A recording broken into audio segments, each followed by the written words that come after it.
Smith, and we have Tiffany and Stormy Owinska and Tiffany Hopkinson. So this year you will get very familiar with us as we will be emailing you and you'll be emailing us constantly. So Tiffany, would you like to take care of the housekeeping? Housekeeping. It's easy with this group. Everybody's checked in, everybody signed up for a micro lesson, everybody got their dots. Bathrooms, did you find the bathrooms? There are 2 doors down, so they're on this side of the hall, just past the 3rd year, clearly marked. And feel free to get up at any time if you need to leave and sneak out and go. We do have a morning break, we'll have a lunch around 12:15, and we'll have an afternoon break. There's also water in the back, you're free to get up and get water, and I think we're having some tasties at snack time, so We get snacks. our break will be snack time.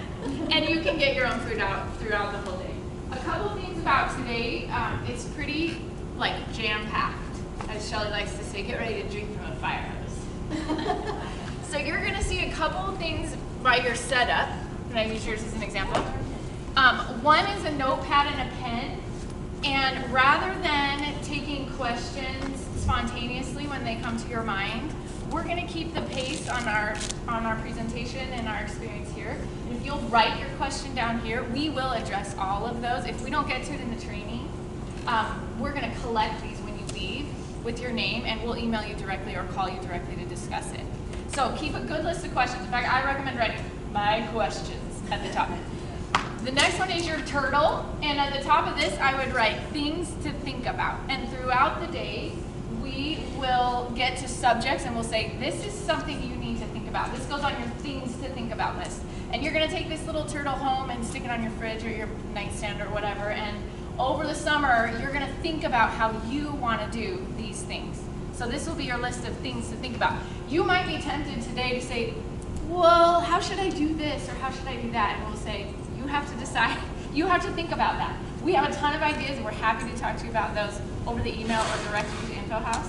But you're probably gonna need to take the summer to think about it. We won't hash it out here. All right, so let's begin. So today, I could hold it far away. So today's purpose is we are going to, oh yeah, I should ask directions. All right, we're going to talk about how your first year, so last year, you guys worked on building your business. You worked on internalizing lesson plans. You worked on just getting into the role of a teacher. And it was a lot of building your business and branding and how to start. Now this year it gets really fun because now we get to talk about and work on your art of teaching. So we're going to dive into the epic elements of teaching. And we're going to, you're going to get to find your own style this year. So last year it was really pretty rigid and strict, stick to the lesson plan, stick to the lesson plan. And we still want you to stick to the lesson plan. But now you get, there's a little bit more freedom in creativity this year, and we get to dive into your own art of teaching and finding that craft of your own. So today we're going to talk about the whole second year overview, epic teaching elements, and we are going to do a lot of modeling and practicing so that you guys can walk away feeling superbly trained, and so that we can continue our purpose, that we enrich lives through the power of music. So everybody stand up, say the Pledge of Allegiance. All right, I want everybody to recite this with me. Ready? Let's Play Music is a paramount program for developing the complete musician. We incorporate the best of all musical and educational methodologies and discoveries.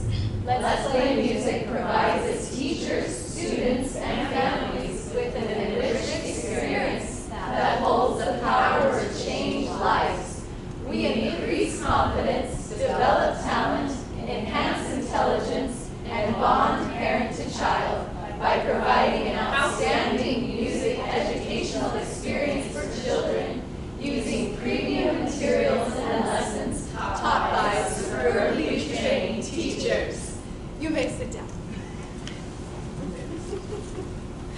Okay, and these are just a reminder and a review that these are our core values. And it's good to have these in mind, that we play, we embrace, we give, we focus, we make the most of our time, we communicate openly and honestly, we pursue quality, celebrate accomplishment, face challenges with optimism, and we purposefully cultivate relationships.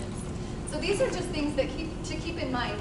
A lot of times when your parents have questions of why do we do this or why do this, you can almost always pull your answer from one of these core values, which is really valuable to have, and it's good for parents just to know why we do certain things, and it's always because we're playing, or we pursue quality. So you can always answer, go back to these whenever you have questions. All right, we are going to talk about epic teaching. Yes. You've probably heard this word a lot. Yeah, the first year training's evolved just a little bit in the last few years, and sometimes I lose track of how much you got there versus here. How many of you have heard of epic teaching? We throw that term around a lot. Heard of it. How many of you, give me a facial expression of how you're feeling about what that means? Okay, good. If you will pull out your top sheet here, we're going to spend a couple hours doing this. Is pursuing quality. This is our little format for pursuing quality as teachers, okay? And we have this fun little EPIC to help us categorize different strategies of a good teacher. And we're going to spend a couple hours. We're going to get to watch Shelly teach here in about 5 minutes. And then we're going to get to watch you guys teach, and we're going to show you how to refine your teaching based on these guidelines. So let me just quickly touch on them so you know what you're looking at, because you'll see the other papers in your stack. Here's notes for when Shelly teaches, and you'll see each activity in lesson 1 and EPIC. You're going to look for these elements in every activity. And this is going to be a little different than first year. We'll go into more detail later, but in first year, they were just kind of warming you up to the idea. So maybe on Doe is Home, they just talked about execution. Was your pitch right? Did you do the hand signs right? And in second year, you're going to have to dive in a lot deeper. You're going to look for every element in every activity. It can get tedious, but our experience is that the number one indicator of a good teacher is a teacher who's self-reflective. And that's a skill. Some people have it more naturally than other people, but any of us can learn it. And to be self-reflective as a teacher, you have to go back afterwards and think through, analyze what you did that worked, what you did that didn't work, what you could do to change. And the more you do this, and the more innate it becomes, Stormy and I were just talking about, the more you'll do it on the fly as you're teaching. And so this is the craft of a good teacher. So the elements are execution. This is the nuts and bolts, doing what the lesson plan says, hitting the objectives. And this is such a great sheet. Keep this forever. Slide it in the front of your binder or something, because you'll need this in your evaluation. And it has all the little ideas on it, so you can get some ideas of what we're looking for there, or what you can look for there. P is performance. And we always say, show your pitch. It needs to be not welcome. Welcome! Instruction is your instructional methodology, using questions, how you deliver content, help kids learn. Do you use imagery? The list is on there. And C is connection, and this is the emotional bonding that we're so strong on. So let me just reiterate what we're going to do. You're going to want to get this page out. Shelly's going to teach, and you're going to write frantically, or you're going to be participating in remembering all the things you see that you love that are dynamic. Then we're going to hash that out together after in kind of a recap. Just a big, deliberate self-reflection. And then we'll do the same thing when you do your micro lessons. You'll be able to look for some of those elements in your micro lessons. Do you want to add anything before Shelly starts? Okay. I think we're ready. I took an 8-year break in teaching, and when I would do this master class, I'd be like, oh, I don't know how to do this anymore. And I started teaching again 2 years ago, so I got this. I know how to do it again. Okay, so what we're going to do is we're going to have each people be the parent-child. So Emmy, you be the mom. Kim, you get to be the child. And will you come right up here and act like you're in lesson number 1. And then we're going to have Kristen, parent, Bonnie, child, right here. And then I think we're not going to do these because we only have 4 other people, right? So we'll just have 4. Halfway through the lesson, we're going to switch, and you guys are going to come up and be the participants. So you guys are the ones that are remembering and thinking, and you're writing right now. And so you just came into class, and I'm really, okay, Bonnie, and you are? Emmy, okay, I think I'll remember. You know your kids' names in class, right? And that's so imperative to know their names. Or have you ever messed up their names? Yes. You call them by their older sibling? That's what I do when I get siblings and I'm like, you're Giselle. But I love your sister, she's awesome. Okay, so the one thing that I want you to keep in mind, this is from lesson 1, except for the Echo Edna activity. And that is from lesson 5. So you've learned a bunch of stuff by then, and I'm going to be talking about C position and middle C and finger number 1, and you have to just act like you know what that is because you're all of a sudden Turtle Shell's lesson 5 kids instead of lesson 1 kids. So when we get there, be like, I got C position, I know what my 1 finger is, I know how to float my bubble hand into C position just like that. Got it? So we have our moms. Go ahead and we're going to start now. Ready? Like take 1 or whatever. Action, right? So we have Kristen. Kristen, I'm so glad you're here today with Bonnie. Did you have a good summer, Bonnie? Yeah. Was it so fun? And now we're back in class. And you know what? Actually, Kristen, do you mind moving your stool onto the left of Bonnie? Parents, we always want to be sitting to the left of our children. Oh, you know what? The one other thing I have to say that is not correct about these keyboards, these are labeled for yellow semester. Yours will not look like this on the first day. You will only have 1 sticker on middle C. That's all that they'll see lesson 1 green, okay? So you're going to be using yellow later today, but for now, 1 sticker on C. Okay, so now we're back. Action again. Here we go.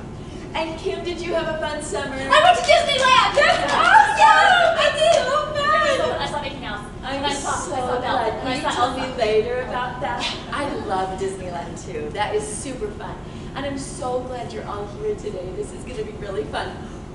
And I'm about to play something that's new in our class. Oops.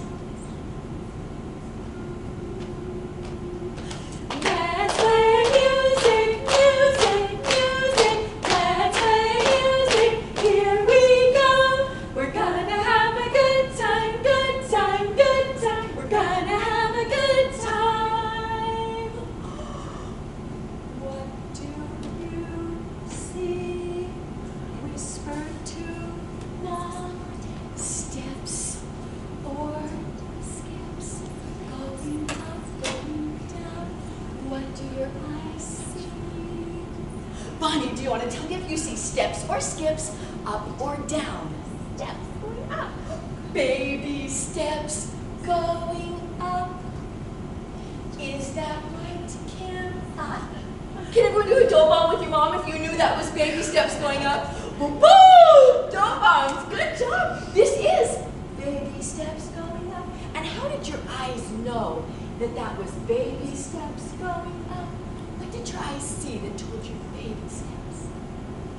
It goes from a line to a space, and then the space is the line, and then the space again.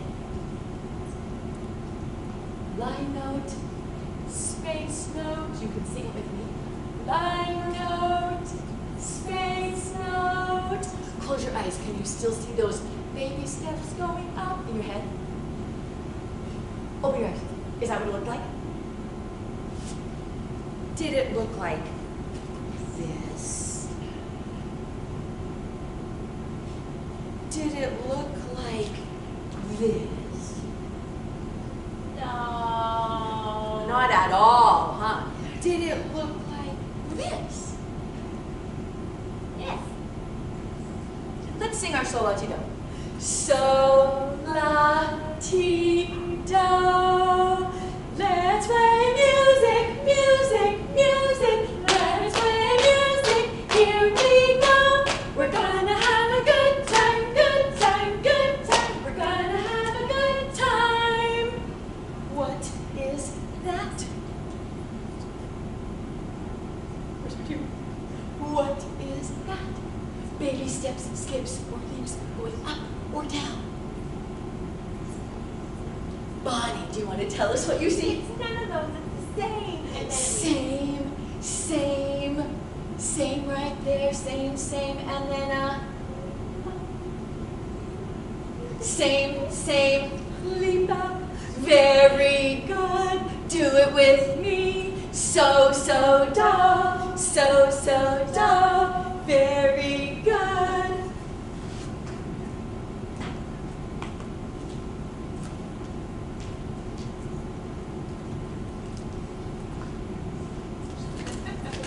Yay!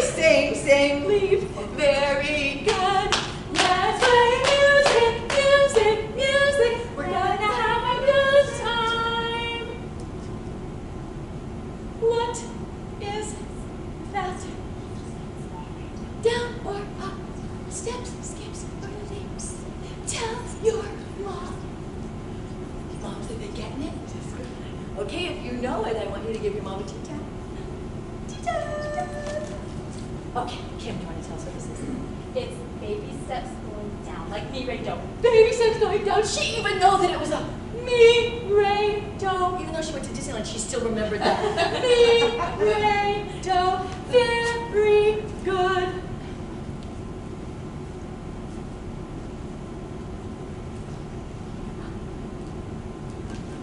What are those lines going like this? That means they're real music notes, and you'll see more of those later in your books. These help us to see very easily, moms, the lines and the spaces. But now we're ready to see some real music notes. And so we're going to see these more and more. And when you see it, you'll always know that it's your old friend. So, la, ti, do. What do you see in front of you? This awesome new thing. There is a note on the lesson plan that says if you aren't able to keep their hands off of the keyboards during that whole thing, you just skip to the keyboard thing and go back to the Let's Play Music thing, because sometimes they're dying. So what do you see? Touch it. What do you see? What do you feel? What is in front of you? It is! It's like a piano, isn't it? I heard! And now we finally get to play. You're going to get so good at it, Bonnie. It's going to be amazing. Moms, you're going to love this year.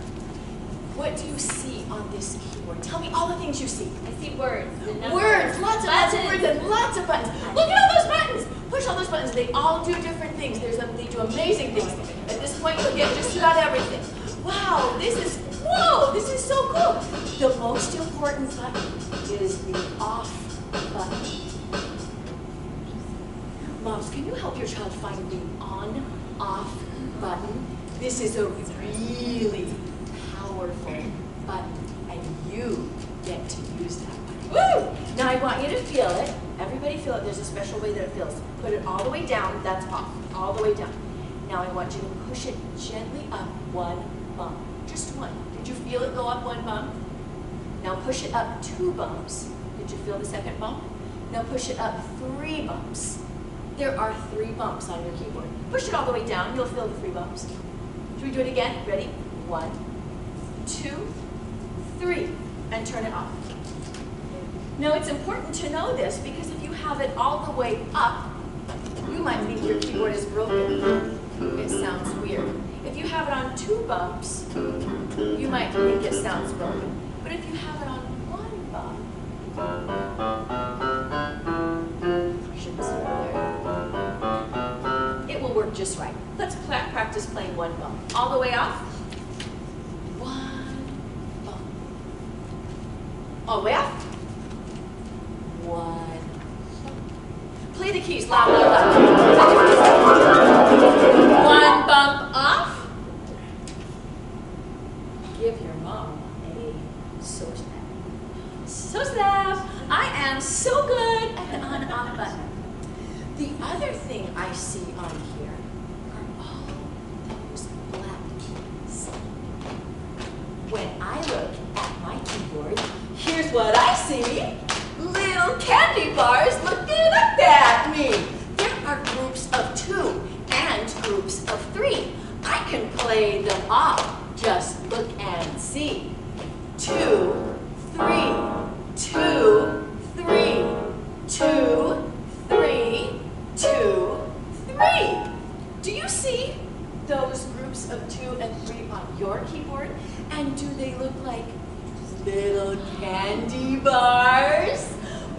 to pass those around and everyone can take a little candy bar and see if they look like those black keys. Can you see if they look just like those black keys? It's a little bit shorter, but it looks like it, doesn't it? Can you see the groups of 2? There are 2 together. I need 2 candy bars. Everybody gets one. Everybody gets one, and you will love it. You can eat it right now if you want to. Moms, would you like one? You can eat it right now, and it's delicious.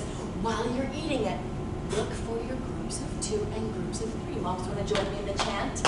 When I look at my keyboard, here's what I see. Little candy bars looking up at me. There are groups of 2 and groups of 3. You can play them all. Just look and see. As soon as your candy bar's done, you can pop it in your mouth really quick. Turn on your keyboard 1 bump. And now get your hand ready to play a group of 2. Any group of 2. It will sound like that. Play another group of 2. That's very good. Play a group of 2. Can you find a group of 3?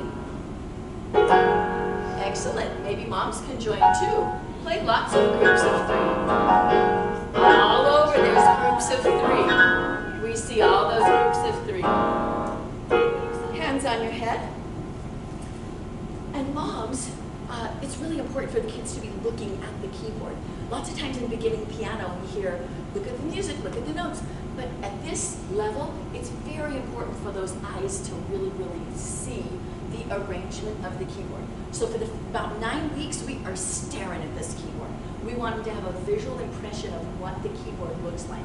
This is called keyboard geography, and we're doing it using candy bars. So, do you think you can go home on your piano at home and find the groups of 2 and 3? That's your first job this week. Okay, I am too. And I'm excited about a friend we're in lesson 5 now. Hello, everybody! Hello, everybody. Let's play and see. Let's play and see. C position C position is really fun. is really fun. Just use your feet. Just use your feet. You're number 1. You're number 1. C position is really fun. Just use your finger, number 1. Middle C. Middle C. Playing now Playing now. with just my turn. Playing middle C Playing middle C. with my thumb. With my thumb.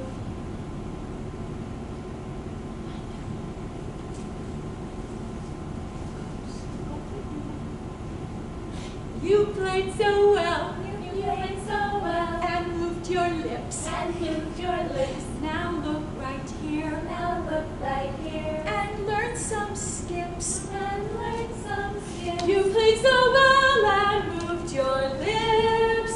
Now look up here and learn some skips. We know how to play this on the bells. Bonnie, would you like to float your hand into C position and land your thumb is on middle C, and this is a skip. How do you think you will play middle C and then skip up? Look at your keys. How would you skip one key? She skipped 1. Does it sound like a skip? Do, mi, I hear a skip. Would you like to do it? Yes, you can put your hands under that, Bunny, and float like a bubble, land in C position. Let's hear your skip. Do to me. Very good. I heard a skip. Do, me. Give your mom a do, Mom. Very good. That was awesome. Okay, let's go in the other room. And I bet you guys like to ride horses. Do you? Can you line up behind me? And we're gonna ride a horse now. Horsey, horsey, on your way. We've been together for many a day, so let your tail go swish and your wheels go round. Giddy up, we're homeward bound. Let's turn around and go the other way. I'd like to take a horse and a buggy as we go traveling through the town. I like to hear old Dobbins hip-hop. I like to see the wheels go round. Should we make some harmony? Yeah. Kids, step into the middle with me, and we're going to turn on this CD, and we get to the horses. It's hard when there's only two. Moms, you get to watch us be horses for a minute. Oh, yeah. Join us. Thank you. A few more people, a few more bodies will help the rotation a little bit. You'll be going that way, yeah. All right. But not yet. Just watch the kids first. You got your horse by its reins? Hold on. The music's not working. Oh, no. We got technical difficulties. When I was at Disneyland, I got to see a horse too. You did? Yeah. Did you hold on tight to his reins No, I like couldn't this? touch it. My mommy wouldn't let me. Oh. Well, this time we can pretend we're touching the horse. We can get right on the horse and ride all around. We planned this real life experience. Turtles and horses and caterpillars and bugs. Tell us more about design, Gil. We want to know all about it now. Here's the Elsa.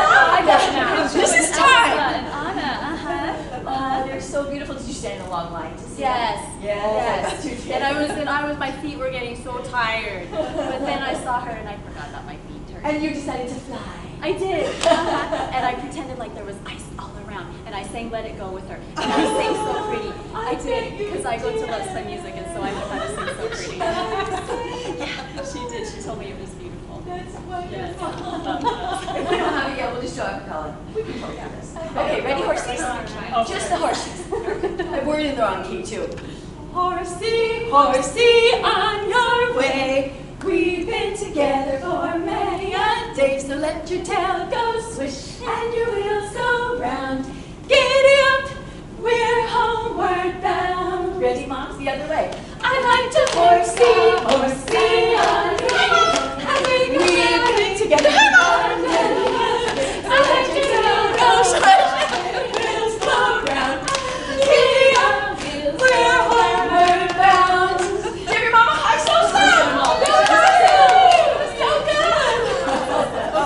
Okay, let's sit down right where you are and look at my turtles. They're really good friends. And when they do it, you can only see their shells. Do you see those shells walking on the staff together? Right here, they're stuck close together. You want to hear a song about them? I want you to learn all about my friends with the shells on their backs that teach you how to read music. Well, let me tell you about two little turtles I know. They stay close together wherever they go. And when they walk on the staff, it always makes me laugh, because their shells tell me everything I need to know. Intervals are turtle shells. Woo! Intervals are made of turtle shells. Woo! Intervals are turtle shells.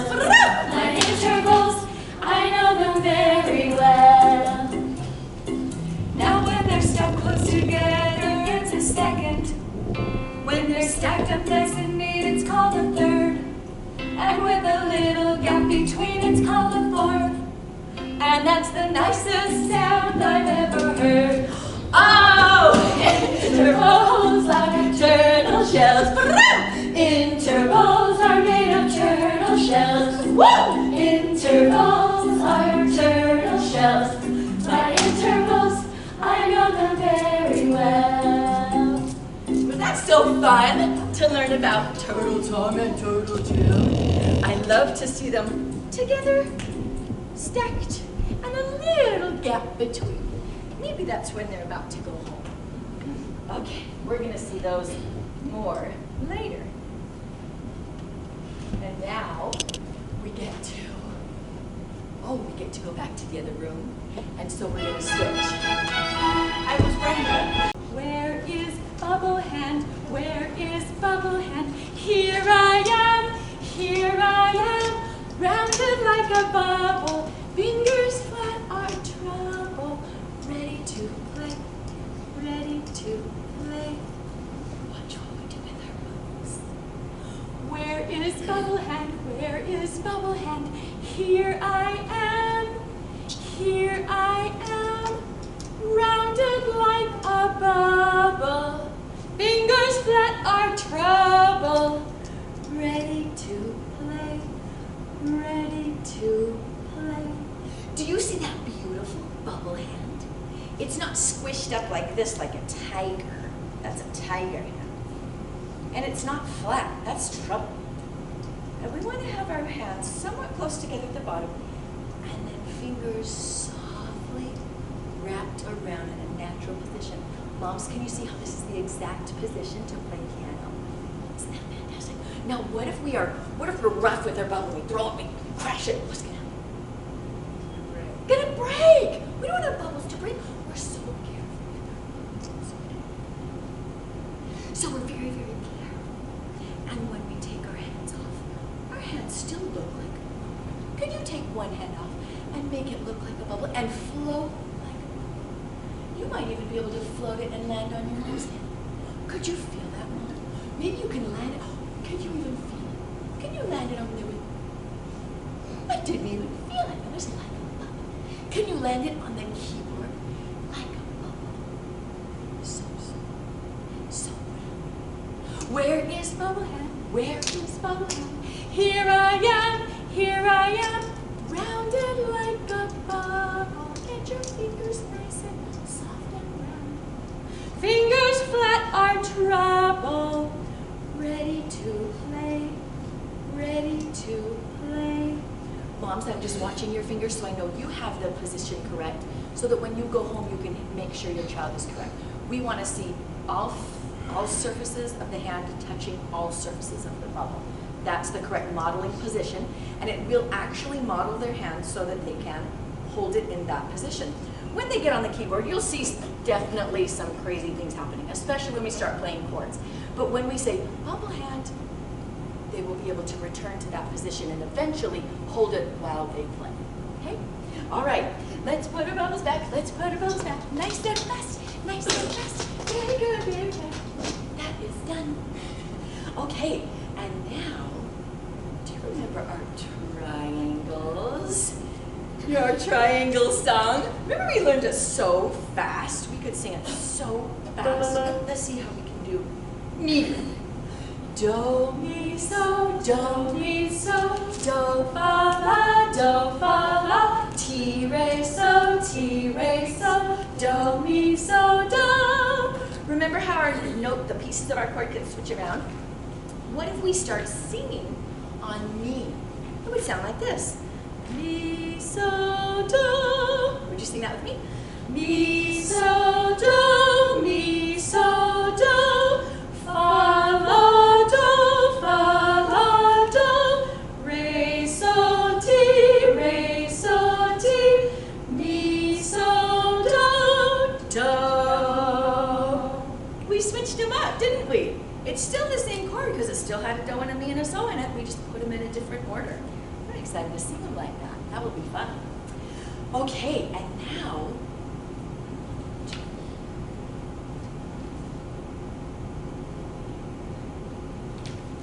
who wants to sing that out loud for us? Did you all sing it in your head? Let's all sing it together in our heads first. Look at your dough hands. Think about dough.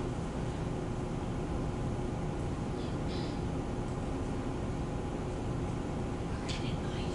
Do you want to sing it out loud, Annie? Dough is home. Now we'll check. Very good, everybody sing it. Dough is home. Turn to your mom and do fist bumps while you sing Dough is home. Dough is home. Wow, that was awesome. Do you see the red sticker on your middle C? Moms, when you go home today, you will have red stickers in your book. You will take one off. You will place it on your middle C at home. If you don't know where that is, please call. We don't want that in the wrong spot.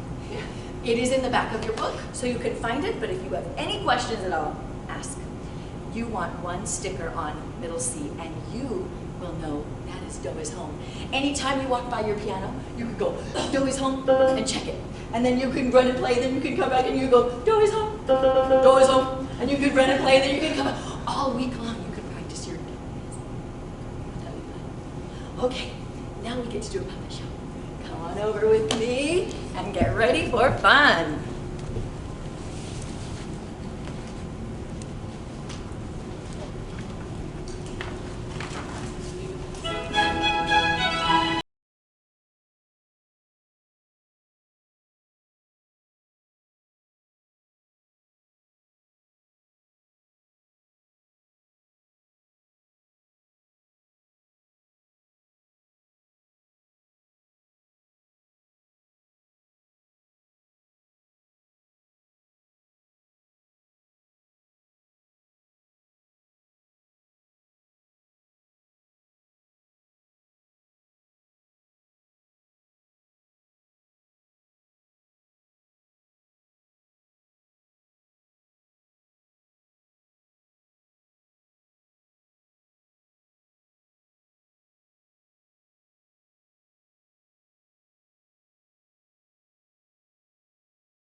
You can learn to hear the bee.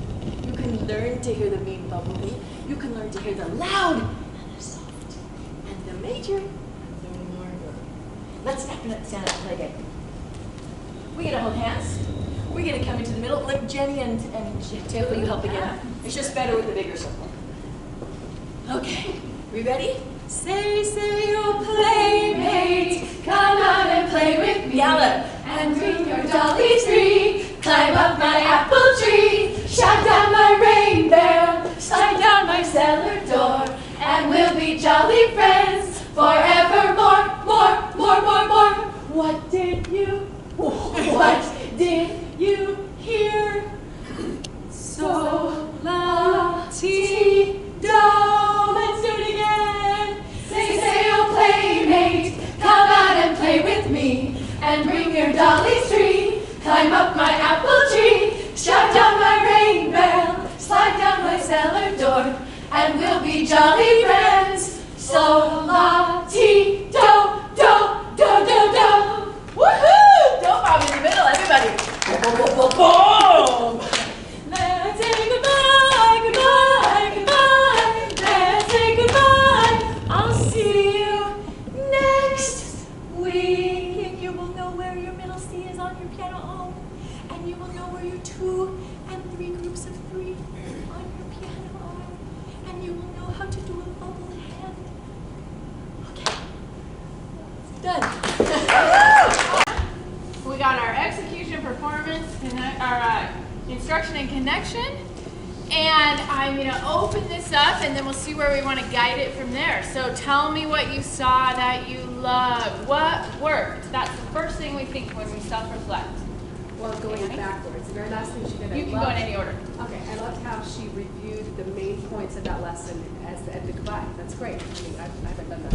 That was good instruction, good parent education, right? Loved it. Give me more. Well, just going along with that instruction, I love that she did it while they were all still focused with their dough hands, and she kind of did it differently. Instead of switching to her teacher voice, just in that pitch of dough, she gave all the instructions, so everyone was kind of How many times did captivated. you hear her sing her instructions? That was huge. It was huge, wasn't it? Yeah. So we're going to put that on an instruction technique, and that's also a performance technique to use your voice in different ways. Shelly is phenomenal at using her voice as a tool. She doesn't just have her one voice. Did you see that anywhere else? Where she was changing her pitch, her volume? Yeah. I think I put it almost all of them, that she was constantly singing instruction and constantly changing with her, and she was so excited that her voice was. Okay, when she did bubble hands, did you notice, like, she didn't even talk half the time. She was like, but everybody knew what she was saying, right? So your voice is a tool, and if you don't capitalize on that, that would be a great goal for you to work on. It's easy to start working on how loud or how you do it. It's also, you could change your pitch. Like she would say, oh, dope, I'm in the middle. Or then she would say, oh, you can walk by the piano and you know. That's a tool, and it's dynamic with kids. It works a lot better than, quiet, quiet. You know, just your voice changing will get their attention. You guys are in this discussion, so when something... I think it also goes along with body language. So when she got quiet, her body moved in. If she really wanted to bring the focus, she got down on the child's level or your level and really brought it in as well. And when it was something really expressive and exciting, her body opened up. So body language is really important in terms of performance as well as instruction. Yeah. Even on the bubble hands, I noticed, you know, she was very slow and very exaggerated in her motions so that they knew exactly what to do because she's doing it slowly but exaggerated. So a lot of that. Let's jump to performance and talk about how you can maximize performance. Did you see anything there? I was going to say the main thing I got from all of that was like full body everything. Like she used her body in ways I've never even thought of using for all those give different us some things. examples. Just everything. I mean, you kind of did one just there, what Stormy said with like bringing it in and coming out, but I just, it was amazing everywhere. But and that caught my attention. I've seen these activities as a parent, but even watching her, I'm like, the more she moved, the more it just kept my attention and kept me focused. What about so? You could try this at home, and you every time you walk by the piano, you can say Joe's home versus. You know, that's how you use performance to help your teaching. Another one. Do you remember her Edna?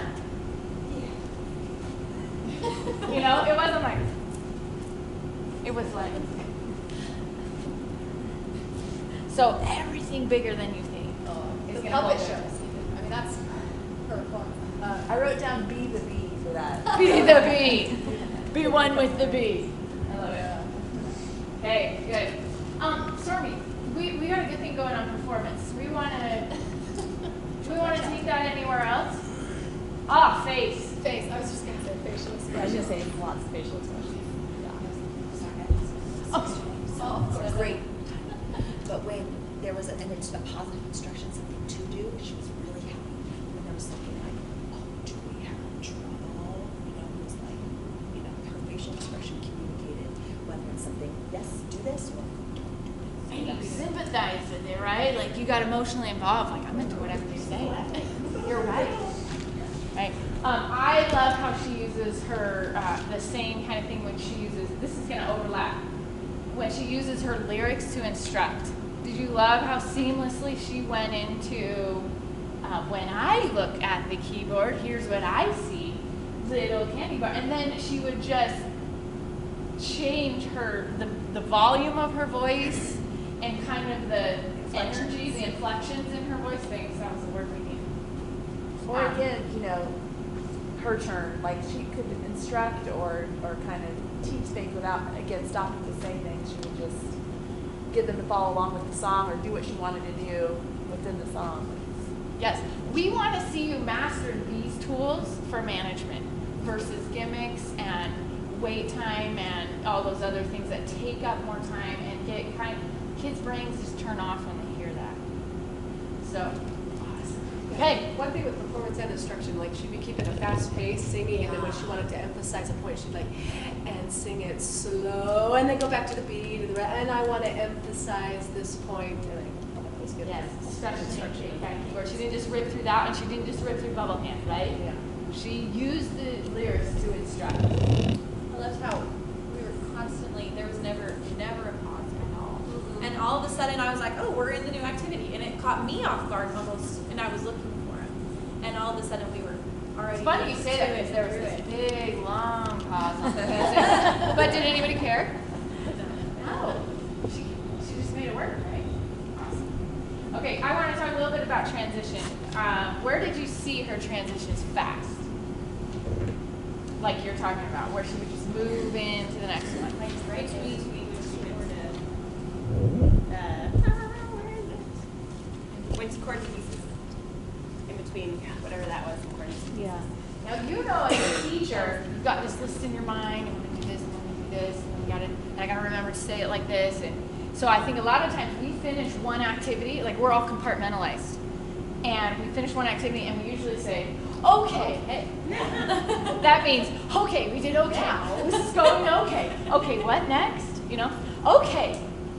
But you don't have to think out loud. She did that a little bit. She did it a couple times. She did that a little bit. We all did that. She looked at her map. Did you guys notice she had a map back there that told her? Did anybody see the map? Totally legit. So your parents won't know this either. Yeah. So, but it's nice to have some writing on the wall. Yeah, it's good to see that because we're talking about it later, so it's nice to see Shelly did it. So the okay is a transition filler. She doesn't do that. She, in her mind, sees how one thing leads into the next. Or she just jumps right into the next thing because she knows it's entertaining. I loved when she brought you down for turtle shells. She didn't wait for you to all get seated. The music started while you were still walking over, and it just made everybody hurry that much more. You were excited to see what she had to offer, and so you just got yourself there. You knew what to do. You knew where you wanted to be, so you didn't miss anything. You didn't have to set up and then start. So that is a great strategy for a new second year teacher. I remember one transition she was doing with the bubbles when she was putting the bubbles away. Like, let's put a bubble, or something that she was singing while she was doing it, and she was really silly and cute, fast about it, and then it was on to the next activity. So sometimes just, again, singing instruction was doing something really quick. I got my scribbled notes. There was a couple of transitions I loved. Stormy, jump in if you have any. Yeah. How many of you change lyrics when you're teaching? I'll do that. Okay, good. Good. Do that. Do that. That's very good. That one. Okay. Oh, I loved it. She didn't add. She kind of added this because this wasn't in the lesson. I don't think when she was doing the solatido. Close your eyes. Can you see it? And now, things like that, to where little things that extra that you can pull in. Okay, so that's going to fall under instruction. And we like to talk about in instruction, anytime we can use imagery. Shelly's really good about that. Not a tiger claw. Don't pop that bubble. It's so light I can't even feel it. All this imagery that kids relate to emotionally. And on that one, that's kind of that visualization. What do you already know? And when she teaches and she does little things like that, that tells me as an observer, and it's the same kind of thing we're going to look for in you, that she has in her mind the objective. She knows what the objective is. And so even though she's trying to execute this activity and all these little steps of the activity and all the fun little things that we've written into them, she knows the objective. And so when something pops in her mind, she can play to it like that. Well, how many times does she repeat the same thing but in a different way? So you have that constant repetition of the concept. It was not only in a different way, but it was at the beginning, and then she did her instruction, and then she repeated the same thing she did at the beginning at the end. And it may have been in a different way from the beginning to the end, but just the repetition of here's what I'm doing, here's your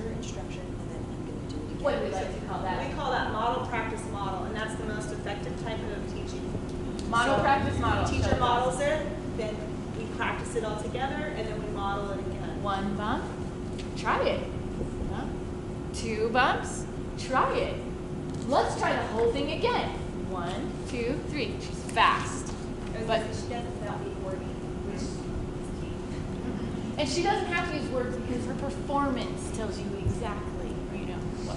In that section of when she was letting them play with the keyboards, notice how she let them play, like let them get some stuff out. Don't be afraid to let them make some noise. Controlled noise, Let them do it for a few seconds, okay? And now off. And it's okay. So you'll notice that even, Okay, we're gonna call that letting kids be kids because we are let's play music. We like to play to kids and their nature and what's natural to them. And we can do that in ways that is structured. We can anticipate how they're gonna act and we can build that into it. We know they're gonna pound on the keyboard. So let's build that into our instructions. So kids can be kids and then they can learn to be responsible. I call it organized chaos. Organized chaos, there you go. And I love to use organized chaos. As long as you're really great at management, then you can do that in your classroom all the time. And they're learning because they're touching and they're playing and they're being against the things. It's a little bit of a style thing, It but is if a you're style. a more rigid person, you might want to keep in mind, let kids be kids. You can have organized chaos. You're going to see this a lot in who learned how to play their red chord, play it for me as many times as you can in 5 seconds on your mark and say go. Instead of, let me hear your red chord. Oh, just one time. Or play that 50 times on your mark and say go. Whoa, you can do it. I can't believe you can do that. That's organized chaos. All right. What else? Some of you I'm not hearing from. Connection. I absolutely love. I look a lot for connection because I think that's an area that I struggle in. But I loved how they bubbled up to their mom's head. I loved how there was high fives between her and the mom on the outside for horsey. I felt like she found in every single activity a super cute way of involving the parent and child, which Can is just fun. Can I do a teaser for your workshop next week? How many people are going to be at Symposium? That's why you're here? Probably here because they can't. Yeah, okay, good. I was going to put that in. Jenny's going to talk, she's doing a class on parent bonding, and one of her things is find FaceTime. So I love that catchphrase for bonding. Anytime you can find FaceTime. And FaceTime, your mom and yes. Yeah, I was going to say FaceTime because I noticed this in my own classes that I had the cutest little mom-child in just partners in my class. And every time we would do the do, re, they would do, re, do, mi. They would Do you see touch. our FaceTime? They were so, like into each other so much that Even it was I've so had cute. people sing, put your hands on their Yeah. face, or anytime. So think FaceTime, and you can think of that in almost every activity.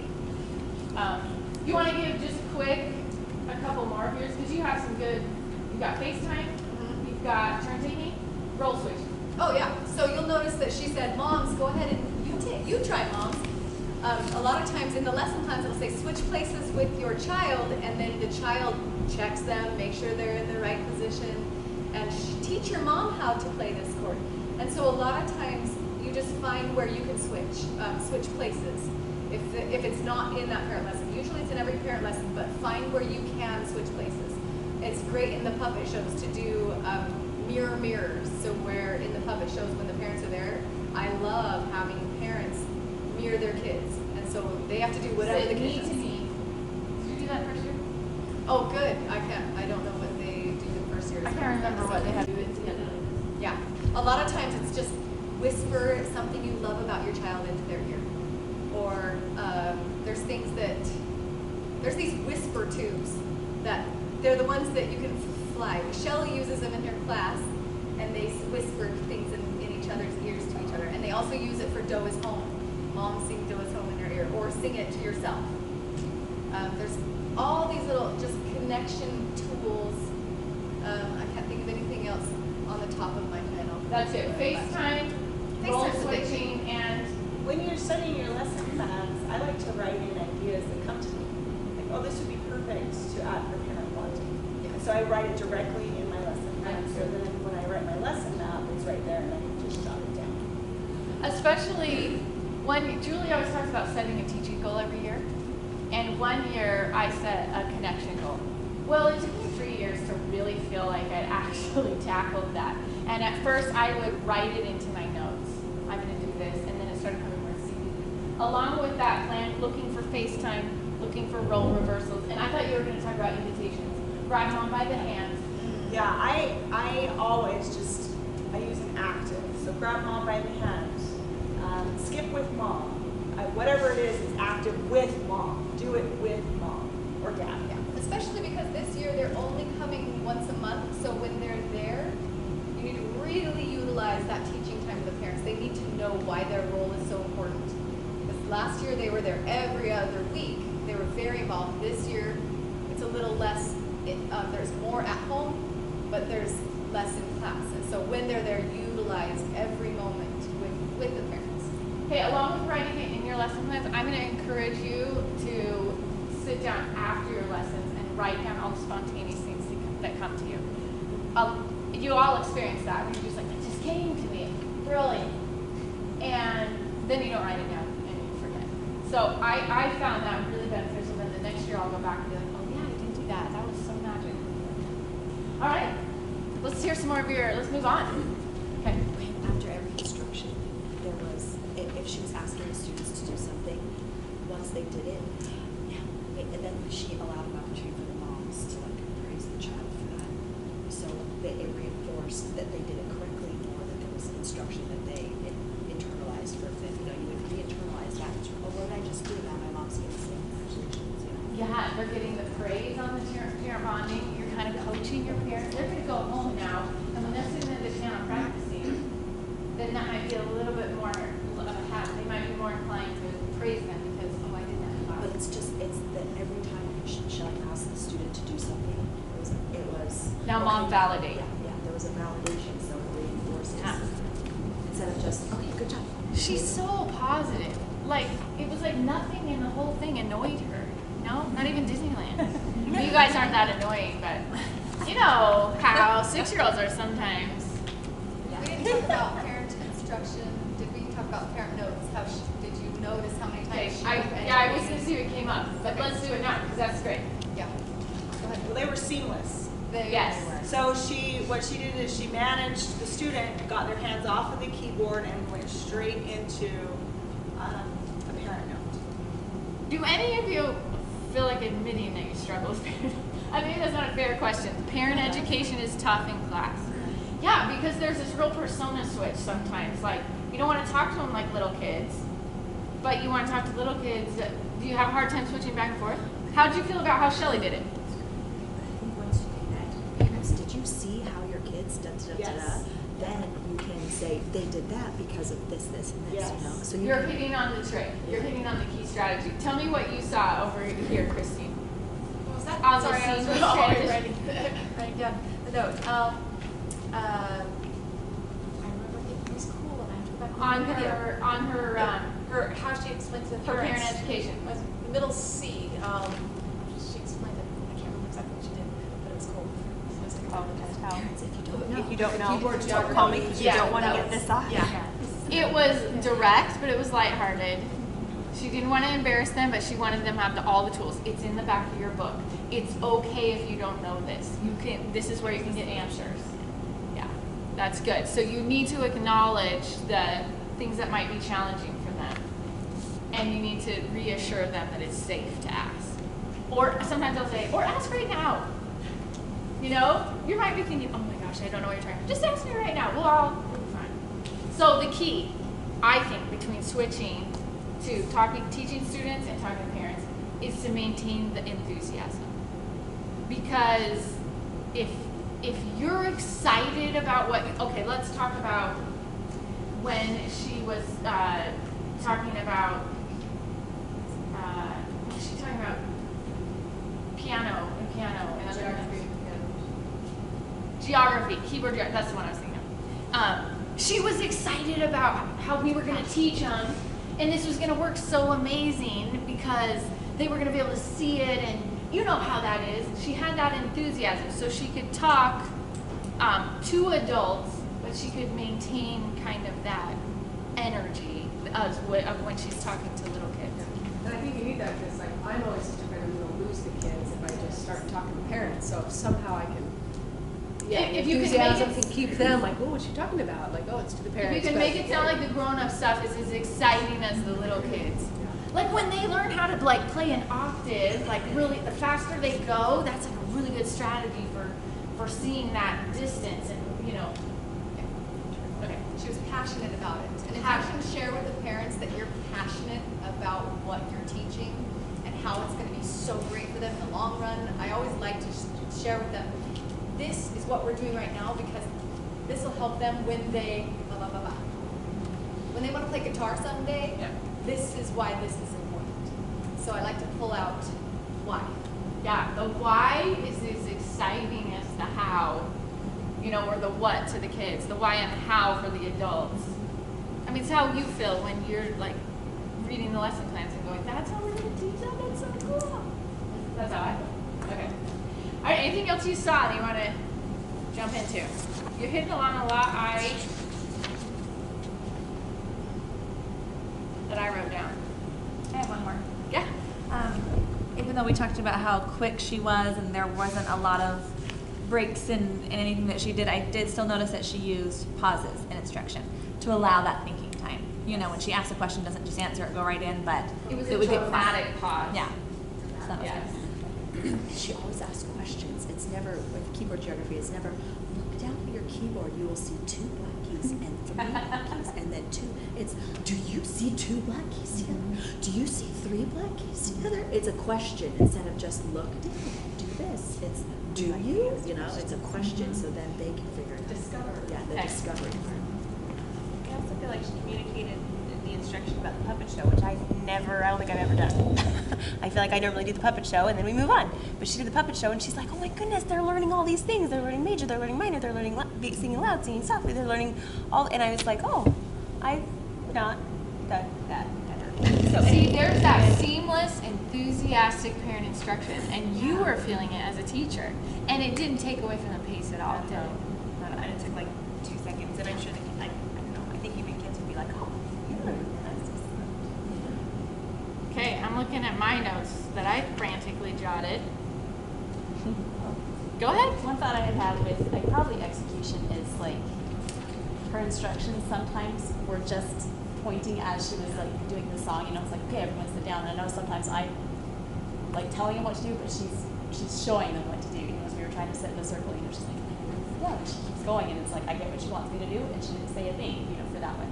Or she I would feel say like I've been working on that all year, and I did Yeah. not get enough progress with that. Yeah. It's awesome. So I like that. It takes a certain amount of courage to just start teaching and trust that they're going to catch up to you. Right. I think I'm a pretty The best place to start practicing that is from the first activity area, first keyboard area into the instruction. If you're only going to like be able to remember and focus on it one area to start with, that's a good one to start. As soon as I finish the keyboard area, I'm not going to do any setup in here. It's going to be, we're already starting by the time the last kid's getting out of his chair. That's a good place to start. And then you'll start doing it other places. And she led. I often send my kids in front of me, and that, I think... While I you're should tidying lead. up and yeah, grabbing I this think and I that. should be the one to lead it, and then you can start, rather than following in as poor little Ellie is so incredibly slow to get into the room. Like with Horsey, she can just start singing, and then off everyone follows you. And that's what you want to do as much as possible, is be the leader, and they follow you, follow the leader. Just a quick question. I know that she has the lesson map, but I struggled with I didn't want my full lesson plan with me, but I always kind of had a note card with me just in case I knew exactly, because I understood the objective, but I wanted to make sure I was following. Is this kind of where this next step, we kind of like internalize the lesson so that we don't have to have any paper with us? Because there was part of me You'll that get a was lot like, of coaching. Let me if grab you my don't. paper. You know? Yep. You want that's We're going to talk about that later today. Yeah, I actually rewrite. I study, and then I take little note cards and I rewrite the lesson plan. That's what I Stormy With and the- I rewrite every year for Every the last year. 10 years. And it's not, I Every don't lesson, pull it out for every the next year, we rewrite. Every That's our single study lesson. And that helps me internalize it. But at least I know it's there, so if I do forget, you know, when the kids are playing, I can look at it. So I use sticky notes, and they're covertly stuck everywhere, like on the back of my magnet board. When I like Turtle Tom and Turtle Tim, yeah, you know, then I can just, and I'll do the song in 2 word phrases of the action that we're gonna do, just to keep me on Same with my sticky notes are right here on my keyboard. So when I say, and I'm going to turn this on, okay, you know, and I'm reading my notes right then. Jenny, voice records. Yep, I do We're not gonna voice cover this memo, later. We're and just I covering this now. record. I go through every, like a week before I teach the next lesson, I will voice memo everything I'm going to say. I'll go through the lesson plan and speak it how I would say it in class. And then when I'm getting ready for the day or I'm driving around, I'm listening to it so that I'm internalizing. I'm trying to picture it because I'm a very oral, visual learner. So, but I still do that, and I've been teaching for 13 years. So I still have to do that for second and third year lessons. Not so much first year anymore, but second and third, they're bigger lessons, and it just helps to get it. Put this on your things to think about. What's the best mode of prep? We're Things to actually think going to hit on that later today. Okay, Stormy, where do we want to fill in? Let's I wrap this have up. one more thing. Okay, we can have It as many more was, things. okay, did you notice when her staff fell? And like, no big deal, just keep going. You She know, didn't even there's say things that anything about happen in class that like, things fall, or, you know, it's no big deal. She kept going, and You don't need to stop and apologize to the parents. Oh, I'm so sorry that this happened. Just keep going, it's no big deal. Yeah, just keep swimming, as you'll hear the Okay, so the next slide, we're going to start talking about certification, and I will just, I'll just intersect this here because this is a great segue into it. We want to see your best foot forward because we're looking for what you're strong at. And we've seen, how many of these have we watched already? I was trying to count the other day, it was like 100. We've watched a lot of classrooms, so we've seen a lot go wrong. And pretty much something goes wrong every time. We've seen more good stuff than bad stuff, by far. But anyway, so when something goes wrong in your recording, we're going to look more for how you recover from it than what actually happened, being a bad reflection on you, okay? Because that's another mark of a good teacher. She can take life the way it's dished out, and she can keep going and not let it throw her completely off. Or not eat up a lot of pacing and time and use too many words dealing with it, or like bog down the mood and get it all negative, or, okay? So we're looking for recovery from that and how much you can downplay and just recover. That goes for things like, oh my gosh, I totally forgot to do that song. So then I just squoze it in later. And if you don't say anything about that and it's in your notes, that's an awesome way to handle that problem. Versus, I forgot to do this song, so let's do it right now. They're gonna be like, that wasn't as polished, you know? Yeah. Okay, all right. Okay, so before Epic comes prep, and I think you guys dove into that a lot last year, right? And they talked about just preparing your lesson plans. And there's been a lot of tips. So were there any tips that you guys have done that weren't said here? Like in how you prep? Or do you guys just sit down and study? Do you take it in chunks? Or just sit down and study it? Any other helpful tips that you guys had, something that helped you this year? I always, and I didn't, it was a mess, but I would always sit down just even the morning before and even go through and make a new list, or just write down all the activities and write the time that it was supposed to take or whatever, and that way it was really fresh. Good, yeah. So you'll kind of find your style. Yes. I actually practice some of it. Because if there's something that I'm like, I want to make sure I know how to execute this, I'll sit down and practice it. Yeah. I do have to so many times, and then We call that a ghost teaching, ghost lesson, or ghost teaching. like pretend there's an You'll have to do a lot more of it in second year than you did in first year. Ghost teaching will be critical to a lot more lessons. Second year, they're just bigger lessons. Yeah. The biggest thing that helped me is just watching a video of what if it's something Yes. spreading because it just sticks right in my head. I'm like, I see it, I got it. Yep. Yeah. I'm the same. Hey, that video library is gross. Yes, it's getting That's better so and better. It'll get better and better. When it's connected to that easy page to get from, Yeah. that was awesome. Is that the lesson plan prep board? Lesson plan prep board. That's growing. It's awesome. Yes. Go Lesson prep board. to your lesson plan prep board That's my baby. before every lesson. Because everything else was hard to find in there, so That one will lead you to everything. And if there's any beta bugs, because you know we just did that big revision, so a lot of the things Just that go were there. taught.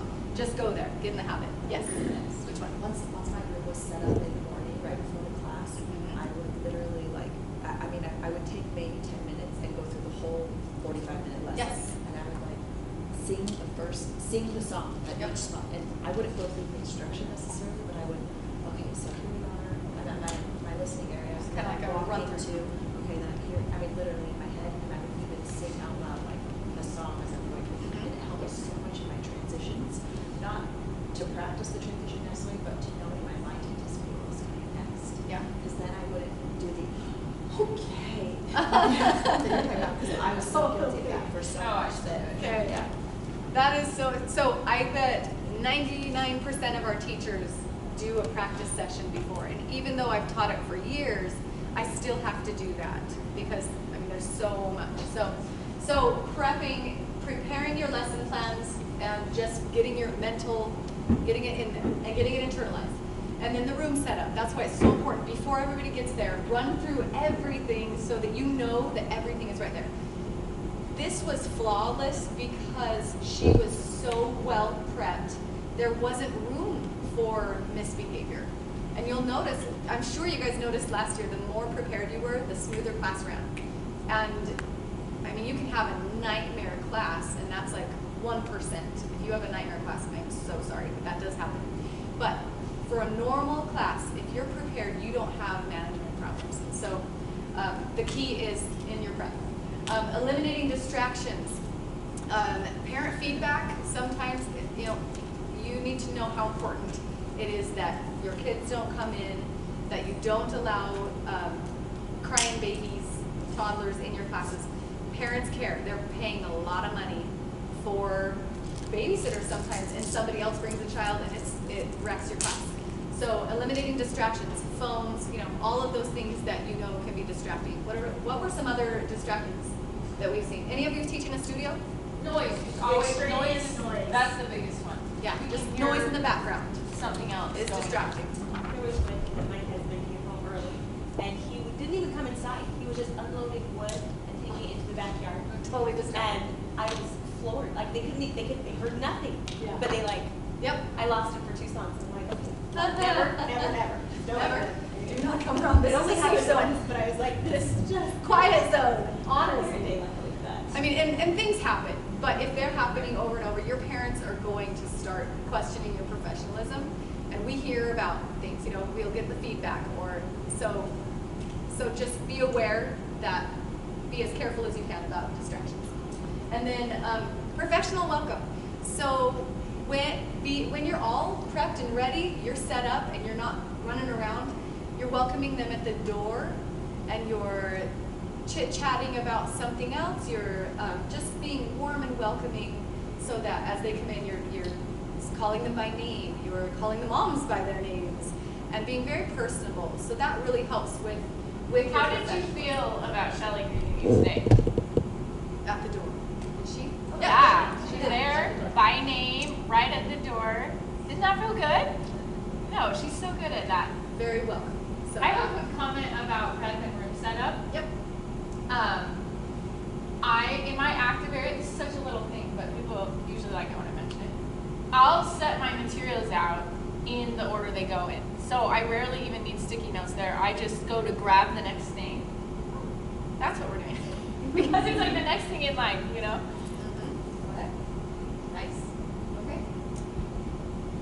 All right, so this year for certification, you guys are going to have an EPIC evaluation form, which you guys have one right now, correct? They do. They do. So today, we're going to walk through how to fill that out. But this year, similar to last year, you're going to video a class, and you just have to hand it in before October 15th. So when you make your calendar, you need to look and see where lesson 1, 5, and 9 line up. So you don't want to miss the deadline. So sometimes lesson 9, depending on when you start, lesson 9 comes before October 15th. Either way, we need to have it before October 15th. But here's what I would suggest. Go ahead and video lesson 1, lesson 5, and lesson 9. Go ahead, because as you know, things happen. You run out of battery. Like you have everything lined up and it should have worked and it didn't, or it got half of the class.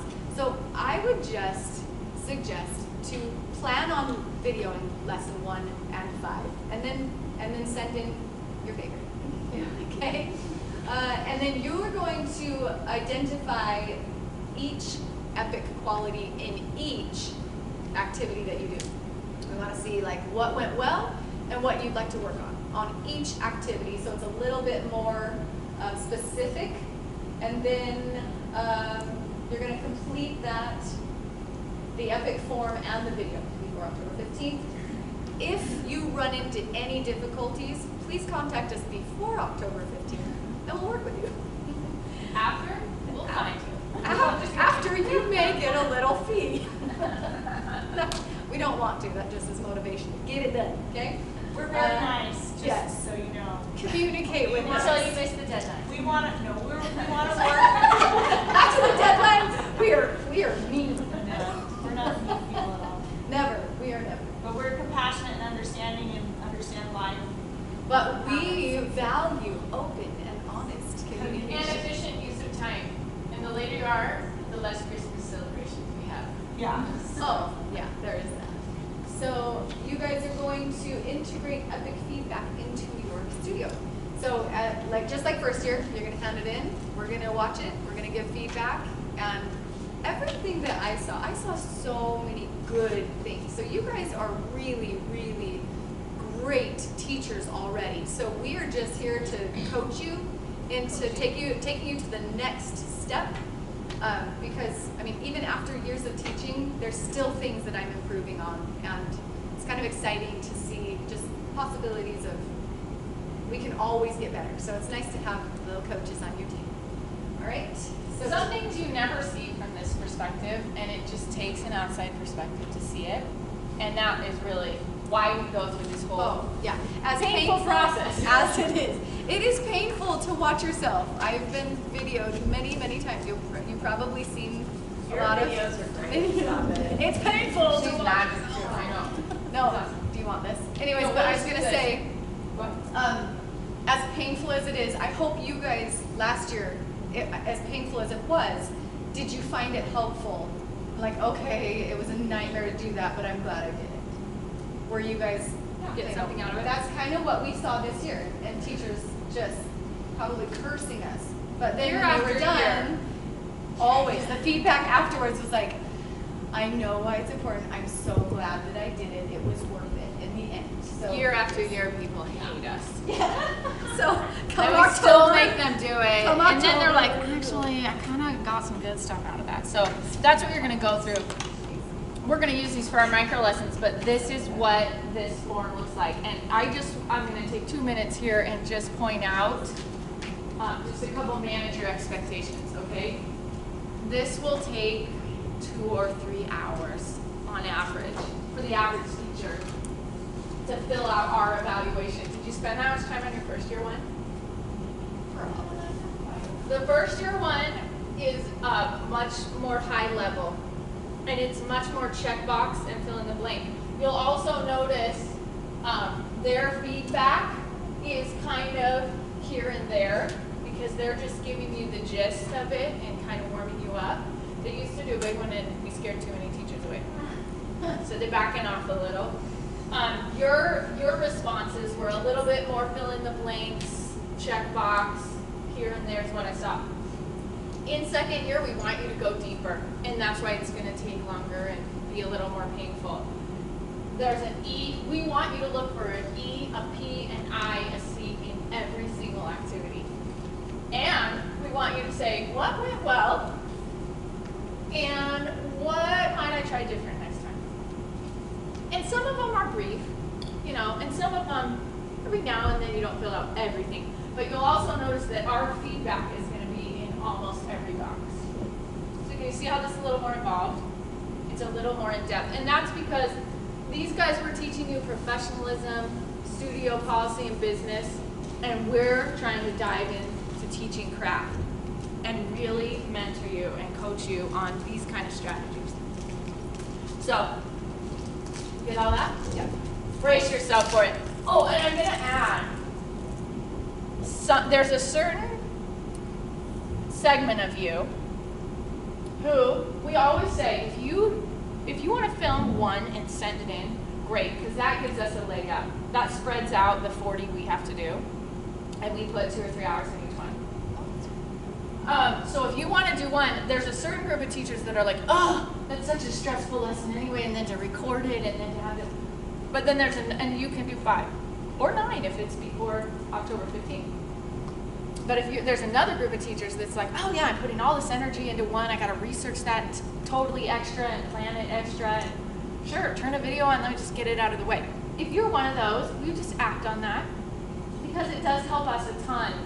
Even if 5 of the 40 of you get lesson 1 in and we get a head start on that in September versus November, then we have a better Christmas. And there is an incentive that they've done for a couple years that if you do that, you get a $15 credit towards the Etsy store. Yeah. Is it $15? That's our Christmas gift to you in response to your Christmas gift to us of time. So think about if you're one of those people that wants to record one.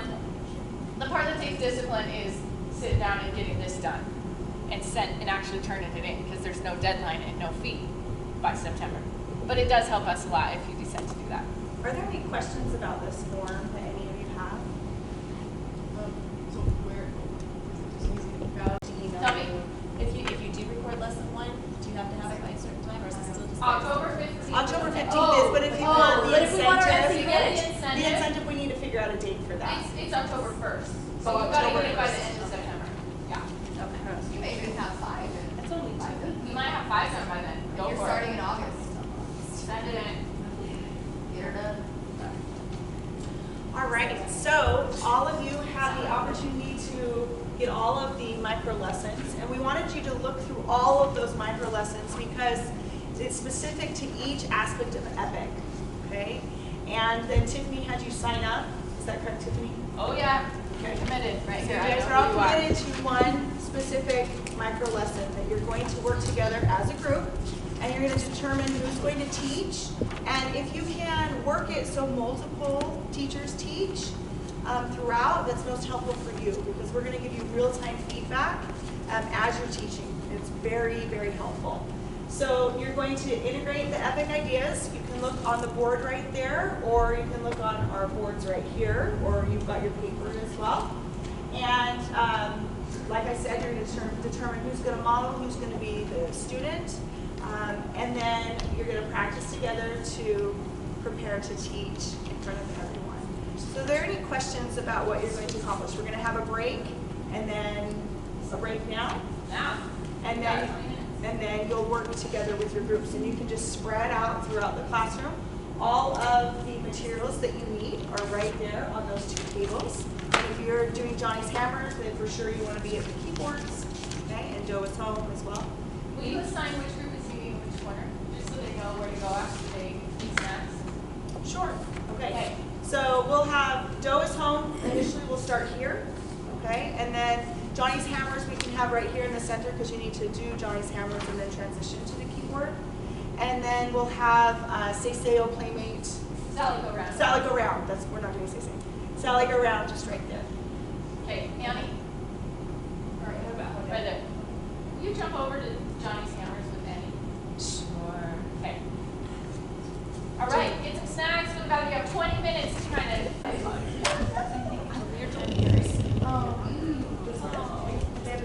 But you feel okay. No, you just can't. So I've heard.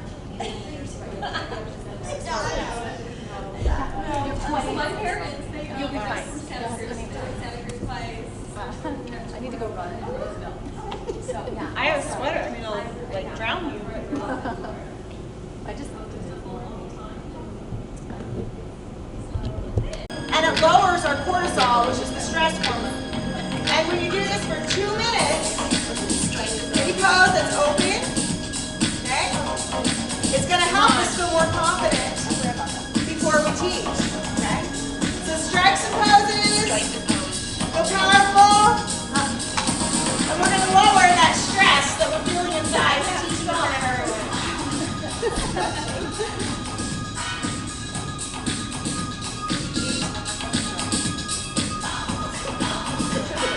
Tiffany's got it.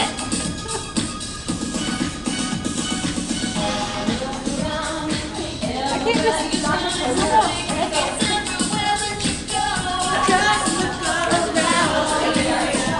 We're feeling strong and powerful.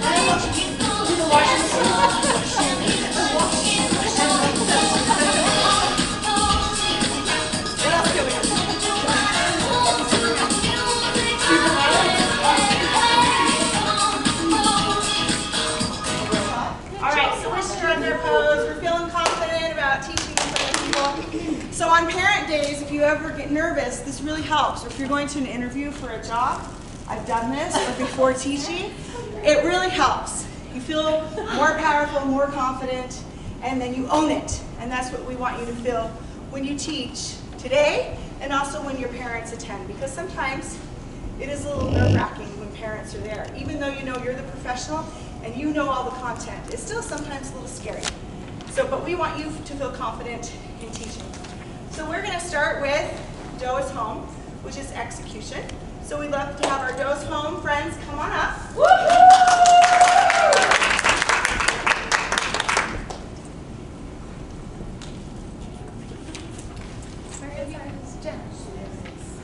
Why am I spacing out? She went to the bathroom maybe? One of our, there we go. We're getting okay.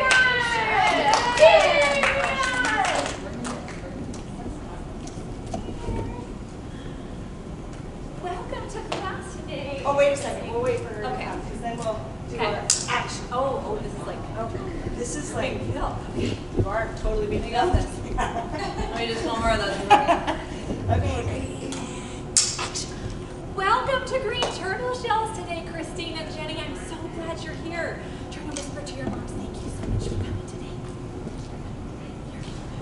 Repeat after me. I believe in myself. I believe in myself.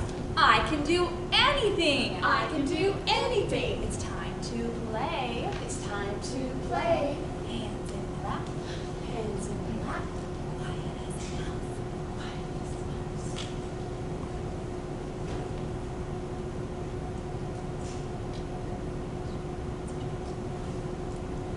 Dough is home. Check on your keyboard. Oh, so close, everybody. Dough is home. All right, great job on your mom and dough bomb for that. Everyone turn your keyboards on quickly. Float your hands up to middle C position. Do not play yet. We are going to play middle C. Here we go. Middle C. You did it. All right, keyboards off, everyone. Hands in your laps. And moms, last year when we sang Dough is Home, we were singing middle C to help develop relative pitch. This year we're playing the piano in the key of C, so we want the students to know the name of that note. But we also want them to know that dough can change and it's not always going to be middle C.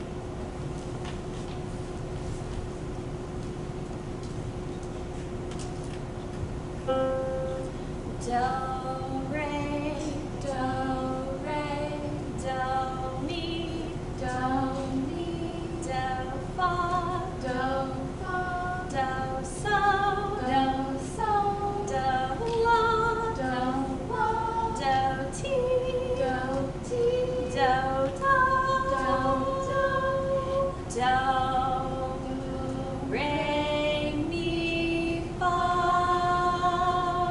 Let's play music, music, music. Let's play music. Here we go.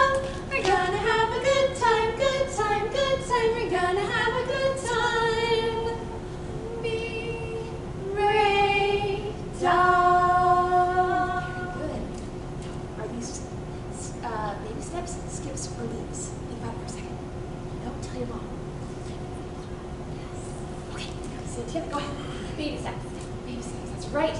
Baby steps going down. Let's get our hands together one more time. Mi, re, do. Here we go. So, do. Do a beat. So, do. With that, it's baby steps, skips, leaps. It's a trick question. Okay, no, tell your mom. Okay, go ahead and say it. Yes. Same leap up. That's right. Same, leap up. Let's do it one more time with our hands. So, do. Another one. So, la,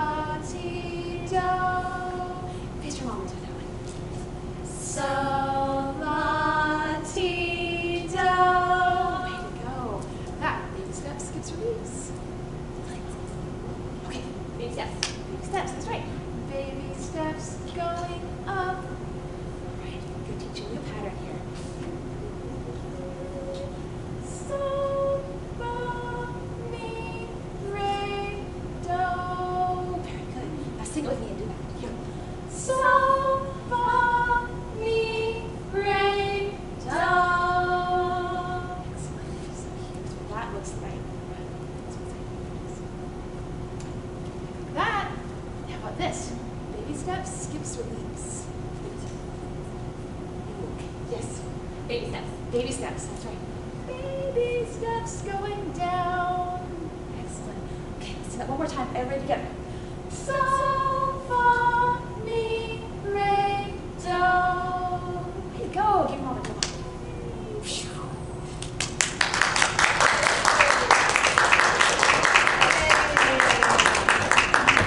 All right, so what kinds of things did you see in terms of execution?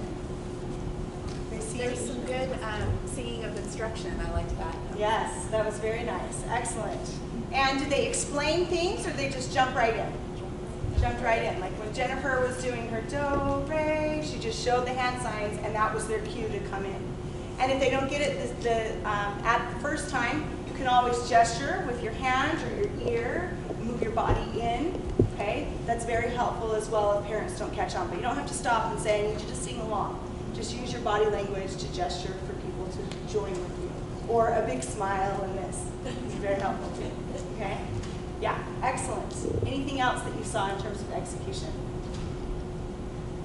So, so Kristen, she used her daily affirmations at the beginning of your class. Did you create that for first year?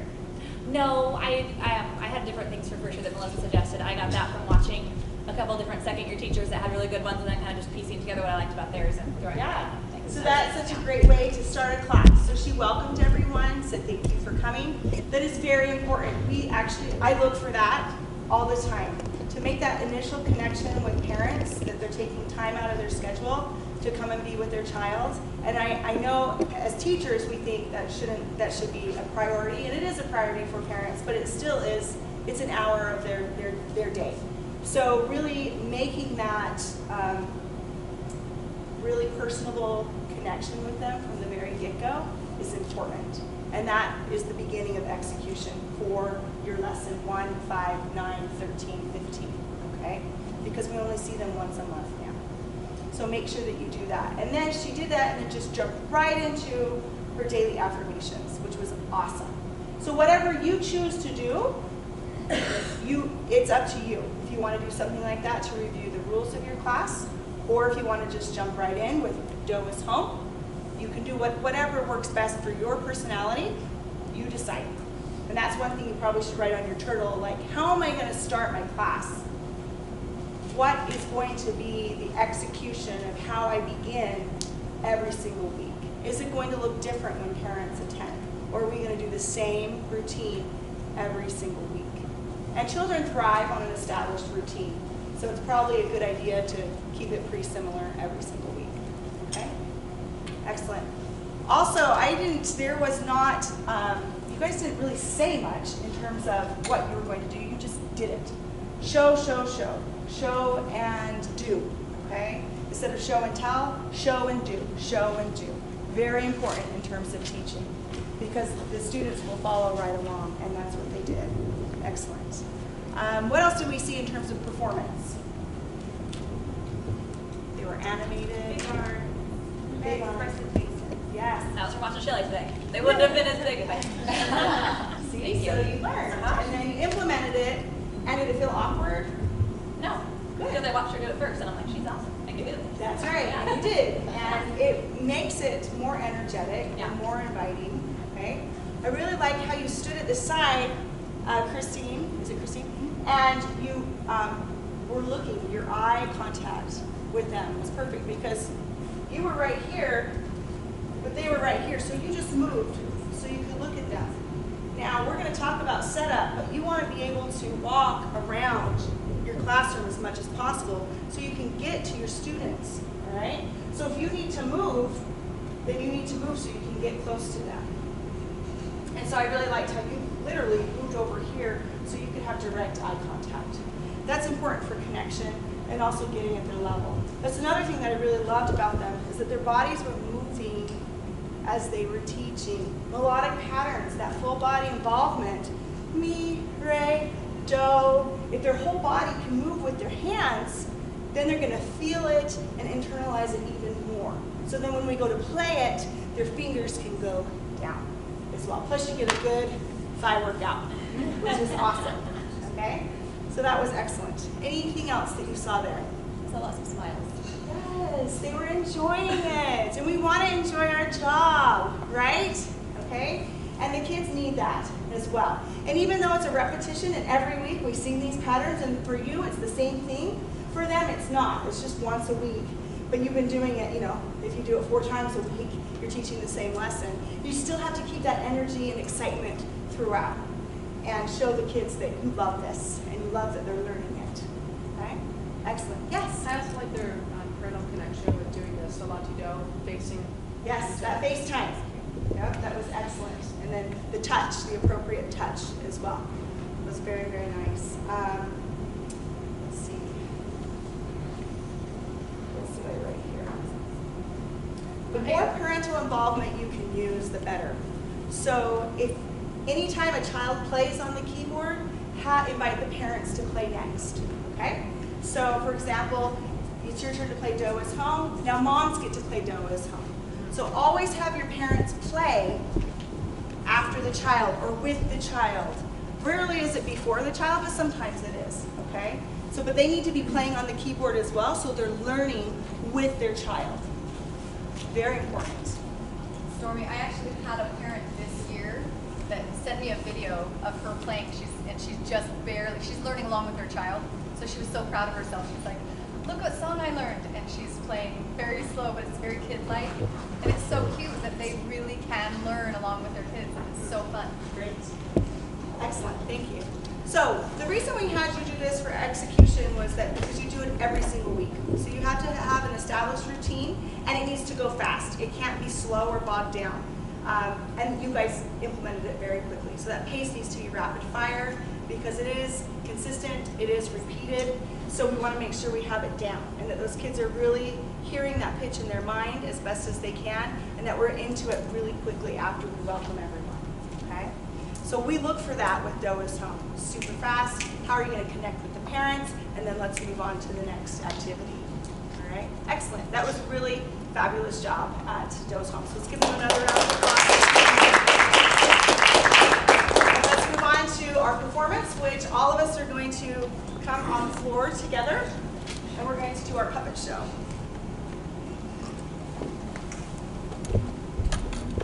Different ideas. Facial expressions, leveling high, medium, low. Who are the team? Was this We're all together.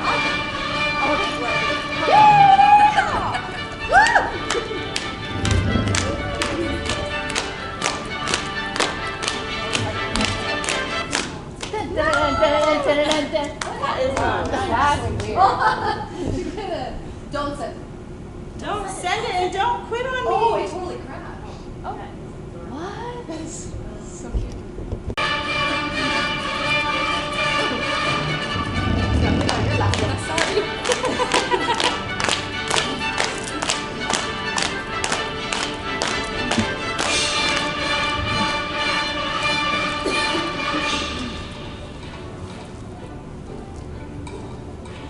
Dude, that's what I call this guy.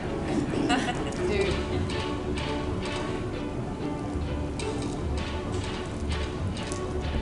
He's so boring. You know, what can we do to spice this guy Dance up? around.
He doesn't dance, he's like a wallflower.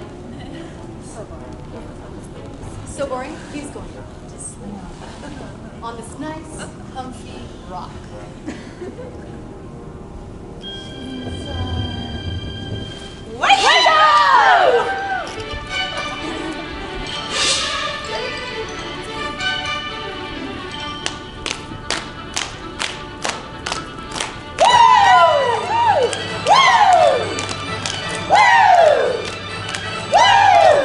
I gotta switch arms. Oh, this one will be really strong. All right, Elizabeth, I'm going for you today. Yeah, I'm catch you. Cow. You got a cow?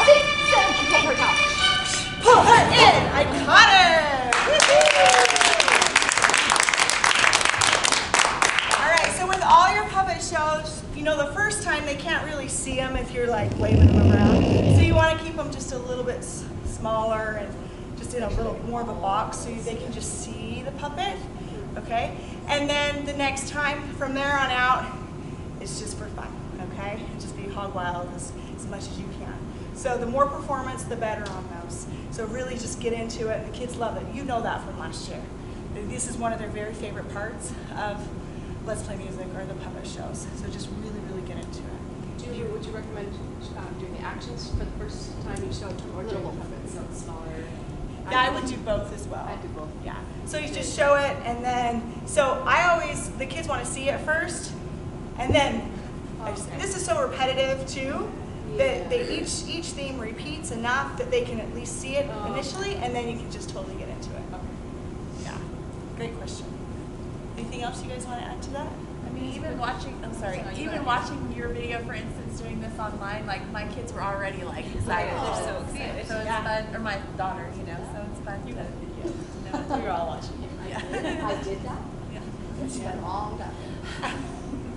What were you going to say? It was just more of a technical question. I was trying to find out where, if the princess was in there, more like da da da girl. and then is it da da da da da da da? So he's, and then like back and forth the I whole do time. him on the That's where I was legato, getting but you were confused.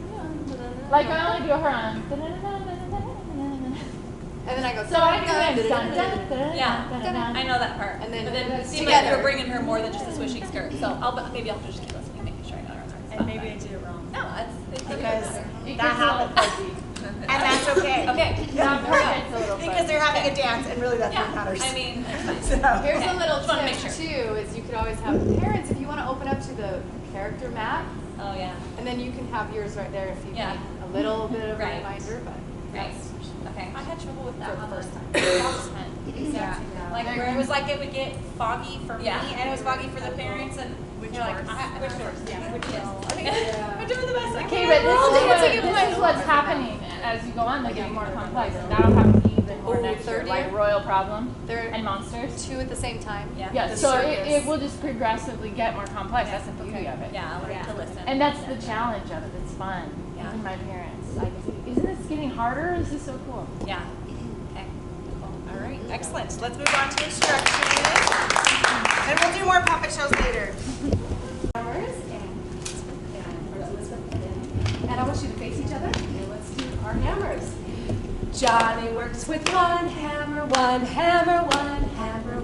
He works with one hammer, then he works with two. Johnny works with two hammers, two hammers, two hammers. Johnny works with two hammers, then he works with three. Johnny works with three hammers, three hammers, three hammers. Johnny works with three hammers, then he works with four. Johnny works with four hammers, four hammers, four hammers. Johnny works with four hammers, then he works with five. Johnny works with five hammers, five hammers, five hammers. Johnny works with five hammers, then he goes to sleep. All right, let's go look at our hammers in our books on page 9. Show me 9 fingers, and let's go over to the keyboards.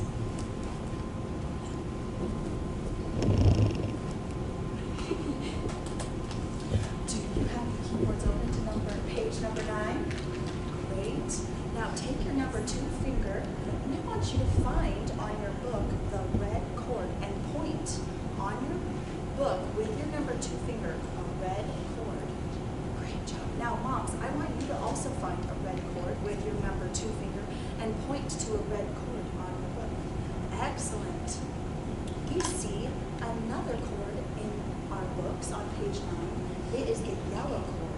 use your laser eyes with me and look up here right at this board. Do we see a yellow cord up here? I want you to tell me what this yellow cord looks like. On the bottom, what do we have at the bottom? Use your laser eyes and you tell me what we have at the bottom. 2 notes. 2 notes, and are they stacked? Great job. Is this our interval? Is a third. On the bottom of our red cord, we have a third. Now use your laser eyes and look down at your keyboard, and I want you to see some of your yellow stickers on your board. Can you find for me a third on your keyboard with your laser eyes? Can you see those yellow stickers? Great job. Now feel free to use any 2 fingers that you have, and I want you to touch that third at the bottom. I want you to touch that third at the bottom. Great job. Now moms, I want you to touch that third at the bottom, and kids, make sure they're doing it right. Make sure they're touching the right interval. Excellent. Now, use your laser eyes right back up with me, and look at this board over here. Now, what do we see? What do we see on the top of the yellow cord? What do you see? Is there another interval up there? What interval is that? Is there a space between in this interval? 4. A fourth. Excellent job. Now use your laser eyes and look back down at your piano, your keys. And I want you to, with any 2 fingers, I want you to play the 4th interval. Can you find those yellow stickers that are the 4th? Great job. Now moms, go ahead and play that 4th interval. Can you kids make sure that they're playing the right ones, the right yellow stickers on that keyboard? Excellent job. So looking back with our laser eyes at my whole yellow cord, we have a third at the bottom and a 4th at the top. Now use your laser eyes again and find with your fingers a third at the bottom and a 4th at the top. Great job. Go ahead. You've got 5 seconds to find that. 1, 2, 3, 4, 5. Okay, now fingers up. Look at your moms. Get your fingers ready with your moms. Excellent job. We're gonna get our playing fingers ready with our moms. Very good. Very good. Okay, now can I see a bubble and put that bubble on the very top of your head? Excellent, and float that bubble all the way down until we find your C position. With your other hand, can you bump up your keyboard to your on button? Just one little bump onto the on. Very good. All right, bubble's ready now. Do you remember your red chord? We've been practicing this one a lot. Can you play that as many times as you can in 5 seconds? There, 2, 3, 4, 5. Very good, very good. Today we're going to learn how to play our yellow chord that we've just been talking about. So this is very tricky. I don't know if you can do it. Do you think you can do it? It's very tricky. So you've got to keep 2, 3, 4, and 5 right where they are, and then move your thumb down 1 key. Exactly. Do you see? Keep your fingers right all where they were. Exactly. And your thumbs down 1 key. Now, are your fingers touching any notes with yellow stickers? Tell me what fingers you're touching those. 2 and 5. Perfect. Can you play those all together? 1, 2, and 5. Beautiful. That is a yellow chord. You just did it. Give your mom a dough, Mom. Awesome. Now that's perfect. Now give that bubble hand.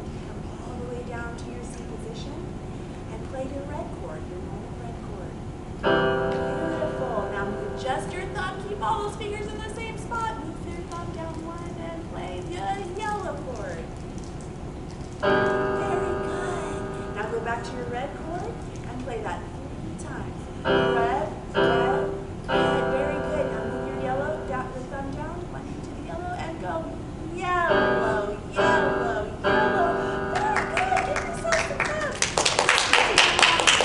Moms, whisper something that you love about your little girl. Very good. And now we're going to have moms and daughters switch, or moms and kids switch.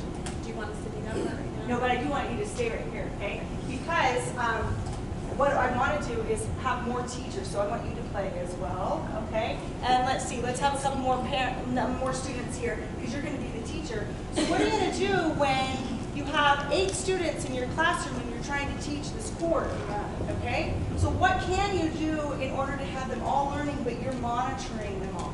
What do you think? What do you guys think you could do? Well, you could, everyone play the first, everyone play your thumb. Can we hear everyone's thumb? And just make sure that the thumbs are there, or what else? Maybe you could say, everyone play with your thumb until I touch your head. You can play, touch. There you go. Organized chaos. Yeah. So and then when you want them to, turn it off. Or when you want them to play that yellow chord, we want the repetition of the chord as much as possible because we just taught them correct fingering of 1, 2, and 5. So you can just time them for a minute, 1 minute, and you did say that, like for 5 seconds, and then you did that. But do it for a minute, so then you can walk around and you can watch, and then you can say, when I touch your head, turn your keyboard off, or whatever it is. Okay, so let's do that. Okay. So All of everybody, us are gonna do that. okay, just the yellow chord, or what would you like? Just do the yellow chord. Okay. Yeah. So, let's put our thumbs on that special new note and put your second finger and your fifth finger on your other yellow keys. Got it? Yep. Okay, so let's play all together. Ready? And you're going to play as many times as you can for the next minute. Are you ready? Get set, go.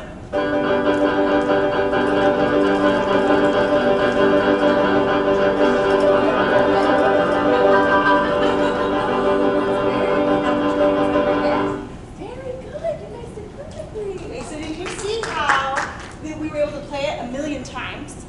And also you used a management tool and you were able to check for understanding. So you did all of those things at the same time, which we want to utilize in instruction as much as possible. Okay? And the other thing is you'll hear me say, if you say, are you ready? Which I fall into that trap too. Sometimes say, are you ready? Yeah. No, they need to be ready no matter what. We can't ask them if they're ready. We just need to say, bubble hands up, bubble hands down, here we go. 1 minute. And then they go off, and then that's when you tap their head. And then you're monitoring and correcting, and it's brilliant. So do you see how that works a lot faster? Got to get rid of all my "Are you ready?" words. Yes, All words. take it So out. And that's why we did this, because it's really hard to instruct with minimal talking. That's been my whole problem But here. what I loved that you guys did is your keyboards were off and you have them playing. And you might even have them playing the red and the yellow chord back and forth, even red, yellow, without the keyboards on. So you can just be watching, making sure that those fingers are moving or slide, that thumb is sliding down. I also like to use the imagery of going down a slide. They all know what a slide is, and their thumb just has to slide down to B. And then it slides back up to play that red chord, then down. So only your thumb hits a play date. Yep, only, that's You right. get to go next door and play. Is the thumb. Everybody else has to stay home. Yeah, that's clear.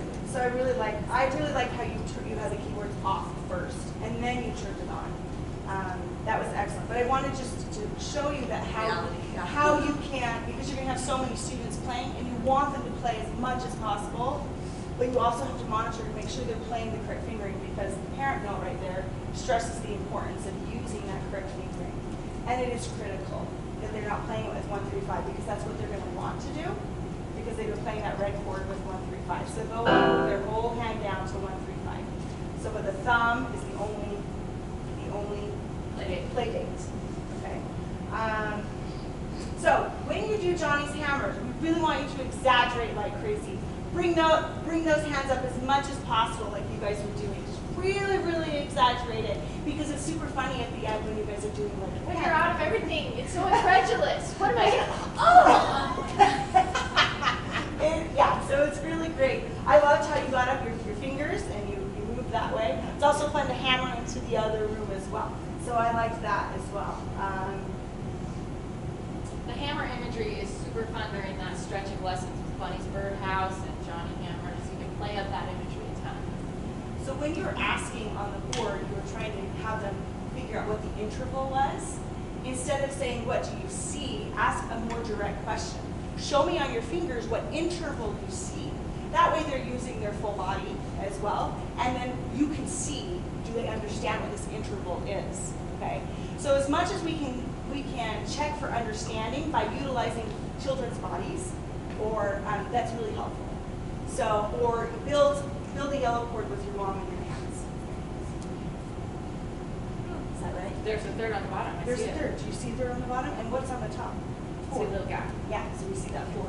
So those kinds of things are all really helpful as well. Okay. So it was excellent. What we're trying to do is we're just going to hone in on a couple things to make it even more epic. We're showing you how to go deeper. Yeah, so do you guys see how we get deeper with the instruction element there and try to eliminate as much talking, because this is where we get bogged down, is with all the instruction. But if we can use our bodies to show, and then if we can play as much as possible, and then you can correct and teach within that. So I loved how you integrated the moms throughout the entire thing. The connective aspect was just beautiful. Perfect. And the teacher-student connection. You were out. Yeah, you were walking right there. around. It was wonderful. So excellent job.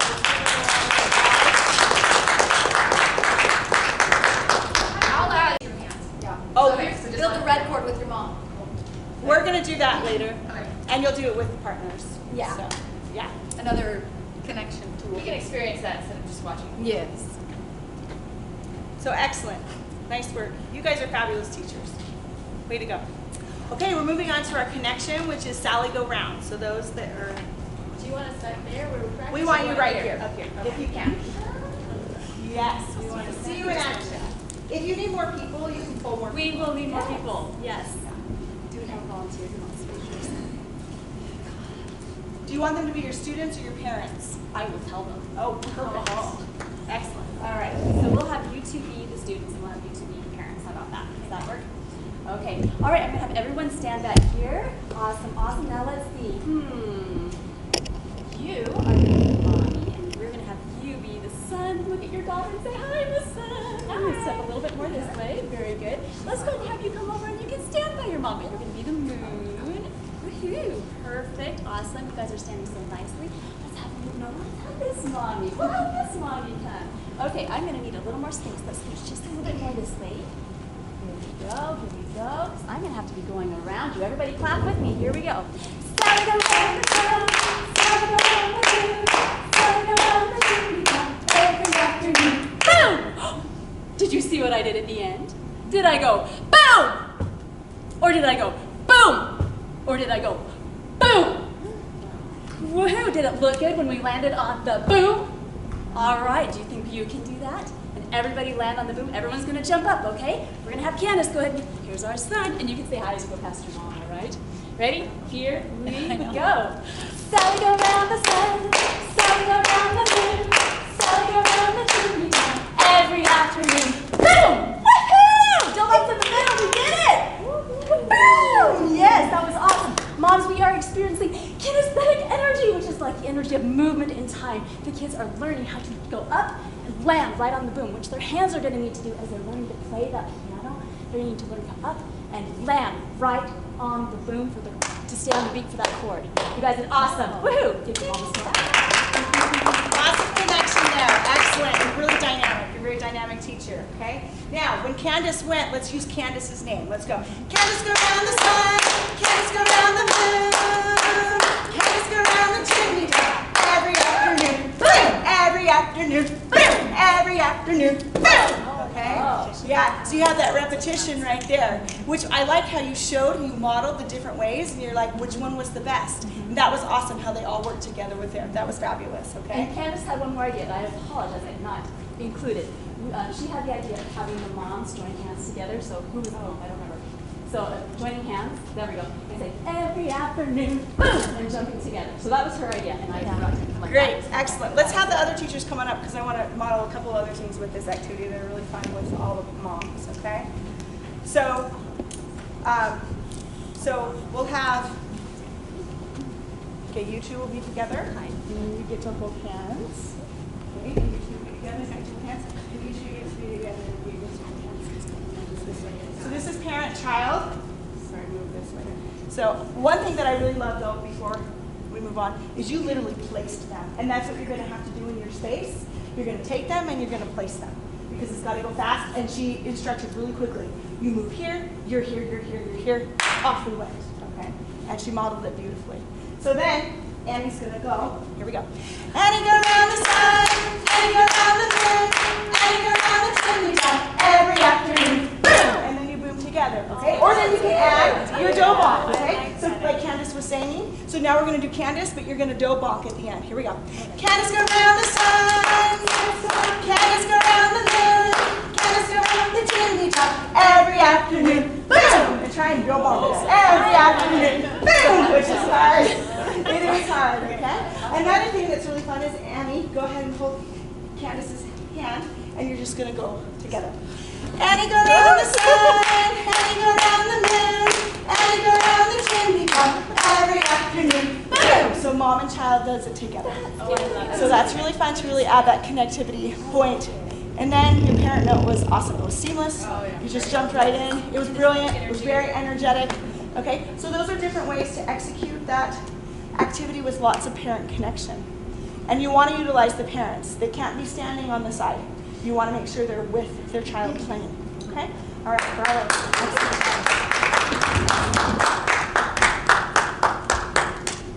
One thing here that says remind parents of their role. You don't have to use words to remind them of their role.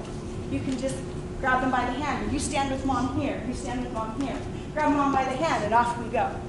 That is reminding them of their role. Okay? And then they participate. And you might have parents that are reticent and they don't necessarily feel comfortable participating. I've had a mom, this is her second child. Finally, through 5 years of Let's Play Music, she is now finally participating in the way that she knows that she can get out of her introverted box and participate, and it's safe. Okay, but it might just take a long while. But you just keep inviting and keep modeling with that enthusiasm. All right? Excellent.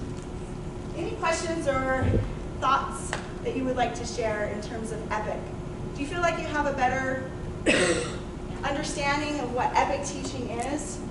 EPIC teaching really just brings out not only the energy, but it is a really deeper level of teaching that connects well with students and parents as well. Okay? Great.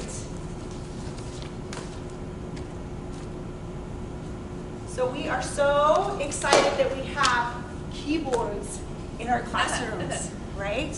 Okay? So the kids are so excited to play keyboard. They've probably been asking, when do I get to play the piano? When do I get to play the piano? And they're a little bit of a distraction. You will find that. Now, you as teachers and students today, you are able to restrain yourself from touching the keyboard, but they will not. I promise. Okay? They want to touch and play, and we want them to, but we need to have some boundaries set for them so that they can have a successful experience and that we can keep our voices. All right? So we need to have some different management tools in our toolbox so we can have an effective classroom. So we're going to talk about some acronyms. So we have our introduction. So as parents walk in and students walk into the class, we want to invite them with the welcome sign. So how many of you found out that 5 minutes was plenty of time to put your welcome sign out for people to come into your home? If you posted it earlier, did that cause any kind of problems? No? So if I have posted it earlier, then I have students coming in, and then they get a little distracted and they want to play, or they want to run upstairs and play in my playroom, because that's where actually my babysitter stays up there in my playroom. And so sometimes they want to just go jump up there, and so it's hard to bring them back down. So we found that 5 minutes is like the perfect amount of time for them to get their coats off and their shoes off, and then get to their keyboards, okay? So when they walk in, you want to notice the parents and the students. Say hello, get on the child's level, okay? And make sure that you talk to them about, small chit chat, different things that have been going on in their life, how was your activity last week, or whatever it is. The little things they like to talk to you and like to say, ooh, I went to the circus, or ooh, I did this weekend, or ooh, I did this. That's the time to do that, all right? And then they're gonna take off their shoes or their coat. So you need to have a designated place for that, which you probably already do. And then they're going to take a seat. So, and then you're going to have some kind of ready routine. And this is actually from Jenny from many years ago, but she had a little door, I think. She said, what do you do when you get to class? Homework, songbook, raise your hand. Do you remember that, Jenny? Not me, but it was somebody else. No, that was you. Are you kidding? No, I'm not kidding. Oh, see, I've been doing this too long. It's like, that was totally Jenny. Okay? So what is your ready routine? When they sit down at that keyboard, because they're going to have their bag in their hand with all of their books, what's going to happen once they take a seat? Where are they going to put their bag? What are they allowed to do before class starts? Are you going to allow them to play at the keyboard? or you're going to have headphones for them to play and then you have a specific routine that they have to take them off, or do you not want any playing at all? I don't like playing before class. So that's, but Tiffany, you allow it, right? Yep, they can have it on low, and I have a little whiteboard, and they can practice the songs on there. So what is your routine going to be? So that's something you need to figure out. And you might try something one week and it doesn't work very well. And so in the next couple of weeks, you try something different to figure out the routine that's going to work best for you. Okay? But then once you've established that routine, then stick with it. And then the on and off button, which is very important. So you need to establish how to turn that button on and how to turn it off. How many of your keyboards have like a dongle switch like these keyboards do? Or how many of you just have buttons? Okay, so that button has a delay on it. So you're going to have to determine how long they need to press the button. 1, 2, 3, off, or whatever it is. Now mine are the little dongles, so I actually take red Sharpie marker and I circle in where that one bump up is. So I have that visual guide for the visual learners. That's helpful for me. And also on my volume, I have a big Sharpie marker where they can, that is as loud as it's going to be able to go until we do like dynamics, then they get to play it all the way up, and then pianos all the way down, and they love that. But otherwise it's just right at the center. So if you have a knob, you need to determine where that level needs to be. So you might have your whole family be playing all the keyboards so you can hear what level you want it to be at, okay? And then how often are you going to have them turn their keyboards on and turn them off? After every song? So what, I actually don't. Sometimes I do, but if we're going to move on to a next song, I just have them have their hands in a different place, and then I instruct, and then we get our hands ready, and then we play. But some teachers have them turn them on and off after every song, just for management purposes. So you have to determine what works for you. Yes? Do you have a cute saying for where you end up putting your hands? I will show you that in just a minute. All right, good. Yeah. So this whole slide needs to go on your things to think about. List. We're going to give you a list of things to work out to have a more successful studio next year. So the #1 rule in class is no playing while the teacher is talking. Now, Epic Teaching is going to fix a lot of classroom management, but you also have to be really firm, yet friendly with this rule. Okay? So when they start to play out of turn, you have to stop them. And I will give you some teasers of what I use to get their hands off the keyboard. Okay? But you have to establish that from the very beginning, the very, very beginning. And they respect that, and sometimes they won't, and that's okay. You just have to be friendly and firm and get on their level and ask them to turn. And they will. Okay? All right. Here we go! Anyone know the band? NSYNC. Yeah! All right! I'm so excited that you knew that. Okay? So we have to start together. So in order to have a successful experience playing the keyboard, we must start at the same time. So we need to prep our hands. So please repeat after me. Float up. Float up. C position. C position. Float up. Float up. Float down. Float down. Bubbles up. Bubbles up. Bubbles down. Bubbles down. Bubbles up. Bubbles up. C position. C position. Both hands up. Both hands up. Middle C position. Middle C position. Both hands up. Both hands up. C position. C position. Here we go now. Here we go now. Okay. So after any of those, whatever you choose to use, you saw Shelly model that. She had her bubble, and you followed her bubble, and then it landed down, and then she would use the words, here we go.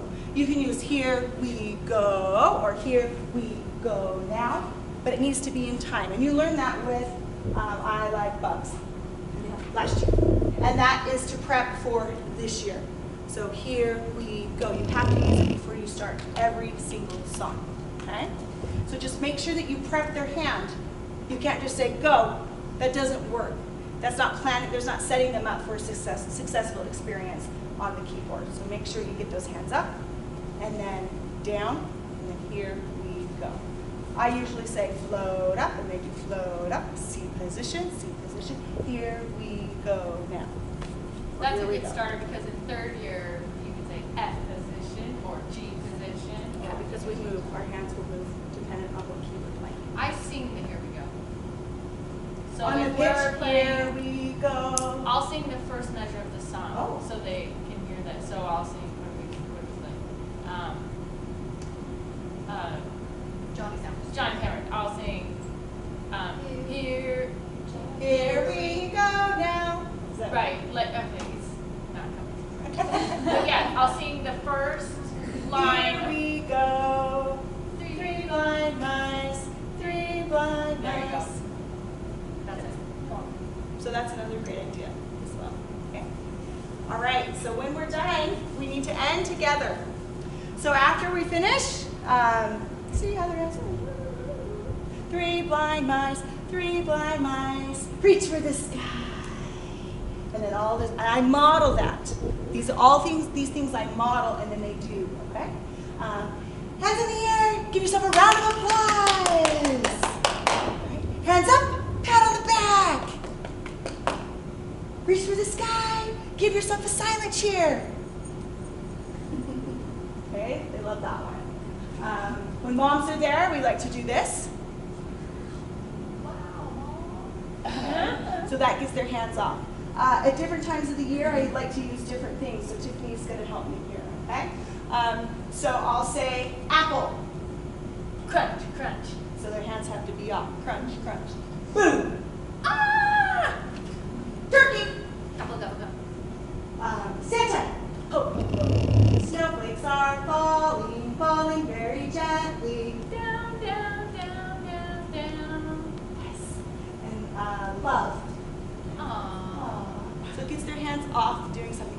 The other thing that my students loved this year was to do a dab. Oh, damn. Okay? What is it? It's called a dab. It's a dab. So this is a dab. Now, I don't do it right according to my children and my students. Mrs. Winscott, you need to learn how to dab better. There's someone here that hasn't heard of a dab.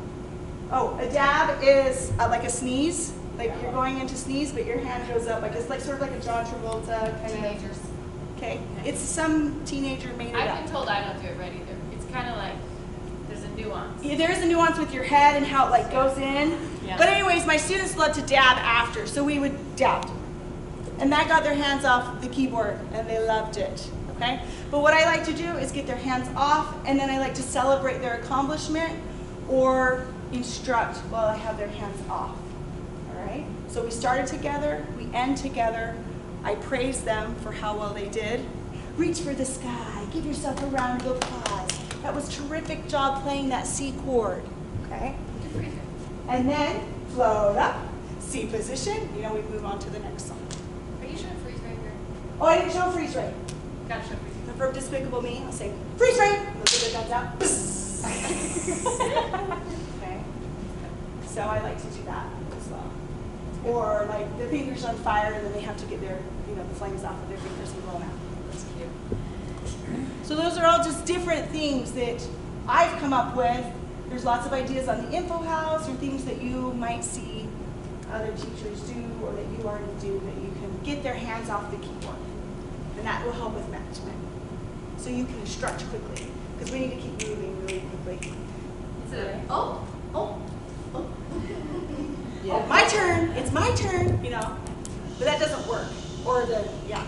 You can hear me touching. Yeah, which sometimes works. That one does work. I've done that one. Okay. Just So- give you something additional. That would be Fine. That I say. And if you keep it exciting and if you model it with them, they love that. They're like, yeah, she's pretty cool. Okay? So, when we're done, we are done. So they're going to play out a turn. And you might have students, even after doing all those great routines, they just can't keep their fingers off the keyboard. And so you might have to move closer to them, so proximity-wise. And if they continue to play out a turn, you might need to just touch them or even touch their hand and lift. I have been known to lift hands off of the keyboard and put them somewhere else without saying anything, without skipping a beat, and I keep teaching. Also, what's the next level? Eye contact. The eye contact, the looking at each other, and just smiling. And I do a slight nod of the head like this with students at times, and they know. They know. Okay, that's the look. And then if they continue, then you can say something or you can remove the distraction. So literally picking up that keyboard and putting it somewhere else. I've had to do that a few times. And they get it. And they're like, but I want to play. Yes, I know you do. And that's when you get on their level and when you get down and whisper quietly so they don't feel really bad. And just let them know, I really want you to play and I can tell you're excited about playing, but right now you're playing out of turn and we can't have you do that. So we're going to let you wait out for this song and then we're going to give you the keyboard back and then we'll try again. Do you think we can do that? Okay. I know you can do it. All right. Those fingers under control and then be ready. Yeah. So they really are the ones that are in charge of their fingers. We're going to provide as many tools as we possibly can to get them so they can keep these fingers in charge. But they're little, and they want to play and they want to touch. So, yes, did you have a question? No. Okay. I want to reiterate what Stormy just said. Those first 5 steps she showed you, getting closer, gentle touch, removing the distraction, can all be done without any break in your instruction. The kids, you don't even have to make eye contact with the kids you're managing. You can keep teaching and keep the energy up and keep the positive flow versus just honing in and singling someone out and using words to redirect. So these are more positive, subtle ways to manage things while you keep the flow. Yes. Okay, and so then you want to reinforce good behavior. Catch them being good. Wow, you all stopped together. That was so awesome. Give each other a dough bomb. I have my students high-fiving each other all the time in class.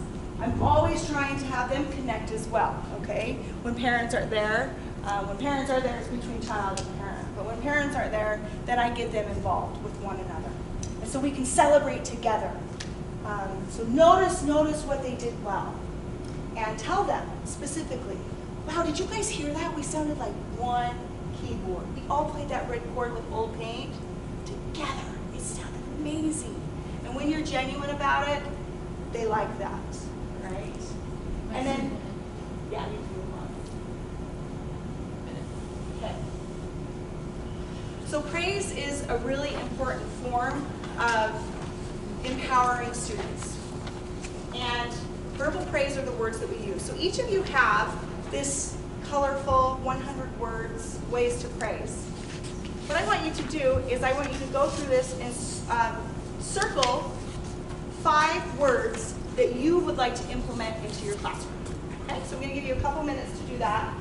Circle 5 or how many ever words that sort of, you're like, oh yeah, I really like that word. Because a lot of us use the same words over and over and over again.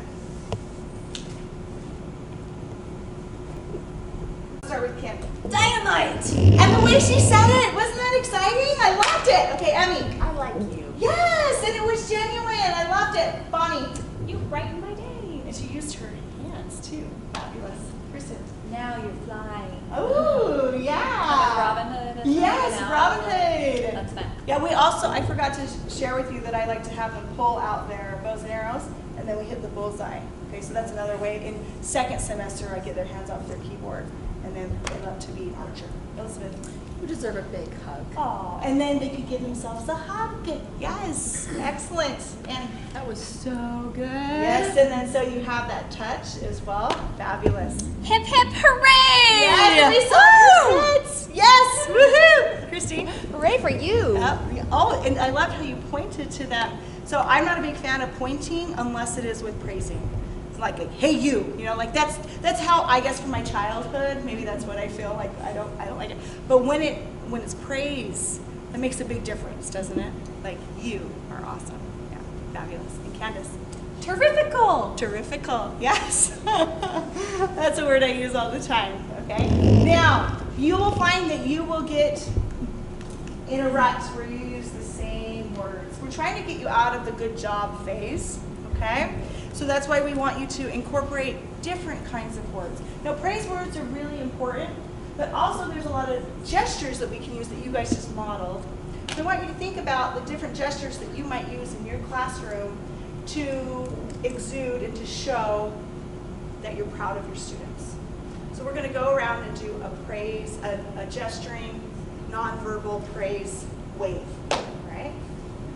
So I showed you what I love to do. I love to do the wow, mom. I also love to do the big silent cheer, and yeah, those are different things that I like to do in my classroom. All right, so we'll start with Kim.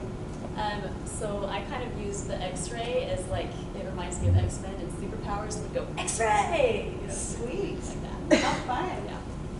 Yeah. Do you like thumbs up? Uh-huh. Great. I always do silent cheer. I'm like, so that's, Yeah, that's fun. like the only one I do. I'm having a hard time. I need to do more. Even a smile. Okay, sure, I'm good at that. See, but your hands are out too. See, so that is a nonverbal gesture, just like that. Did you say wink? I was telling them, give yourself a round of applause. Yes. Yeah, that's great. Be like, I saw. I do round of applause. Yeah, I think we have most round of applause, silent cheer. My daughters just do thumbs up. Thumbs up. I just do pat yourself on the back. Uh-huh. Yeah. Tiffany does that. What do you do, Jenny? High fives all around. High fives all around. And do you go to them? Yeah. Yeah. And the energy that that brings in the classroom is very infectious, and the kids really enjoy that. Great. Good. Now, the highest form of praise that research has shown is called specific praise. So essentially, it's what you see. Specific praise is a lot easier than what we think it is. A lot of people think, oh, I have to identify what they did, and I have to be thinking through all these things, and then I have to tell them. Well, no, really, you just have to notice, okay? So if you're playing old paint, and it's all the red chord, and they're playing with the correct fingering, because you're watching that, that's what you're going to tell them after you're done. You get their hands up. Wow, I saw you all play old paint with fingers 1, 3, 5. So not only are you noticing what they did, you just re-instructed, and you praised them, all in one. That is the highest form of praise. Now there might be a child that is just having a really rough day, but they have a cool shirt on. And that's what you're going to say to them. Man, I love that superhero shirt. What's your favorite superhero? Oh, mine too. Okay? So that's that form of connection that you can get with them as well, even if they're having a difficult time on the keyboard. So by each child, we want to specifically praise each class period. Okay? Here's what's effective about that. If I want more praise, which we all do, I know exactly what to do to get it. Oh, she likes that my hands were like this when I was sitting at the rug. I'm going to do that again next time, see if she knows.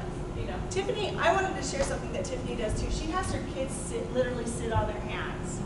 Sometimes I'll have my students sit on their hands too, as a rest position. Some teachers have a rest position and their hands need to go on their legs. Rest position, it does say rest position. I say put your hands away.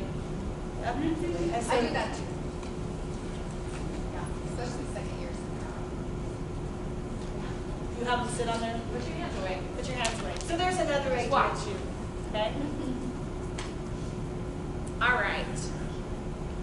So after you've had this fabulous class, we have to wrap it all up. So we're going to use a CODA to use another acronym in this acronym heavy world of art.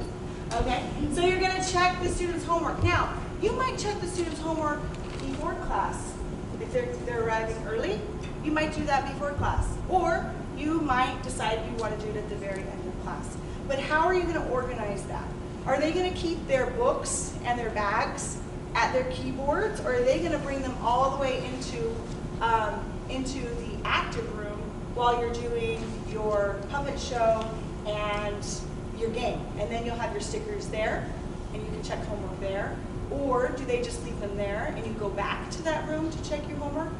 This is another routine thing that you need to think through, and what works best for you and your personality. Okay? Talk to your circle. Find out what other people are doing. And then you're going to offer the prize basket. And Tiffany, are you going to talk a little bit about the prize basket? I will. You can talk about it now. Okay.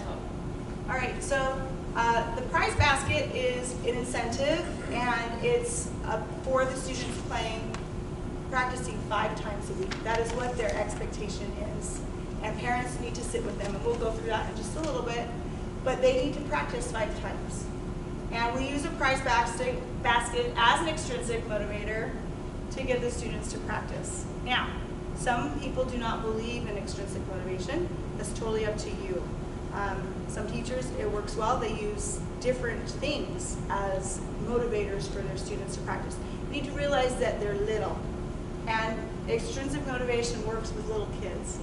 It doesn't have to be anything fancy. Tiffany uses candy and other prizes, but the kids always go for the candy.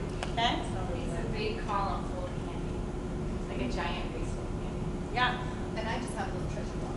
But yeah, sometimes I mix it up with toys, like little Oriole trading toys or candy.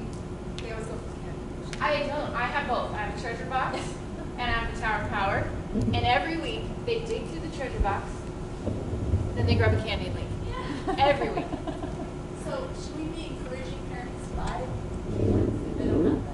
Oh, yes. They have to have one at home. They need to have full-size keys too. I'll go over that after lunch.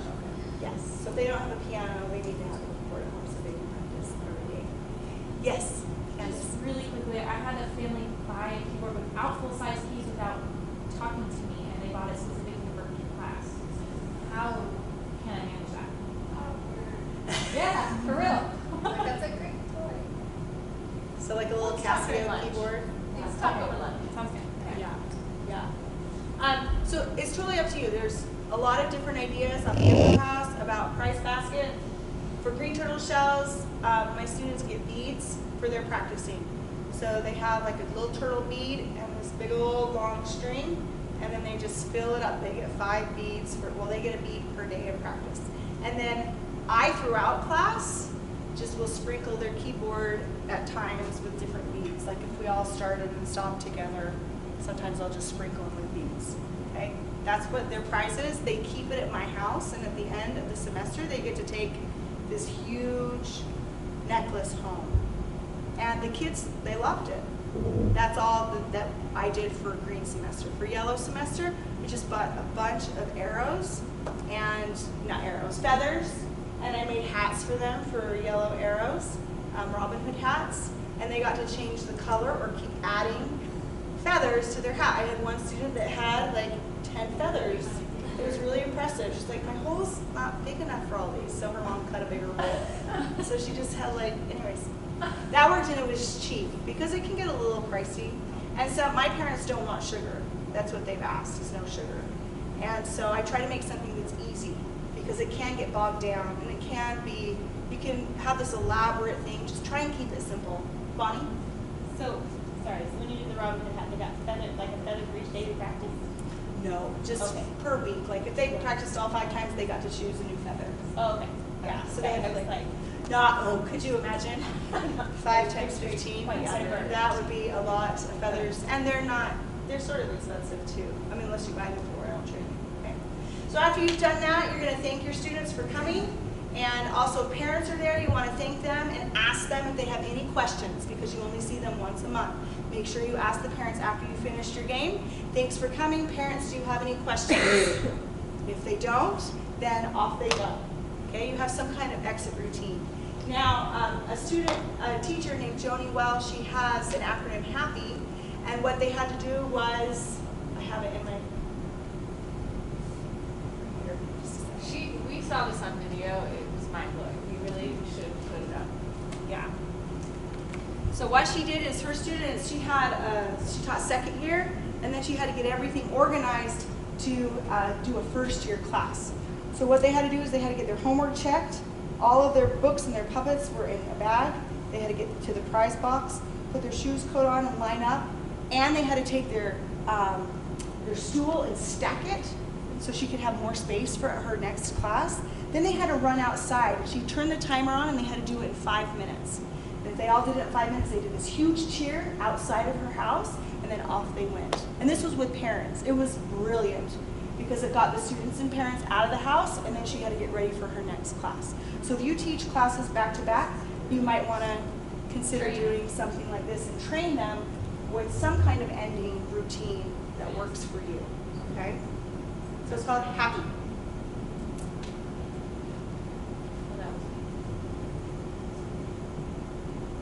Because I'm happy. Come along if you feel like a room is out the roof. Because I'm happy. Come along if you feel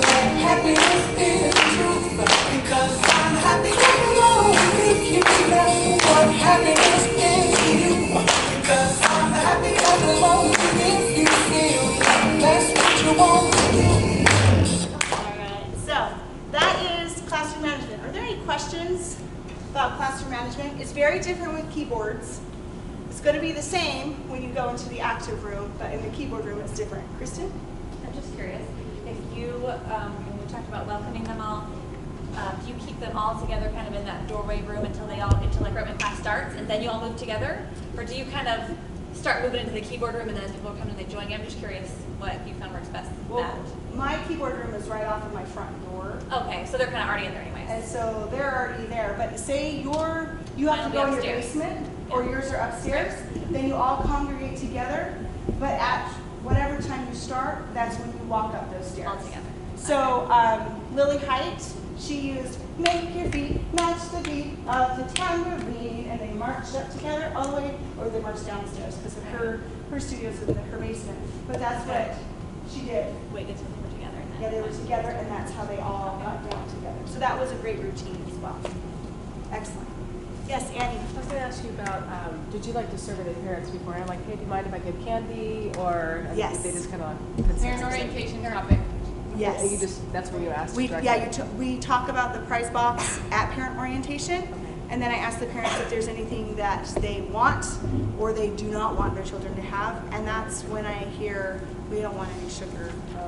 So There are a whole bunch of there's a whole bunch of solutions to the prize box dilemma or subject on here. I mean, everything under the sun. We've tried to collect a bunch of them on the idea, but you can add yours to it.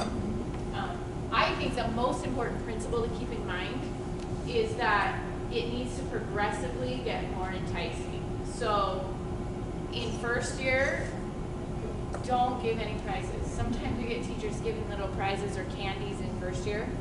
A sticker or a stamp or a high five or a hug, you know, like it just, they're happy to be there. They don't need any incentive. Second year, they have to practice. And so it's gotta be they're just happy to get anything. And then third year, you've got to up the game quite a bit in purple and then again in orange. So when you're planning this out, you're not thinking about third year yet, but kind of have that perspective. How's this going to grow? You don't want to go all out this year. Just enough. And even though I kept mine really simple, for like Halloween and for Valentine's Day, I'd give them little things. And they appreciated that. And I never had one student complain or at all, or parent, about keeping my prize box very simplified. Yes? I have a question more about the homework checking. Like, if I preferred to do it at the beginning, but then I would always have a couple students that would be a little bit late, and so check at the end, and I felt like that would throw me off a little bit. Okay. What's a solution for that? Or like, if my routine is at the beginning, but then I have to check some at the end, and it would kind of throw off like saying goodbye to everyone because I'm like, oh yeah, I gotta check your homework, you know. Right. So, do you have your students put their homework in a homework bin? Mm-hmm. Okay. So what I did is I would have my students, I would try and check homework at the beginning, whoever came early, but most of mine came like right on time. Right. And so they would just line up in order to get their beads, they had to be right by me. So that's why I would check their homework, they'd get their beads, and that's when I could say, goodbye, way to go today, this was, excellent. Be able to give them a little bit of feedback. But they all just lined up in a row. And then my studio, we all get together once our shoes are on, and we put our hands in, and they come up with a cheer for green turtles or yellow arrows, and then we all just off we go. And then, so that's what I do. That's works for me. You do a cheer at the beginning or the end? The end. Okay. So you give them all their beads, then you do the cheer. Then we do our cheer after they have their coat, their shoes, and they're ready to go. And they come up with whatever they want to say. Green turtle shells are awesome, or intervals are super cool, or whatever it is, we put our hands in and we do it, and then dough bonks all around. They love that. So some of them are getting homework checked and others are done. Like, They just wait they just wait. by my front Good to door. wait. They're fine. Okay. Because they're looking, a lot of them just like to talk to each other. So I haven't had any problems. But I have a tip for treasure box too. Mine actually has a lid, but they will take forever if you let them. And so I have a 3-second rule where I will say, all right, you have 3 seconds. 3, 2, 1. And then, they'll always grab something, but. so you shut it? I go 3, 2, 1, out. So I won't shut it off Just not a I've tried homework check. I like the efficiency of checking homework as they straggle in, but I don't like dishing out prizes at the beginning of class because then it's distracting. So it's at the end. Yeah. So their homework booklet is there's a line to the prize box when class is over, and their homework book is their placeholder in line, and it has to be open to the homework page, and it's along a wall, and then I put my prize box at the end of class. So then when class is over, they know right where to go. They go get their homework book and stand there.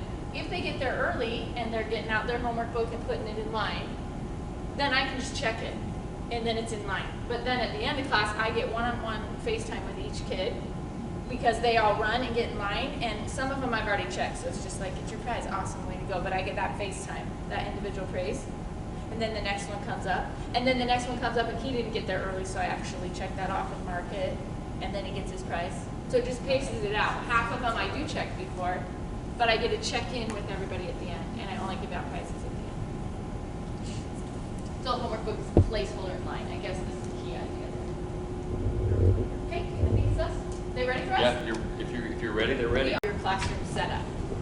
One, there are as many ways to do it as there are studios. So I can't tell you the right way to do it.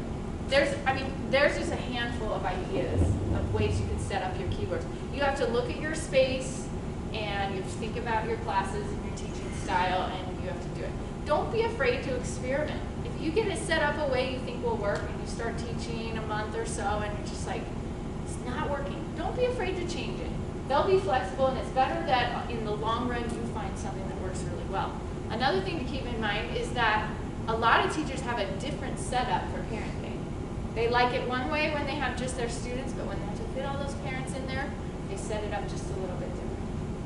If you're worried about it, we always invite teachers to videotape their space and talk through it as if we were standing by them and they were showing us their room and telling us their concerns.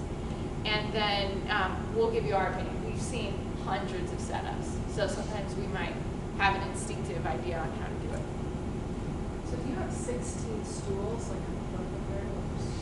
I didn't originally. I built up to that. Originally, I just had my 8. I usually have a class full of 8. They only come once a month, so you could just pull in folding chairs, or I had big 5-gallon buckets I pulled in on Parent Days just to get by for a while. Oh. And then I just decided, I'm going to invest in another 8. I was far enough along in my studio, I could afford that, and didn't hurt that much, and I use them a ton at recitals. I'll put all of them up, and they're just so easy to stack and store and whip out. And The stools at IKEA, they're the Marius, M-A-R-I-U-S. I think they're $5, maybe $6 a piece for a stool. They're the perfect height. They're the same height as Jenny's right here. Yeah. And they stack. And they stack. yeah. They're really, really nice. I would affordable. recommend those. And they're like $6 or $7 a stool. Yeah. And they come in different colors, which is fun. That is fun. I've seen some of the green ones. Okay. Here's 2 more things I'm going to mention about your setup. One, if you can, put parents on the left. If your situation won't allow for that, then what are we going to do, right? But you want to model for parents how it should be at home. And you should probably mention, if you're not setting it up that way in class, you should mention that in your parent orientation. So your parents know why it's important to be on the left. And then the other thing I wanted to mention was the teacher keyboard. How many of you have a piano, your own piano, versus your own keyboard, where you're going to teach? Stormy does. Okay, the rest of you just have an extra keyboard that you're going to use? Okay, so we have it set up like this. I like to have my keyboard set up to the side. I feel like the keyboard here creates a barrier. It's like me and you. But this feels more like us to me, and I think you feel that way too. I definitely recommend that no matter what, you stand. I've seen teachers where they sit, and I don't think you have as much command of your classroom. So yours should be up high if you're doing it. I like mine to the right because I can still teach, I can play and accompany, and I can still teach like this. So that's something to think about. It's not, you can't always accommodate it that way, but it's a good little thing to point out.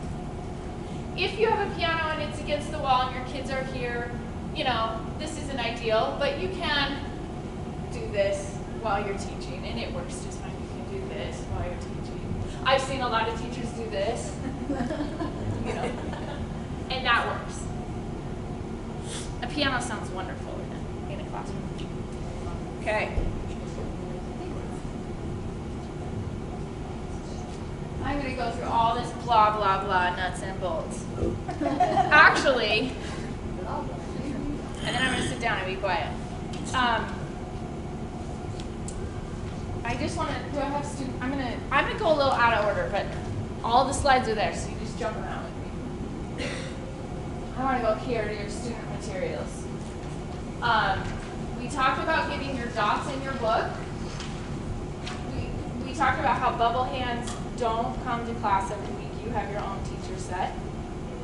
We talked about where to put your stuff. The stickers on the keyboard can go down at the tip or they can go separated. It doesn't matter. Or you can put them at the top. You can put them all up at the soundboard if you want. They just need to be there. What else were we going to say on student materials? The CDs, really put a plug in for the practice tracks on the CDs in your parent orientation. Because that is such an amazing tool that Let's Play Music has provided for us. And the students, I found this year with my students, they really loved that aspect of it. Use the performance tracks, the practice tracks within your lessons sometimes, especially when the parents are there, so they can hear what it's like to play with the practice track. In fact, that's what I ended up doing this year. You were talking about when they come into class. I would play the practice tracks over the speaker, and they would sit down and just go right in and play with the practice tracks. And that was fun because I said, you know, there would be all this energy, and I said, was that so fun? You guys sounded so good. Do you know you have this on your CD? I want you to turn this on at home and play it just like this with mom or dad. That was a good pitch for practice track. Okay, so the next couple, like, itemized list of things I want to talk about is really, like, nuts and bolts and business aspect things. And all of the topics tend to relate really well to parent orientation meetings. So I want to talk about the next few subjects in reference to parent orientation meetings, okay? There are things you need to know about just being a teacher of second year. And it's language I think would be excellent to use in your parent orientation meeting. So you have to hold a parent orientation meeting. You can do that however you want. The only have to is holding a parent orientation meeting. And we have some tools to make it easier if that's too wide open for you. We have an excellent PowerPoint, I might say, with really cute pictures. And there's a script that goes with it just to get you started. There's a lot of flexibility in the script. Even if that's not your style, I would recommend going on and reading the script and looking through it all just to pick out some good talking points. I know I used the third year PowerPoint this year, and I buzzed through all the slides and just stopped on the 5 that really related to what I wanted to say. So you can pick and choose that PowerPoint as much as you want. In fact, that file you can download and edit however you want. But it's got a nice professional look, and it'll give you a place to start.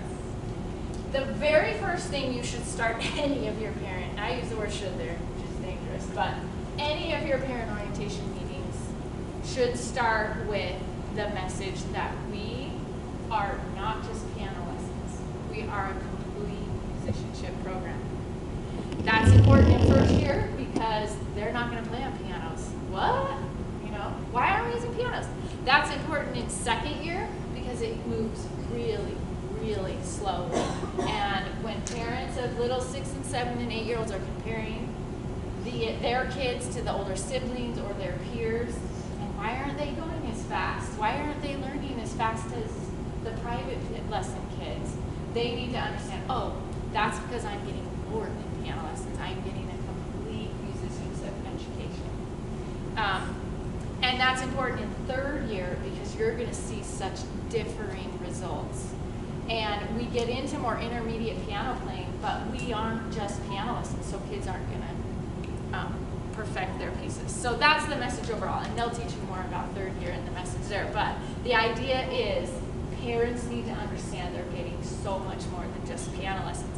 And for that reason, it's not going to look just like piano lessons all over. In fact, the second thing to introduce to a second-year parent is to help them understand the nature of a second-year child. Let's see if I can find that slide. There we go. So our kids are coming and they're either 5, 6, or 7, right? If they enroll 4, 5, or 6, now they're 5, 6, or 7 years old. Well, there's a big maturity difference between a 5-year-old and a 7-year-old. So much is happening to kids in those years. And there's a big size difference. Are you starting to worry about some of your tiny little hands? Yeah.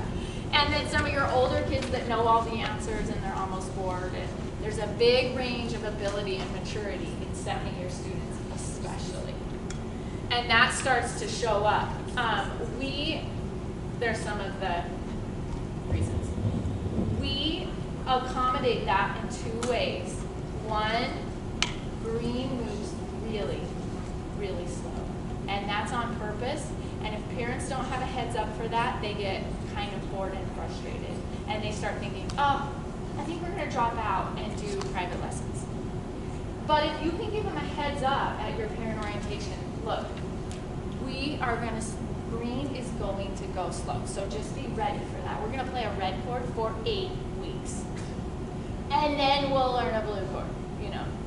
If you can give them that heads up and just reassure them that these methods are really sound, and it gives kids plenty of time to develop the neural pathways and the muscle memory they need to play that by the time we get to our left hand, and this is amazing, we can learn all 3 in our left hand in 5 weeks versus 5 months in 3. And it's just all part of laying the right foundation and internalizing, just like how first year builds on, or second year builds on first year. So that's an important message, if nothing else, that you convey in your second year orientation. And that they're going to see, here's the second idea. There's a difference between skills and concepts. And when you have a range of maturity, the skills that kids can demonstrate is going to be an equally large range. Some of them have such a hard time playing a red chord, they still have to hold up their 2 fingers, you know, the whole semester. And some of them can figure out red and blue and yellow, you know, within the first 3 weeks. That's great. You're going to be so good at it when we get to that, you know? So there's a big skill range. But conceptually, most of them can get the concepts. They understand about the different chords and the different shapes of the intervals that build the chord. And that's great. That's what we're after. That's why we let 5, 6, and 7-year-olds take our classes at that age. Because conceptually, they can learn it. And we know eventually they'll grow up and the skills will come, and they'll come fast because there's concepts underneath them. But parents don't know that. Parents are just sitting in class going, my kid can't even play a red chord. I just think this is too hard. I'm going to pull them out and hold them back a year, and then we'll jump back in. No. That's when you start saying, yeah, but when we're in the activity area and we're talking about interval shapes, they can answer all my questions. You're focused on all they can do right here. But there's so much more going on in here. That complete musician is really developing. They have a great ear. They have great pitch. They understand all the theory. That's usually where parents get derailed. Okay, so those I think are your first 2 important things to lay down in your parent orientation.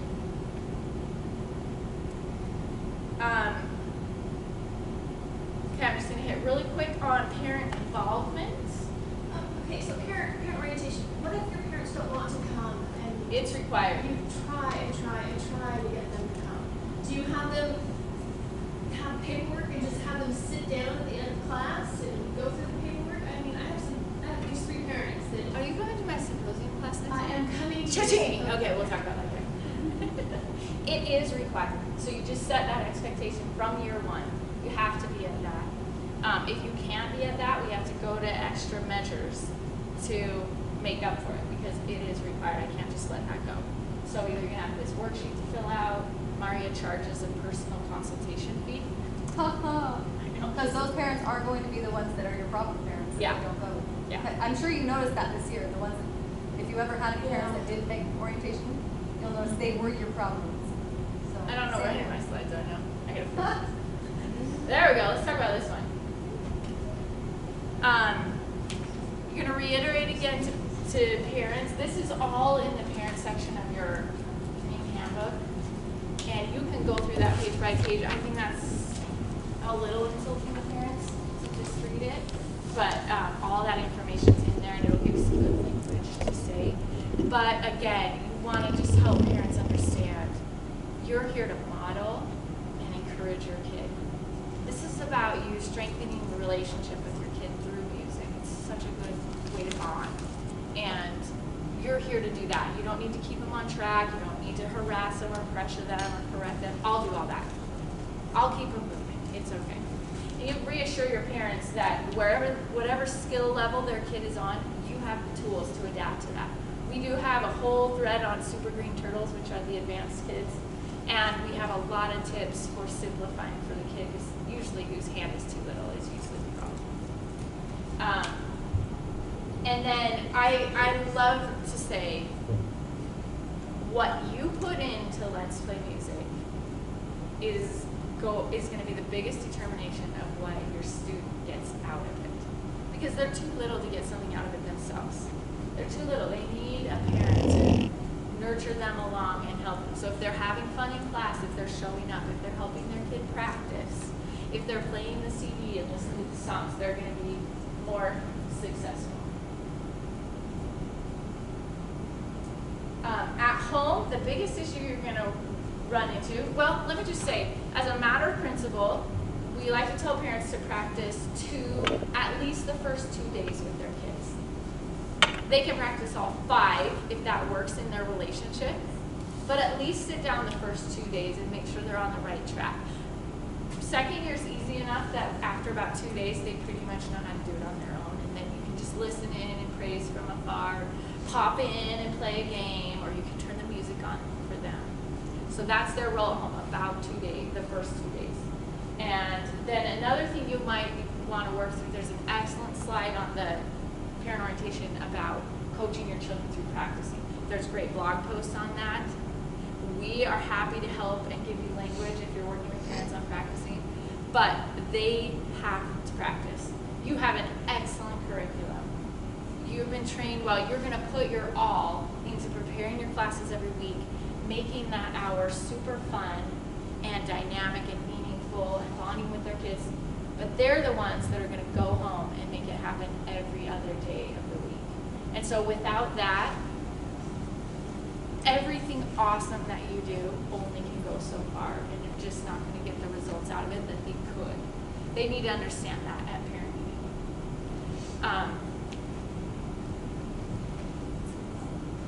I want to talk for a minute about empathetic responses. On the parent orientation PowerPoint, there's a great slide to help parents work through that. The number one paradigm they need to get over is that practicing has to stay fun.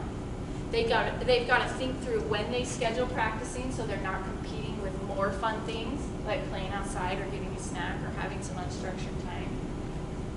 It's short enough. They only practice about 2 minutes in the first of green, 2 minutes a day about, and by the end of yellow they're up to 10, maybe 15. So we don't practice very long. Parents should understand that right from the get-go, parent orientation. Wipe away from your mind. Go practice 30 minutes. That's not a part of Let's Play Music. That's private lessons. And wipe away from your mind. Play that a million times. No, they really just have to play through each song one time every day, 5 days. And it's not really like skill and drill. It's like, let me turn this song on. Ooh, let's play this song, and then let's get up and dance around, and then let's run back to the piano. All the games that we play in class to make these songs fun, we're going to do at home. So you're going to reshape the way parents look at that and really emphasize practicing needs to be fun. It needs to be lighthearted. It needs to be quick. It needs to be fun at home. And when it's hard, because learning piano is hard, and they're going to have to do some hard new things. When it's hard, they have to train themselves to respond with empathy. So, I can tell you're frustrated. I am too. This is so hard. You know, acknowledge that it's hard. I think you can figure this out if we'll just stick with it. Do you want to try something else for a minute? Well, giving parents also options of how to practice. Yeah. So maybe your child is going to play Doe is Home every day, and then they're going to play 2 other songs, and then the next day they play 2 different songs, and the next day they'll go back to it. You know, if you need to differentiate dependent upon where the child is at, then just allow that for parents to know and understand that you can help them if they're really having a struggle at home in practice, that you have different ideas that you can give to them. There's a lot of coaching in your student manuals on this, and I still think they need more coaching from you as the teacher to teach them how to be a good parent when it comes to practicing. Julie likes to say, in 3rd year, she likes to say, it's not really our job to make them excellent piano players or really excelled musicians. It's our job to make them love music enough that they'll stick with it. And a big, big, big part of that is teaching parents how to keep practice time fun. The kids have to love practicing, and they have to get in the habit of doing it every day. And those are the 2 habits and the 2 skills that will create an environment where they'll keep studying music long enough that they'll be good at it. Then they get that intrinsic reward from playing beautiful music and everything that comes from that. They don't need candy anymore. Okay, I'm going to say this about homework, and I think I am about done. The format on this homework page is really loose. We redesigned it that way for you. I don't want you to make your parents feel like it's loose. You need to, this is on your turtle, things to think about, practicing policy and reporting structure. What do you want your kids to do? The best situation is to play every song once a day for 5 days. And there's not really a place to show that. So, for instance, you can have your parents sign this if they played every song once a day for 5 days. Then they pass that on. You can have your kids tally every day so you can see. I have my kids draw extra lines in here so they have 5 total boxes. And they get a signature each day they practice. Then I can see 1, 2, 3, 4, 5 right here. The reason that we changed the format on this is so that you as a teacher could adapt it when you got those outlier students that were struggling and families that just had too much attention. So you can adapt it and say, you know what, can you let them play one song 5 times if they have their favorite song? Or rank the songs from their favorite to their least favorite and start their least favorite and work up to their favorite. So there's some flexibility where you can step back and work with families one-on-one when you need to. But in your parent orientation, you lay down the law for how it's going to be. And that can be as simple as saying, I want your kids to practice every song every day for 5 days, and I want you to sign it each day. So here's the first box, draw a line, sign the second. That's how I do mine. Do you guys want to interject any other perspectives on that one? Okay. Figure out what works for you on that and what gets your kids to practice every day. A little bit every day goes further than 5 times in one day. Here's your parent emails. You're all familiar with these and how they work. We have a set of them. I don't think anything more needs to say about that except that we send them out. Here's a studio policy. This is optional. It's optional, but it's a smart thing to do. It's a smart thing to do. I'll tell you a story. I know a teacher, Danica. She had everybody sign this, and she puts it on file. And she had some families approach her and want a job. And she just pulled that out, snapped a picture, and said, no problem. Here's the contract you signed at the parent orientation. You'll notice there's a $60 drop fee. Just let me know how you want to work that out. She had one family come back and go, oh, you know what? I think we're going to stick it out for 6 more weeks.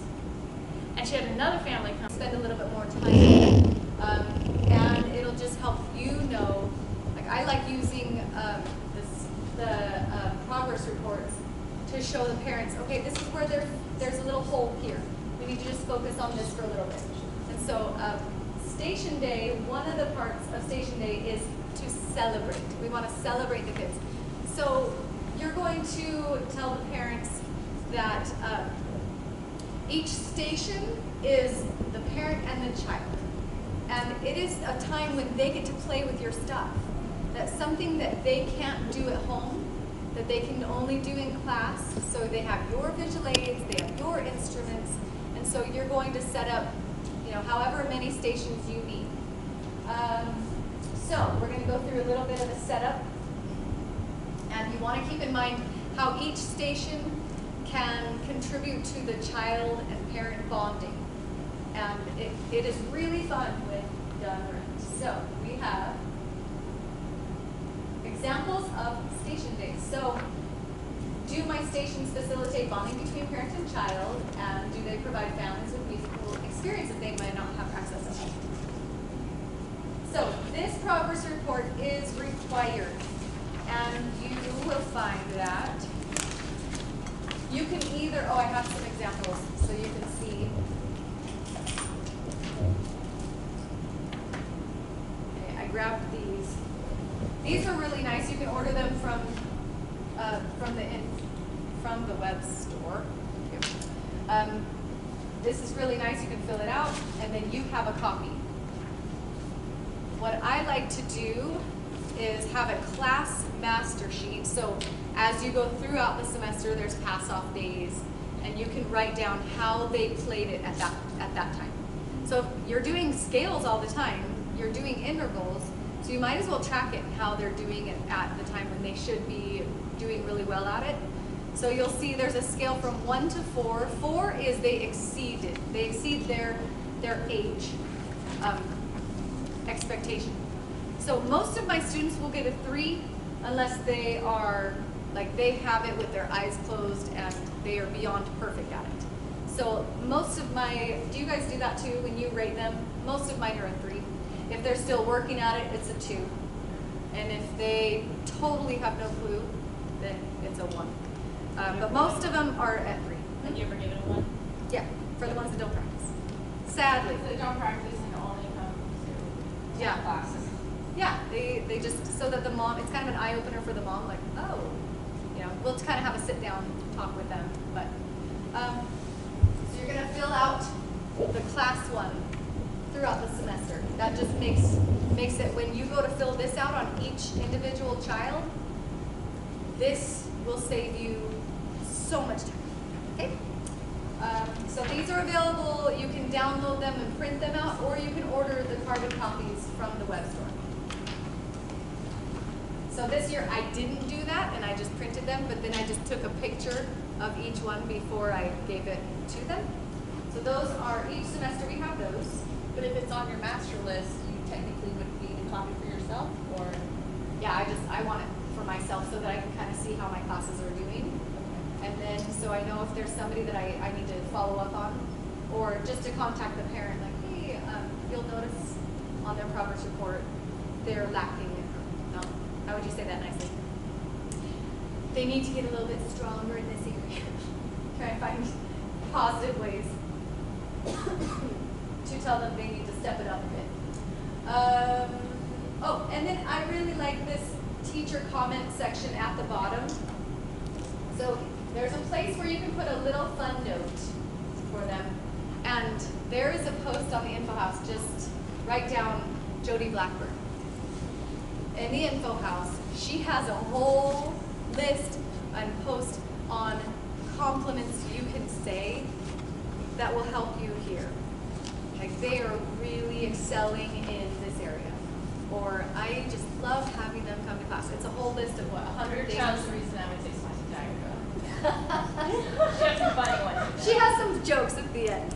But That's your teacher. But I use those. I have that open when I'm filling out my comments, because sometimes I feel like I'm saying the same thing to multiple children. So that's helpful to give you a little bit of variety of what you can say to discuss. I'll add, sometimes I'll write a short compliment or comment in there, then I leave a little space, and during my celebration station interview, I'll say, tell me your favorite thing from last week.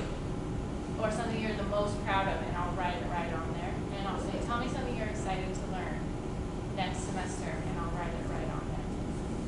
So are these forms filled out ahead of time before celebration? Yes. You have to have So them they're ready to already go Done. Okay. on lesson 15. You may fill out a couple, you may get to, if you missed anything throughout the semester, sometimes I'll use that time, but the Takes a little station extra time, day, 5 minutes a kid about. yeah, you don't want to spend, I mean, if you have 7 kids going around, it just takes a lot of time. So you want that station with you to be a celebration station. So they're gonna have, maybe, let's say there's 7 students, so there's 7 stations. And second year is so lucky because in the back of your books, do you guys, any of you have your student manual? One of the stations can be this coloring station. They have activities in the back where you can, what page were they? Maybe it's after lesson 15. Oh, crossword. Yep. Yeah, it's a coloring station. So you'll have crayons at one station and at a table. And then they can do these pages in that station. And then another station is your puppet show station. You can also use those pages as a summer bridge packet. Yeah. Your choice. Yep. So one of the stations, I mean, I think there's ideas, right? Jenny, will you go back and paint a picture for us of what lesson 15 looks like when we show up? Okay, thank you. So when they come in, and I know some teachers will actually text the instructions for each station. That's just if you want to, but you want to paint the picture to the parents. Parents, this is a time when your phones are off. This is you and your child. You get to bond with your child and have fun with them and celebrate at each station what they've learned this year. Because this is lesson 15, this is just review.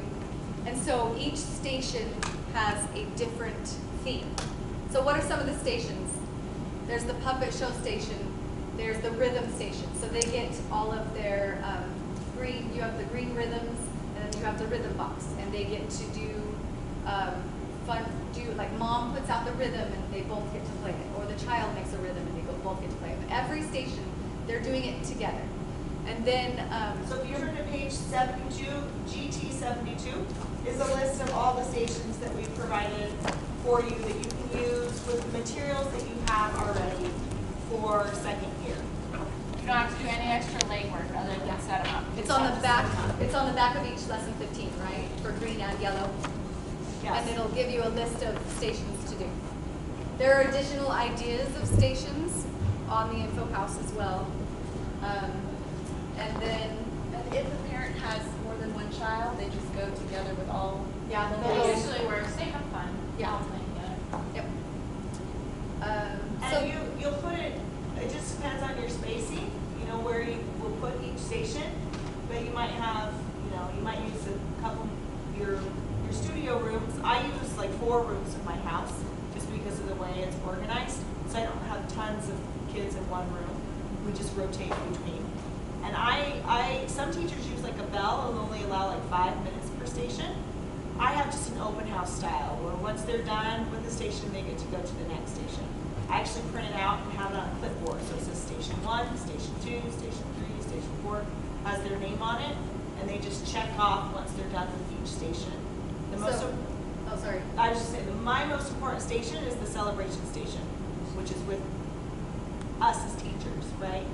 And once they check off all of those, then they get like a little prize at the end because it's Christmas time. So they get an ornament or a candy cane, a treble clef candy cane, or something like that. And then they go. So do you just call them up whenever Yes. you're ready for them? That's how I do it. But I do open house. You can do, you can have them sign up. Like, at 3 o'clock, Joe is going to have his celebration station. 3:05 is Like Sue, appointment? An appointment, yeah. Do you want to play that clip of your, I don't know what slide that was on. Want to show? Yeah.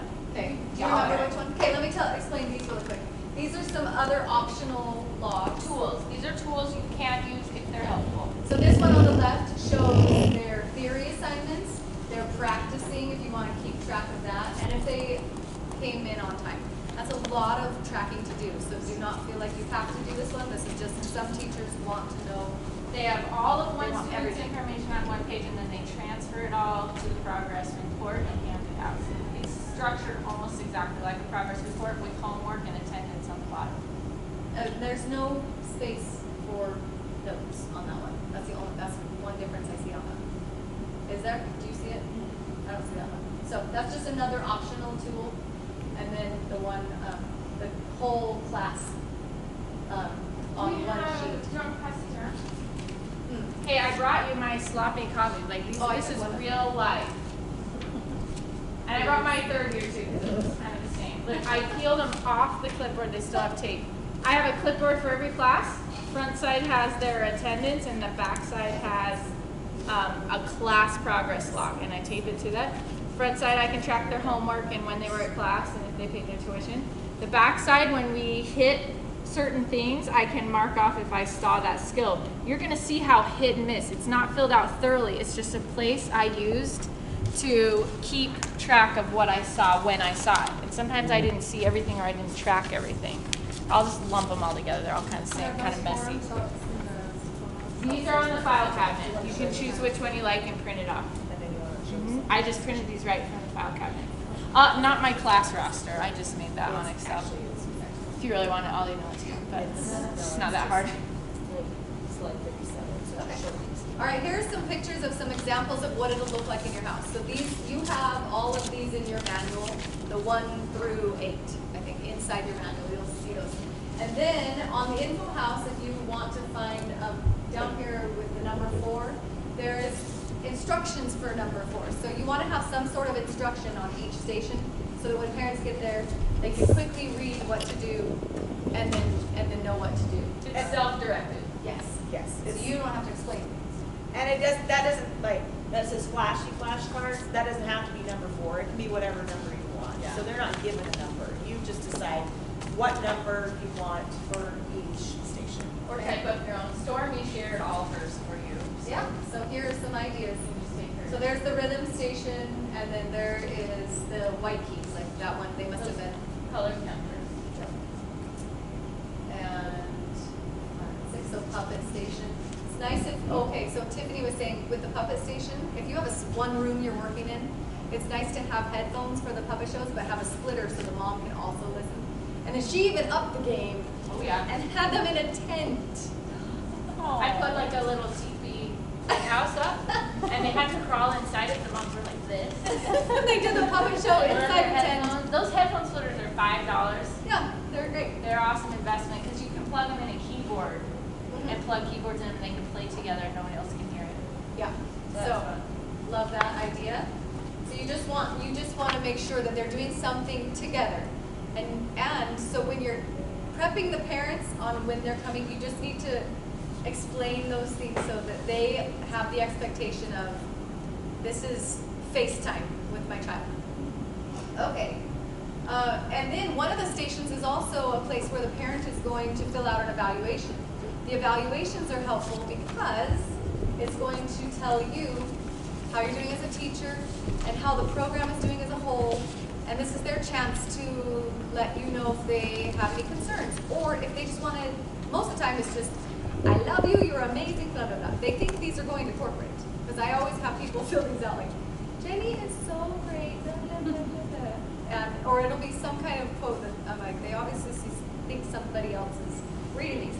But it's super helpful for you guys to just get a snapshot of your teaching and how you're coming across and making sure everybody's feeling good and comfortable and you want to exceed their expectations. And if you're not, you want to see if there's any kind of theme within your progress reports that that'll help you. You guys did these last year too, so that's not going to do teachers. And so we're going to show. All right, here's a little celebration speech. Okay, you're going to see a couple of different strategies, ideas, situations, how you can use, this is me and some of my students. The celebration station. She was excited about it. Guess what we're going to celebrate? You. Carly is an awesome piano player, and she's finished. Did I give your paper? I might have just given your paper. There she is. I thought I just gave your paper to Ty. So we have to start by talking about all the things you're good at. What do you think you're good at? How to skip? You don't even know. Okay, let's ask Mom. What have you been really pleased with? So Ty is awesome in general. He really likes being Chief Joe's home, and he's good at it when you practice. Ty's great, still at the buzz. We still like the buzz. What else is he good at? Ty's great at singing when he plays. I agree. In fact, we played bug scale in class the other day. You want to play bug scale? Should we play bug scale? So we're gonna celebrate a Okay, let's all do it. Mom, you put her hand up there. I'll put my hand down here. You put your hand in the middle. And you pick the bug. We'll all go together. Oh, that's the hardest one. Okay, you have to say, here we go. And it has to be slow enough you can play the time for the words. You ready? Okay, you say it so we all know how fast you're going to go.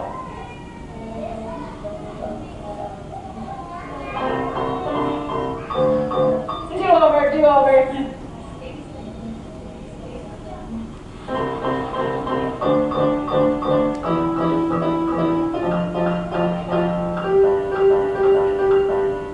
Wait, what happened? What happened there? Did you? Let's do it again. Third time's the charm. Which finger gets the pop? 3, pop. Okay, let's do it.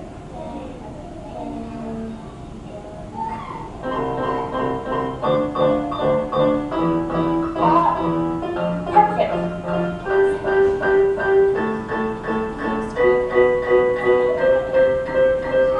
I knew you were good at that.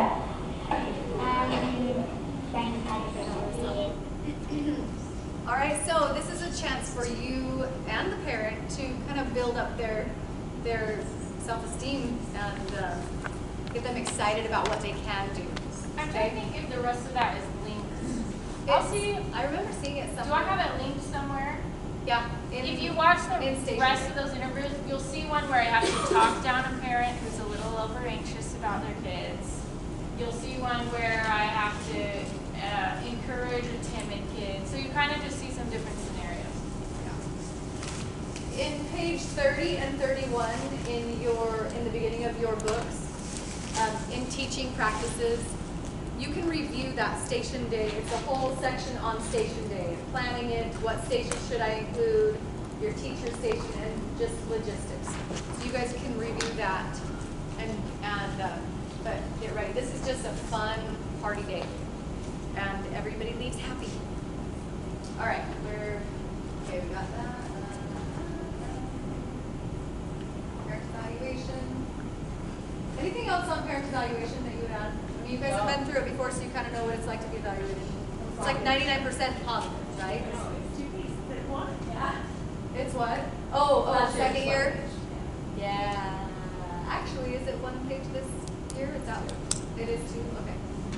All right. I think that's all right. So a quick overview of what we learned in the green semester. Okay, it's just our right hand. They understand middle C is the anchor note, and on the staff and also on the keyboard. So Do is home. They also know it directly on the staff, and we use that as that anchor to play steps and skips with echo and Zeth. And then we have our intervals. We teach the second, third, fourth. We sing the fifth. We model the fifth, but it's not until the second semester that they actually know it's the fifth because of I Am Robin Hood. Okay. Right hand only. That's all we're training right now is the right hand with chords, and they're playing accompaniment. And then we teach them bubble hands, hand position, as well as the red, blue, and yellow chords, C and F on the keyboard. And then they learn the melodic patterns of a mi, re, do, and a sol, la, mi, re, do. And we teach piano and forte through our puppet shows. Our yellow semester, we're going to add that left hand with all of our chords, and also we'll start doing some right hand by itself just at the very end. And then we learn about our treble clef and our bass clef and some staff note names. We learn middle C, middle B, middle D, treble C, and bass. So those are the notes that we use as our anchors, and then in third year they will identify what all of those are on the staff. Okay? But because of those anchor notes, they can play steps and skips with echo Edna very, very well. They will learn their major scale with both hands. And we learn middle C position with both hands. Parallel motion, as well as contrary motion. We learn all the letters of the white keys through our alphabet keyboard game and the melodic pattern of it. So we do. So that's just a really quick scope of what we do in each semester. Now we show you this activities by purpose because it is a wealth of information to show your parents. So I'd love to pull this up and show the parents at parent orientation so they can see, wow, look at how many things my children are going to be learning. So there's always a primary purpose as well as a secondary purpose. There's only one song in all of Let's Play Music's curriculum that's purpose is simply for fun, and we have it. It's Chomni on the Go-Go, which we'll do later. So we're going to have all of you stand up, and we're going to do Say Say Oh Playmate together. So let's get in this circle right here. And are we going to do it with the music? We're doing music this time. Oh yeah, it's really fast. It's really fast. And you need to get woke up after that.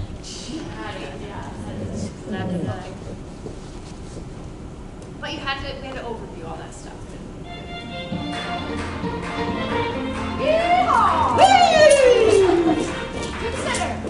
Say, say, oh playmate, come out and play with me, and bring your dolly's tree, climb up my apple tree, shout down my rain barrel, slide down my cellar door, and we'll be jolly friends forevermore.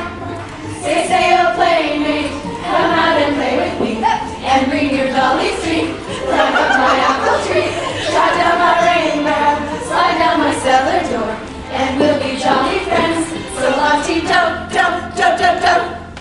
Yay! So that is really, really fast. So you want to do it a couple times without the CD so you can get really good at it, and then turn that on, and the kids love it. It's so much fun. It is, yeah. And then you're out of breath. So good workout. Good wake up. Okay.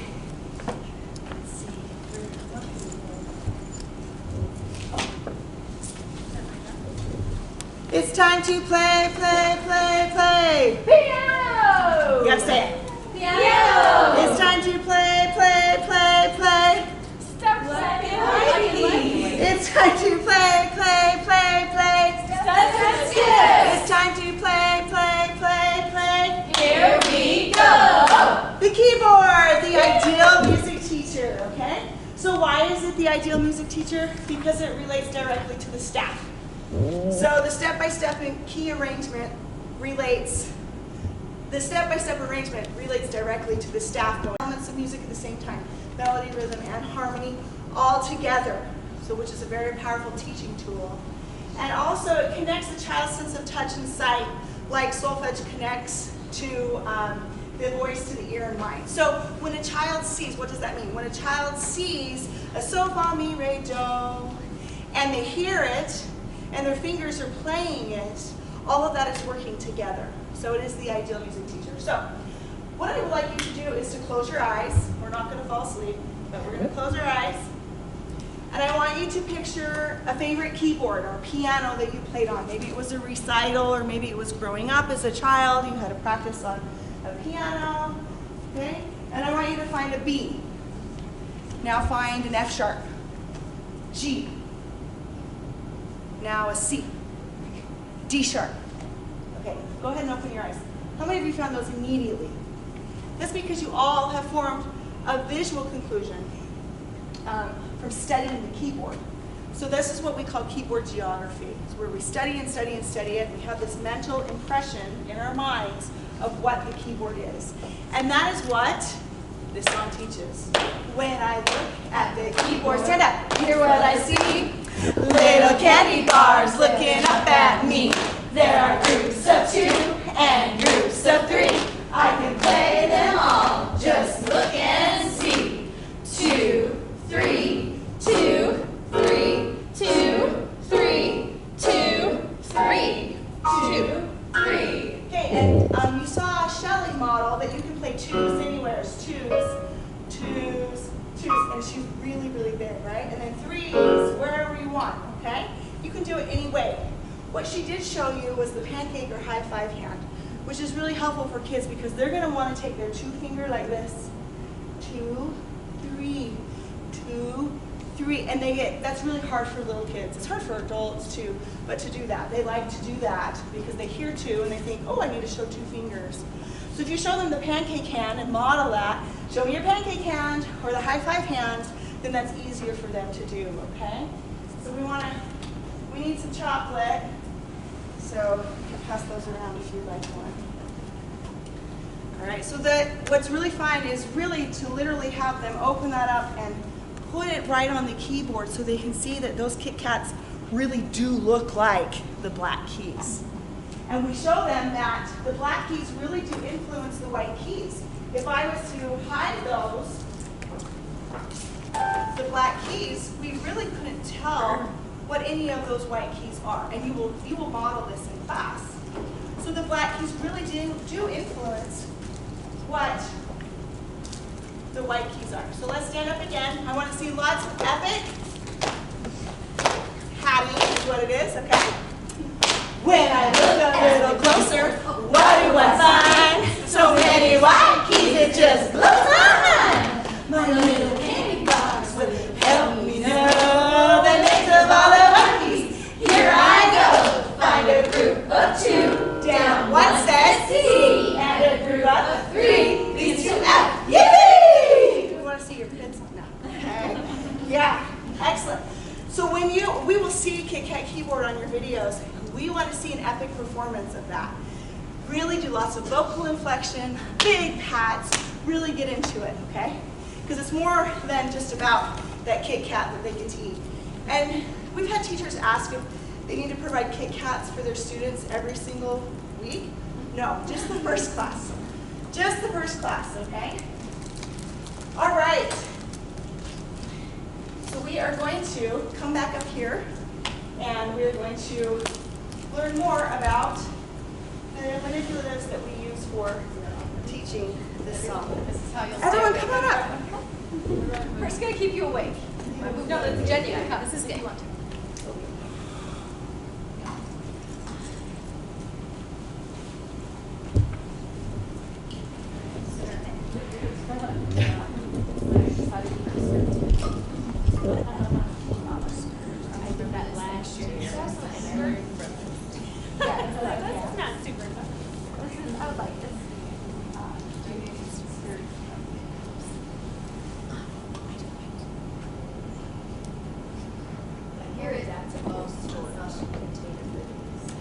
Yes, you can get these at Michael's or at Joann's, Hobby Lobby.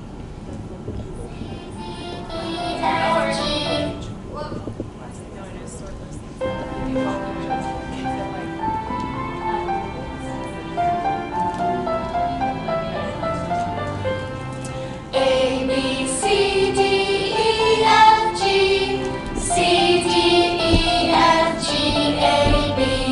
The order is the very same way, but after G comes letter A.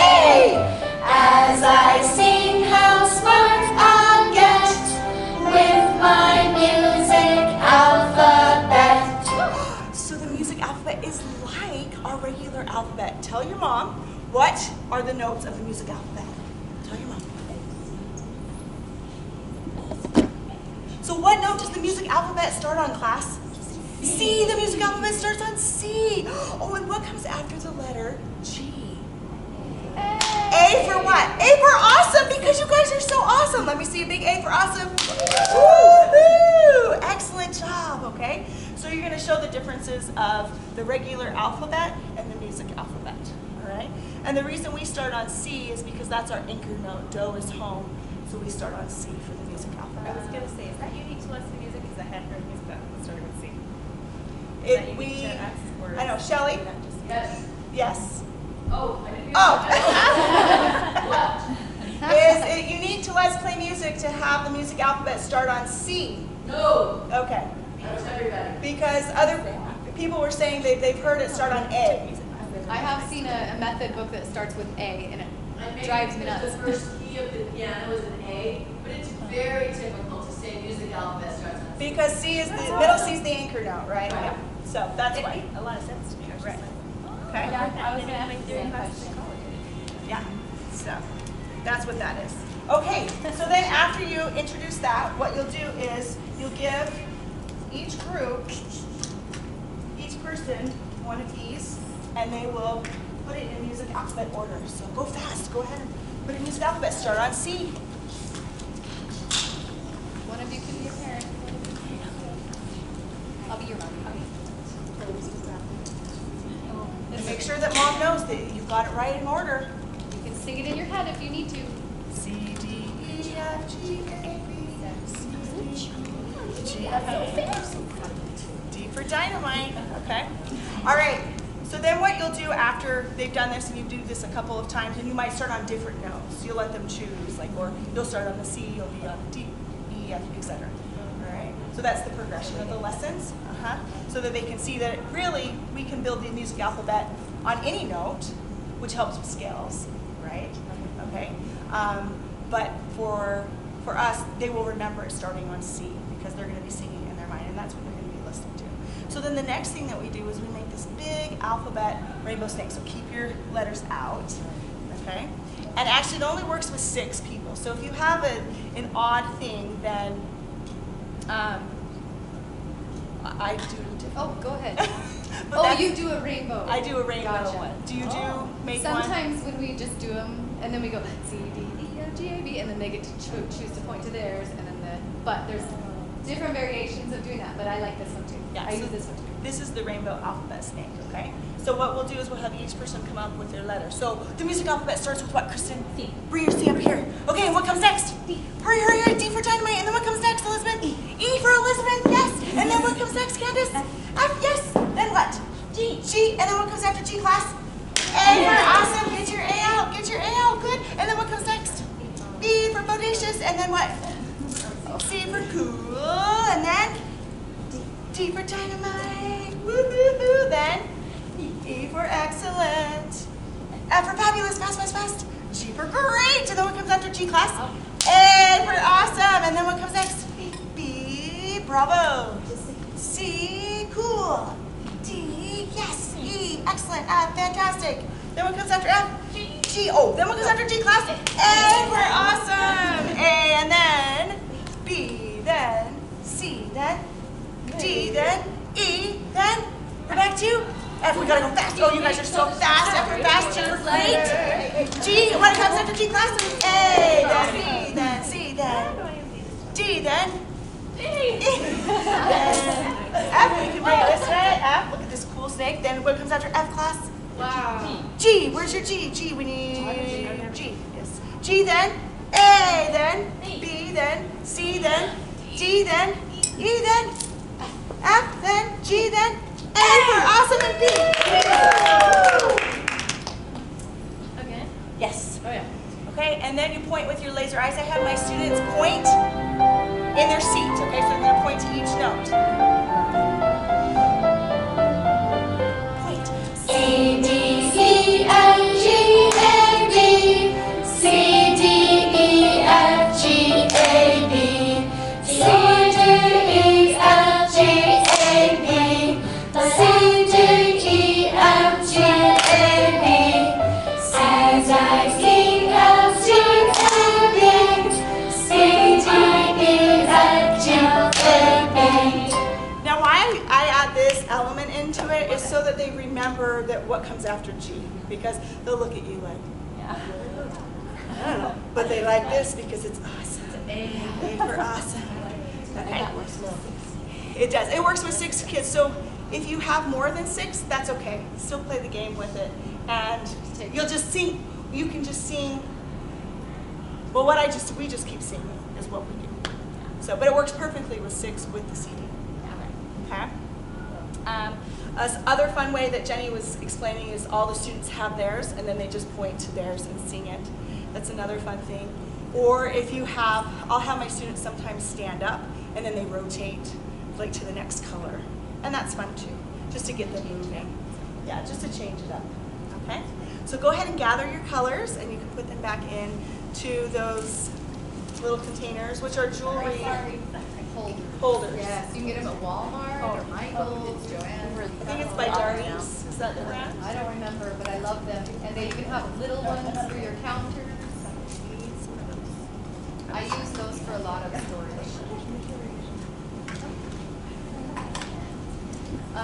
People use different maps. Okay, Tiffany, you're up. Have them bring their songbooks to the activity area. I get 7, 8 pairs of scissors and I have them out, and I have 7 or 8 baggies, and I have a stapler ready. And this is a little extra mild thing, but it's not a bad idea, so I'm going to mention it. These are half sheet sticky back foam. You can buy like 500 for $5 or something. They're pretty cheap at Walmart. It was like a Lifetime Studio supply for me. And the great thing is, they are exactly this size. So I have one of these ready too. And all the parents, I say, okay, I'm going to teach you a new game today. This is such a fun game for Yellow Arrows. In the very back of your book, see if you can find it, the very last page is the game, the alphabet pieces game. And you all have some scissors. This is a parent activity. And here's what you're going to do. You're going to cut out your game. And I have them unstick this and stick it on. So we're actually doing this right now. And here's a baggie. Parents, I'm going to have you cut this out. Cut out the whole strip and then each of the little pieces. Okay, by now they're foam. It's kind of a hassle to cut. But the nice thing about the foam is if you just play with paper, it tends to fall in their piano and they get frustrated. The foam makes it just thick enough that it won't fall. And that's why I'm mentioning it here today. It's optional, but it'll save you a lot of parent inquiries. Do not rip the page out. We want to leave this in here because this is going to be like the cheat sheet at the beginning of the game. You can use this. And then when you get really good at the game, you won't have to use it. I have a big copy here that we'll use in class, but when you're at home, yours now looks like this. You can just set it on your keyboard like that to work with at home. We'll put this up here too so you can see both. Okay, parents, you work on that back there. I have baggies for everybody. We'll staple them right in the back of their books when you're done. While you're working on that, who wants to play the game?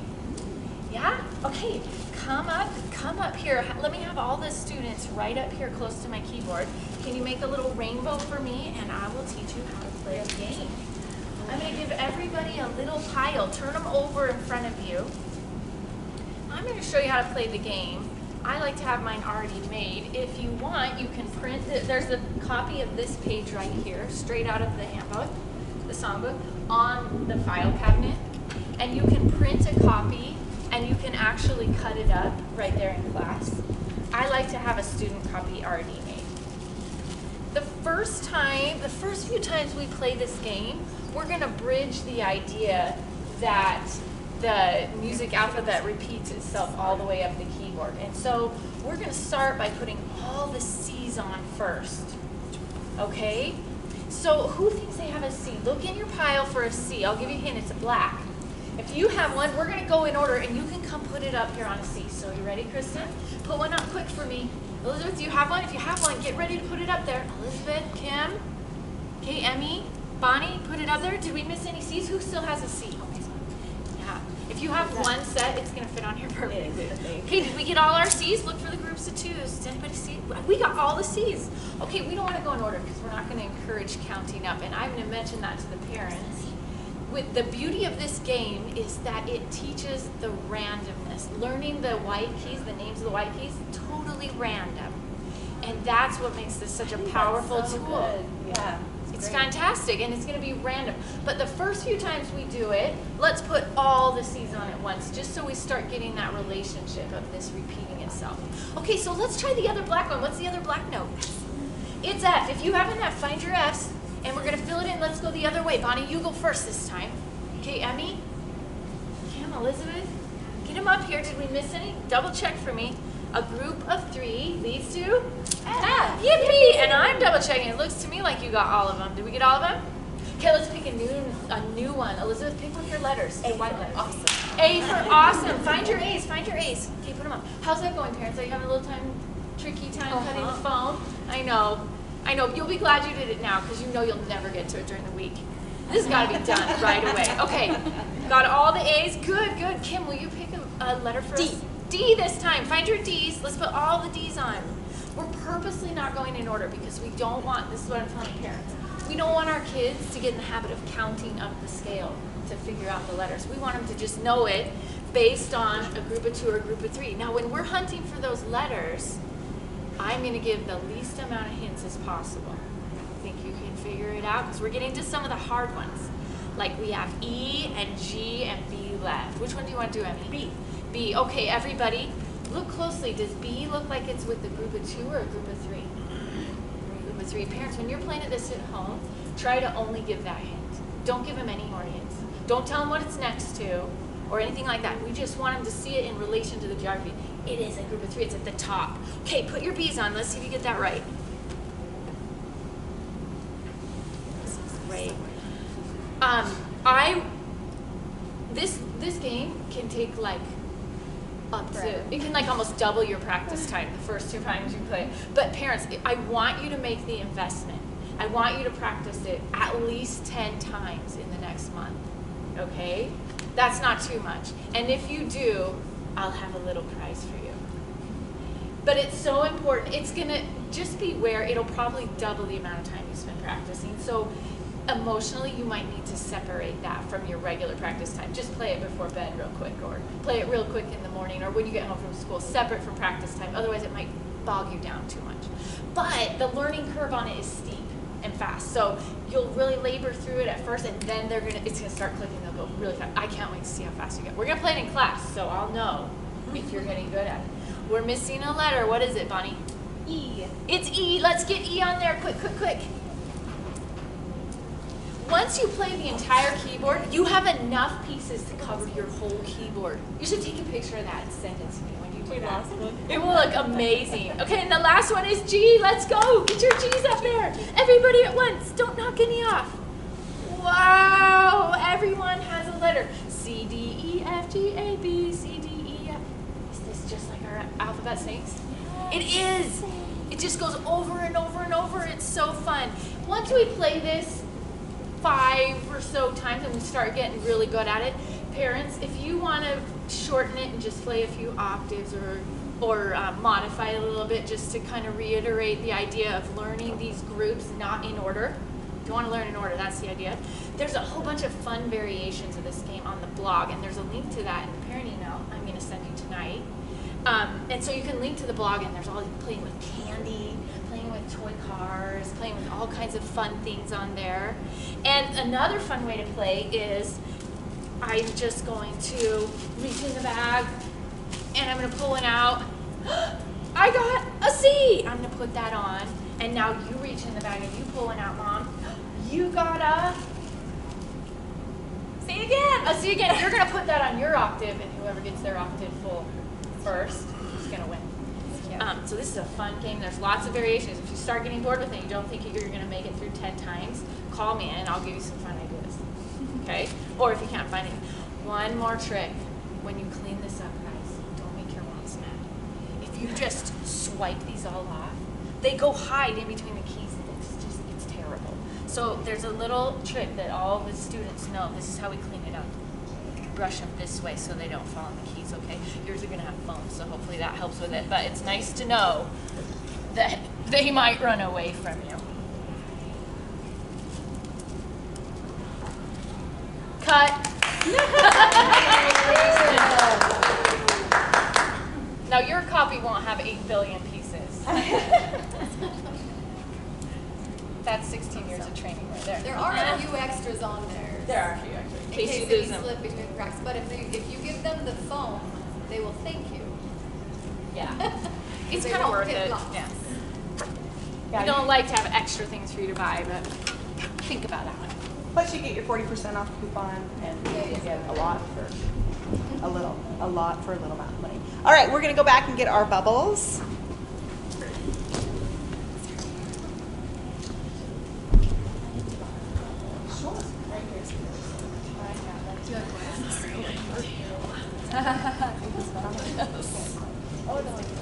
Well, no, I left my car with my No Red Bull? It has my kids. Put them all away. And I have my Edna and my bubble. Just regular soap. I forgot to grab it now. Well, we got No, it. sad. They dropped me off.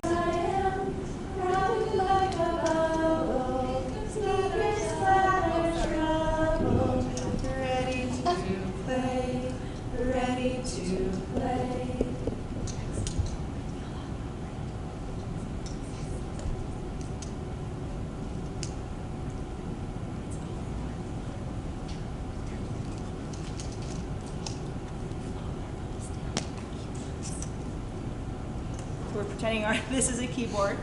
And when parents are there, you're going to have the parents pull the bubbles out from underneath their hands, okay? And then they can feel what it is supposed to feel like on the keyboard. So what we call this is modeling, where the hands are forced in the right position. So as they continue to practice with this bubble, that hand is going to develop into that perfect bubble hand position, okay? Which is brilliant. I have piano teachers ask me all the time about my children's hand position. And I tell them it's based off of a plastic Christmas ornament. And they are just shocked. They're like, really? So this forces the hands to be in the right position. Now you need to realize that these little kids are 5 years old or 6. And so you're going to have lots of different variations on a bubble hand theme, is what I like to call it, okay? And their hands aren't quite big enough to have that rounded fingers, soft fingers. Sometimes their wrist will collapse. But as they continue to practice with this, and as they grow and develop, it will be placed in the right position, okay? So when their hands are like this, you would go through all the different ways of not to have them, okay? Non-verbally, you don't have to say a word.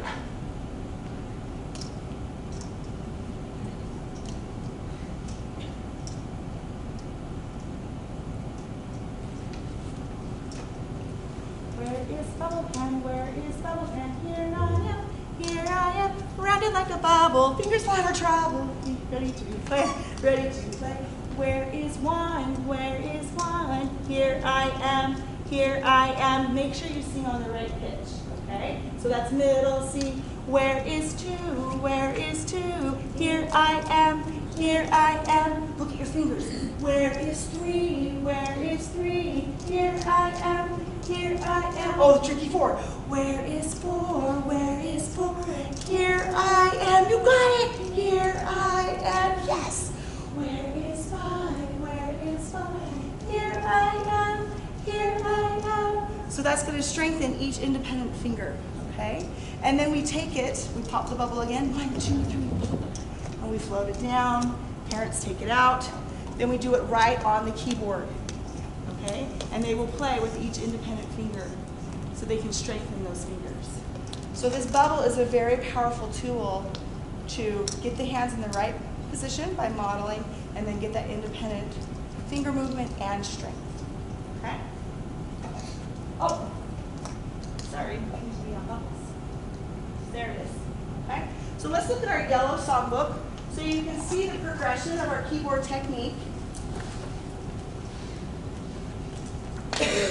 So if we go to page 8, which is our Caterpillar song, this is one of their favorite songs to play, and you'll have a lot of requests for students to play it at the recital, right? It's an absolute favorite because it looks super fast and they get to play it super fast. We play this on Yellow Lesson 1, and they look at all those notes and they get a little overwhelmed, so you want to take it really, really slow. But as you can see, we're playing in contrary motion here, okay? And then if we move to page 12, they learn their major scale. And what's brilliant about this is that it is also contrary motion, but they're playing hands together, so they're going to be popping at the same time because they're playing with the correct finger numbers. Okay? Then if we move to page 8, we'll go to 17. There's their bug scale, which they're playing each hand independent from one another going up. And if we go to page 18, then we have parallel motion with Hickory Dickory Dock, which is really hard to play, but they get it with all the different activities that we do in class. And then on page 28, which is their scale in and out. And they love to play this one as well, too. So it's brilliant that they're learning their scales, hands together. Okay? So this is the progression of our keyboard technique. And by the end, you can look, our hands are playing independent on pages 30 with how to skip and then practice every day. And then Girls and Boys is their challenge song. But you can see the progression of the keyboard technique with the yellow semester. One more thing that we want to talk about is the hand-to-mind connection. So when in parent orientation, you need to reiterate to parents to never touch their child's finger. You're going to see parents want to grab that hand or grab the finger. It's okay to actually pick it up from the wrist and lift up the whole hand, but not to touch the finger or to press the finger down. because what that does is it breaks the hand-to-mind connection. So a child sees or hears that they need to play an F, okay, and they go to play an F with their fourth finger but decide to play an E instead, okay? And if mom tries to correct that by lifting it up, it breaks and severs that hand-to-mind connection. So they see it, the brain tells them this is what it is, then the brain says this is what finger needs to play. If they do that, it's going to break that connection. So it's best to play at the soundboard, at the top of the keyboard, okay, to play the correct note, and then they'll feel their finger go down, and that's a nudge to the brain that that's the correct finger to play. Or you can play right underneath their hand, all right? So you might see in parent, you want to show that in a minute? You might see with parents they want to do that. And just remind them, please don't touch your child's finger. You can touch at the top of the keyboard or underneath, all right? Here's a great activity to reinforce that to your parents. Cross your hands like this, place them together, fold them up this way. Okay, I want you to wiggle the finger I point to. Okay, oh, there you go. Can you wiggle this one? There. Okay. Emmy, can you get that? Oh, no, not that one. Oh, sorry. Yeah. Is it harder? What happens if I say move this one and I touch it? Really easy. That was easy, right? Right. That's a good way to model that eye to hand coordination. And you need to give them the time to forge that brain pathway on their own. Don't shortcut it for them. It won't last as long. Now, if a child's not in C position, they're on a completely different note.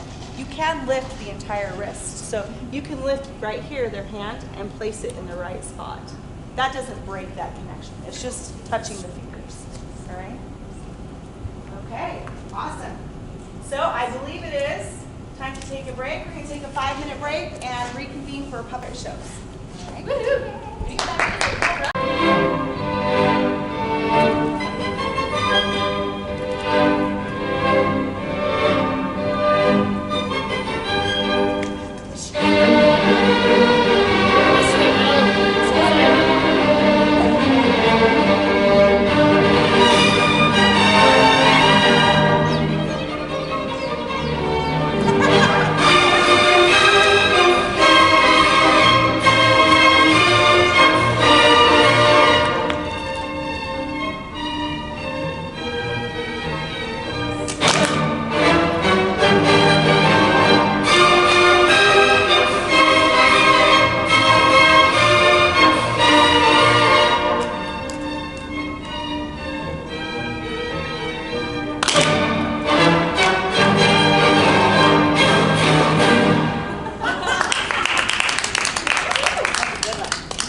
sleeping potion and they had to fall asleep, but they'll wake up next week. There's lots of different alternate endings. So if your kids get upset or sad, I do actually say they jump in a hole or something. they get an invisibility cloak, and so they actually are safe from the wizard, but they're still there. So there's that. The sleeping potion and they wake up next week. Yeah. I have some that just like the tragic version. Yes. They see sad ending puppet show. One of them, they dun dun dun dun dun dun. Instead of poof, they jump into a hole and hide. So they're sneaking up on them. They jump in and hide. Yes. That's fun too. So there's lots of And different. then your in the end, creativity. he doesn't know what. Feel the kids out though.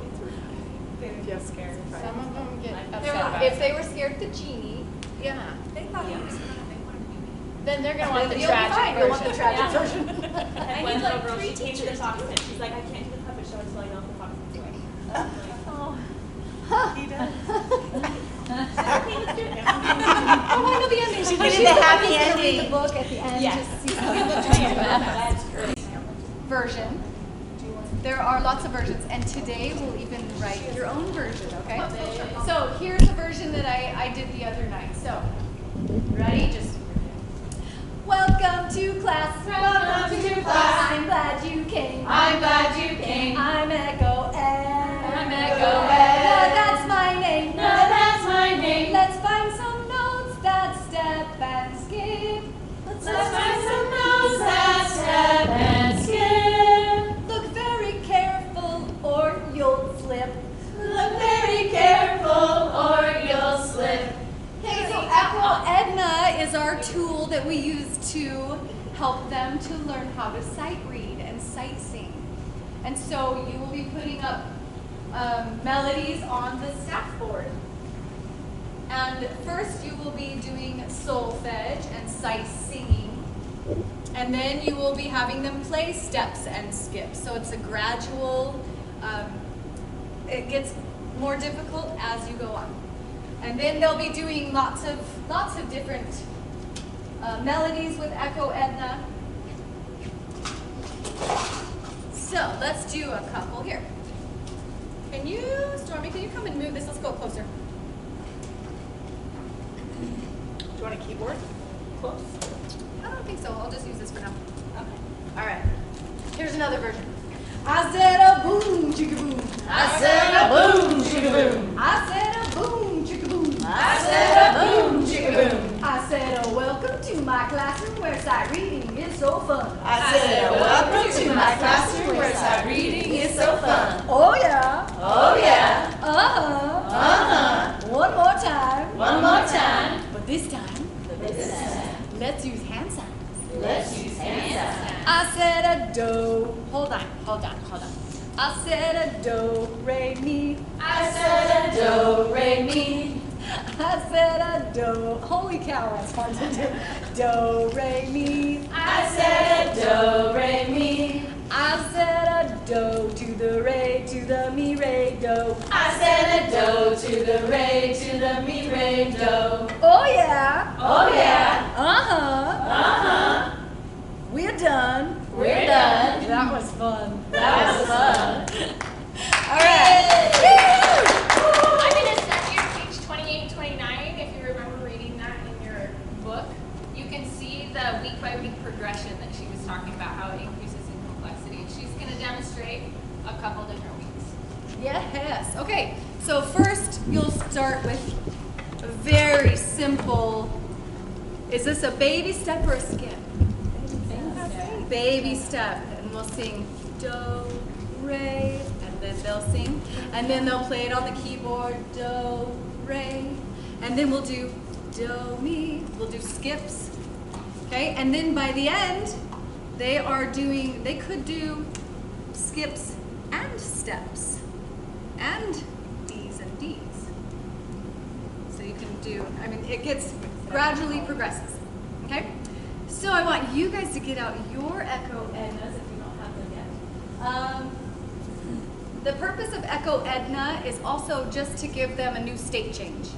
So they're looking at you for a long time, and it's nice because it gives them a new attention span. So just like in first year, how we're facing one wall, And then the next section, we have a new wall, we have a new fresh attention span.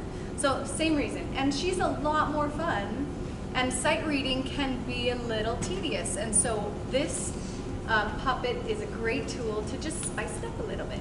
So just like in first year where you had to it took a little while probably to get comfortable using Ed.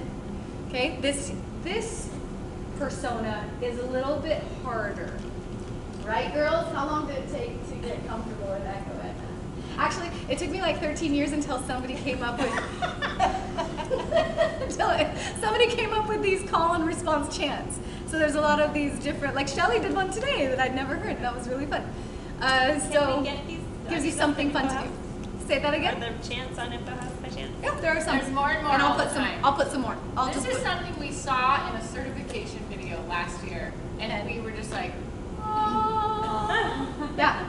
Otherwise, it's like, so people are still collecting ideas. When you come up with your great idea, send it so we can put it on there for other teachers to use. Yes, because other teachers will thank you. So many people struggle with Echo Edna. She's a little harder than Echo Ed.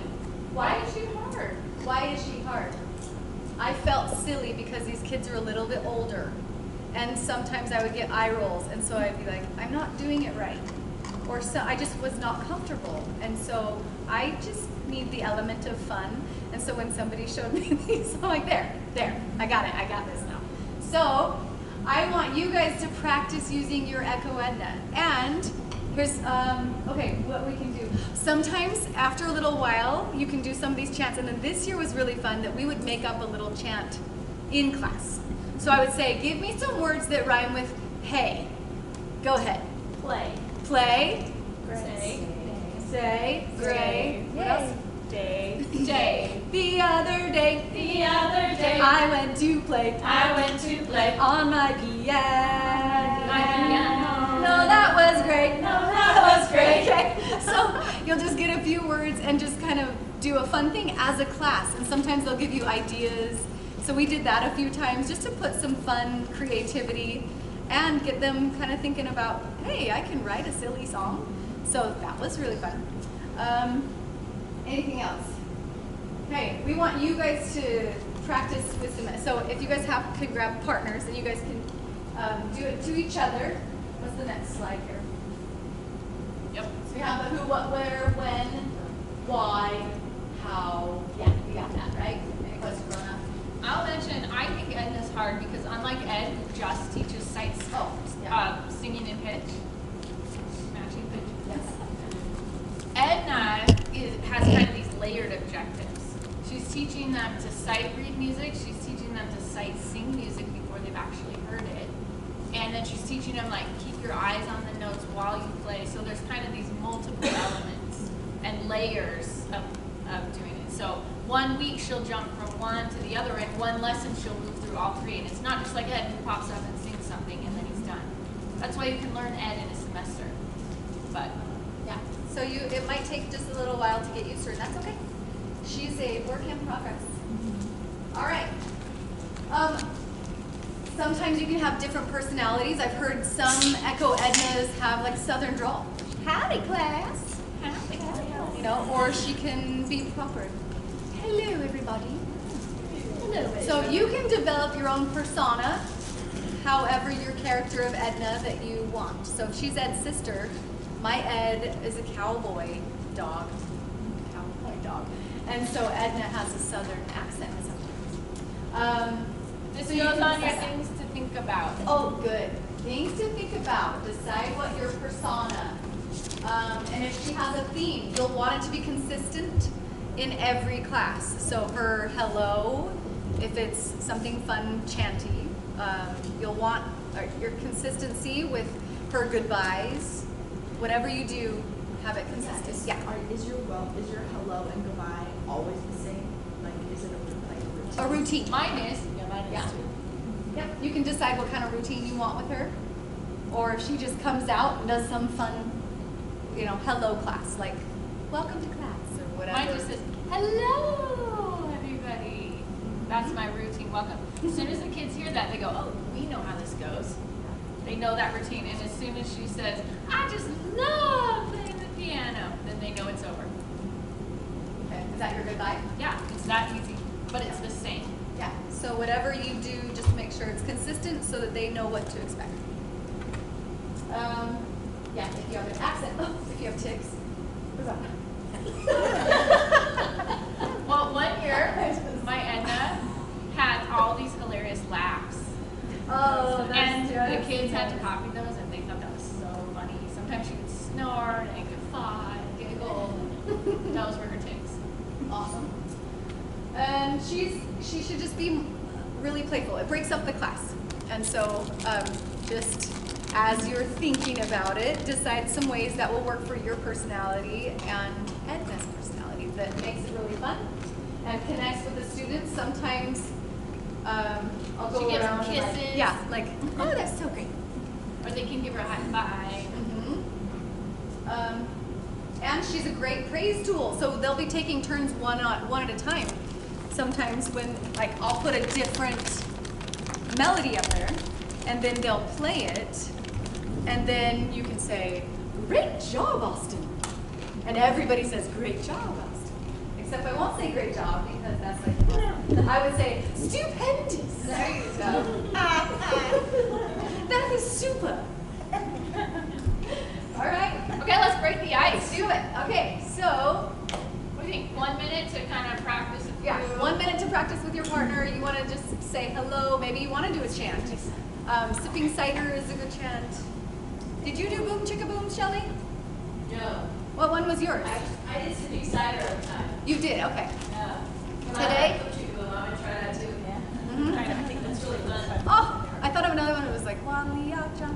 We are using the tools, Becca and we're also using the turtle shells and intervals. So these are our main tools for the staff reading approach.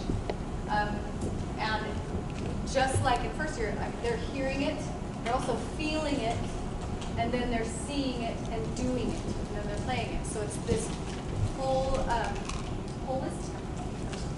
So we're going to do hurry, stand up.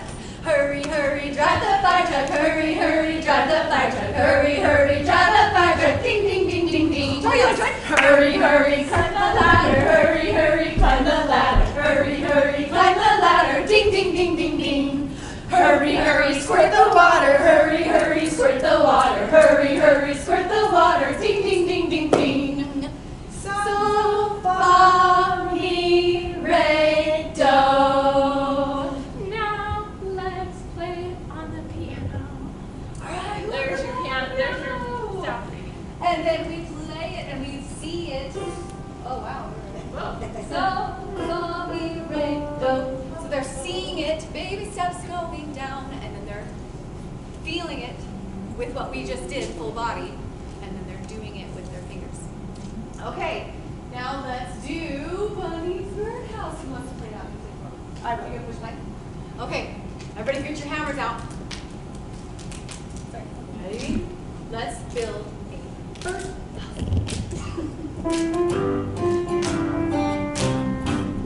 It's fun to build a birdhouse with the hammer, nails, and wood. Rat-tat-tat, rat-tat-tat, rat-tat-tat-tat-tat. But if the bunnies try to build one, do you think he really could? Rat-tat-tat, rat-tat-tat, rat-tat-tat-tat-tat.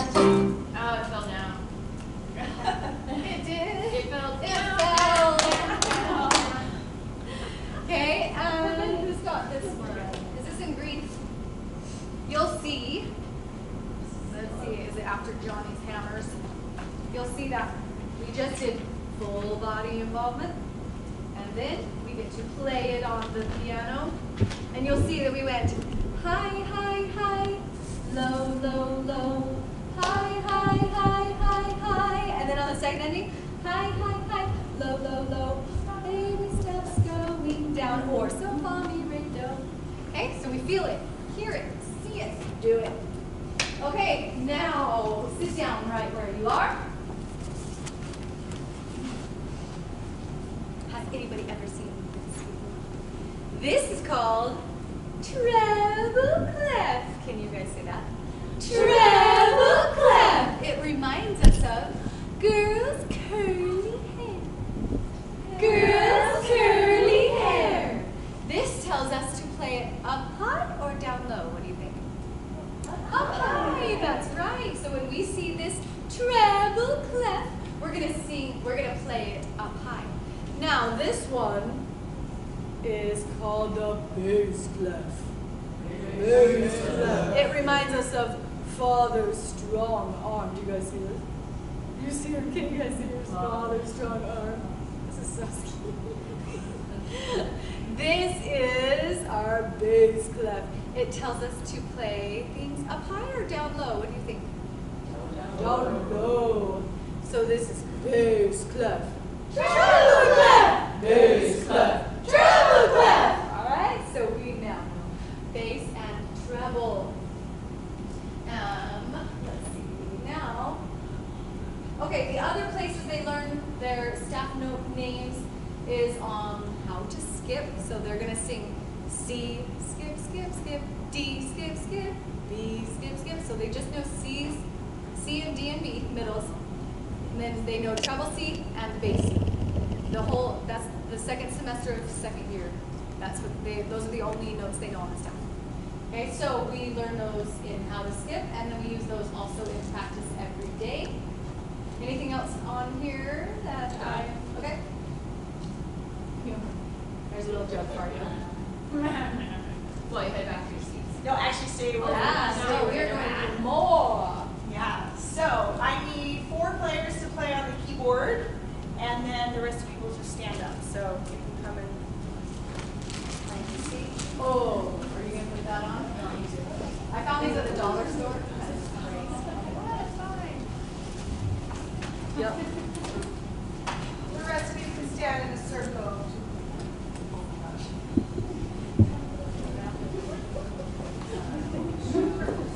Well, they're going to play. Sorry. So sorry. Okay. Darn dollar store. Oh, you guys are Well, let me tell you all about 2 little turtles I know. They stay close together wherever they go. And when they walk on the staff, it always makes me laugh. Because their shells tell me everything I need to know. Mambo! Intervals are turtle shells. Woohoo! Intervals are made of turtle shells. Woohoo! Intervals are turtle shells. My intervals, I know them very well. Now when they're stuck close together, it's a second. When they're stacked up nice and neat, it's called a third. And with a little gap between, it's called a fourth. And that's the nicest sound I ever heard. Oh, intervals are turtle shells. Woo! Intervals are made of turtle shells. Woo! Intervals are turtle shells. My intervals, I know them very well. Turtle Tom and Turtle Tim, they're best buddies. Look at them. They go everywhere together. That's awesome. Nice job. Okay. Sorry, Jenny, about your turtle shell. Oh, that's okay. It was Tiffany's. You guys come on and find your seats.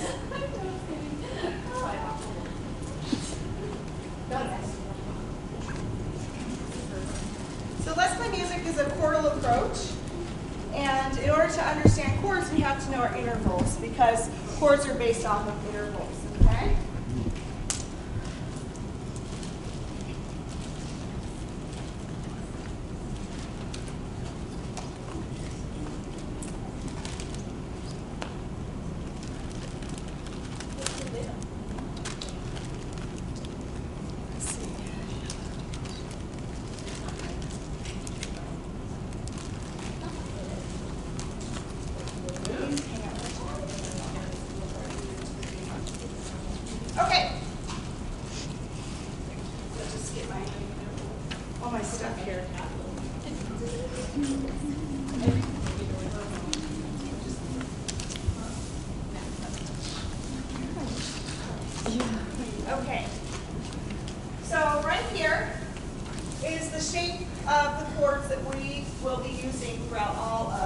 second year. Okay? So each of you have a chord. And what I want you to do is to look at your shape and determine which intervals are in your chord. Okay? And then I want you to build it with your neighbor using your hands. So if it's a bottom-heavy snowman, your fists are going to make that shape. If it's a top-heavy shape, which is a blue chord, then you want to make sure it looks like that shape. Okay? And we're going to look at your shape and see if we can figure out what color chords you guys build. So go ahead, you're going to build it with your fists together. Okay, all right? Yellow, right? Okay. Is this written in or what? This is, you'll have to remember, this is something that I do in my, yeah. Okay. All right, so let's look right here at Tiff and Jen. What color chord did they create? Blue, that's a top-heavy shape. Awesome, okay. And what about over here? What color chord did they create? Red. And what did we create right here? Yellow. Yellow, and what did we create over here? Yellow. Bottom-heavy shape, okay. Now, what intervals did you use? So show me on, with your fingers, what interval you used on the bottom. The bottom two notes created what interval? Okay, so either it's going to be a third or a fourth, okay? And use their fingers, so that's more of that nonverbal and also full body that we're having them show us so we can see if they understand, right? And what interval is on the top of your chord? Show me with your fingers. Third or third, okay? Excellent. So when parents are there, or even with different students, you can build together. And as you saw us when we were singing our interval song, when it's stuck close together, it's a second. Okay, we build those when you hear second, or you can point to your ear. But that just adds an additional element for them to have that tactile experience and also listen at the same time. All right. So those intervals build those chords. All right. So in first year, they taught you the actions of the primary chord song. So let's do those actions. And you're going to hold up your chord really high when you hear your colored chord, okay? And let's see your actions. Here we go. This is the red chord, blue is next I said, yellow is the chord that leads us back to red. Good, do the actions one more time. Ready, go. This is the red chord, blue is next I said, yellow is the chord that leads us back to red. Very nice, excellent, okay?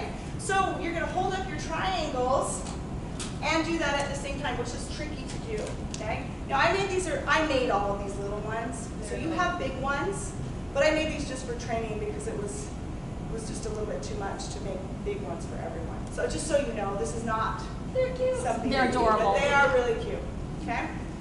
So if I was to sing it for you guys,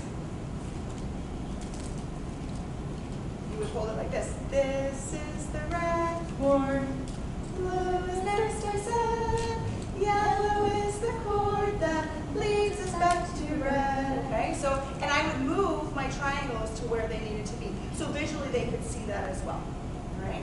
Now we understand that these chords can change. So what I want you to do is, actually before we move that, we're going to just close our eyes. And when you hear the chord change, I want you to raise your hand, okay?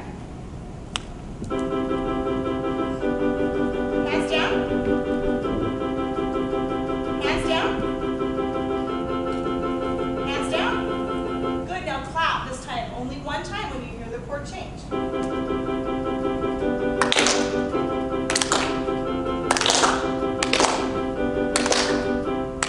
Good, now hold hands with the person next to you. Pretend they're your mom. Okay, we're all friends here. You're going to squeeze. You're going to squeeze your mom's hand when you hear the word change. Keep your eyes closed.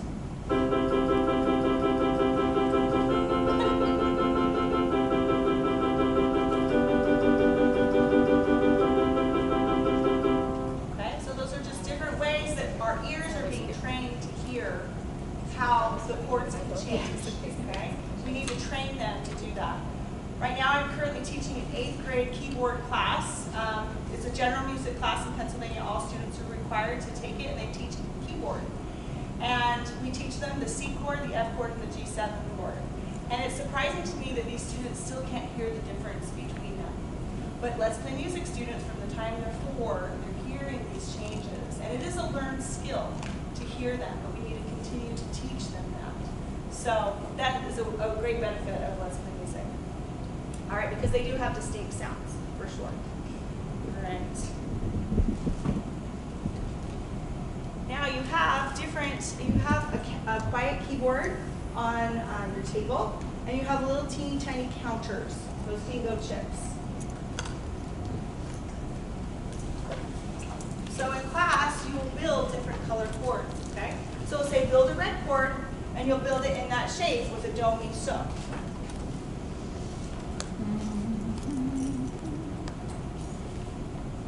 So go ahead and do that, and build a red chord on your quiet keyboard. And then build a blue chord, and I like my students to actually keep all of the bingo chips on so they can see the difference. But you might not like that. You might want to just have them pull it off. It's totally up to you. Do you have to do it with the same octave? No, I mean they can, they don't have to. It doesn't matter. Now let's build a yellow chord.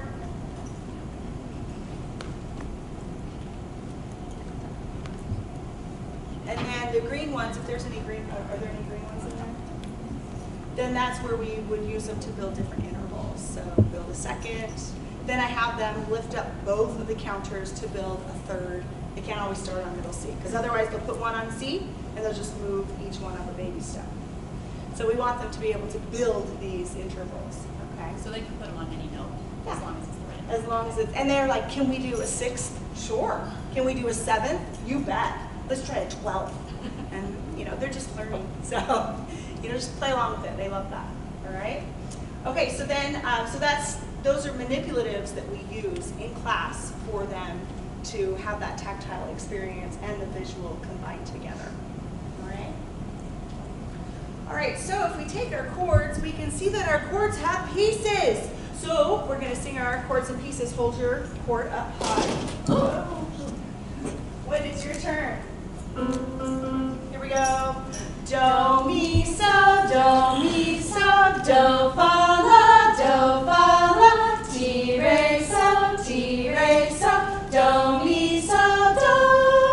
Very nice. Now, just like Shelley said, each of these chords have how many pieces? Show me on your fingers.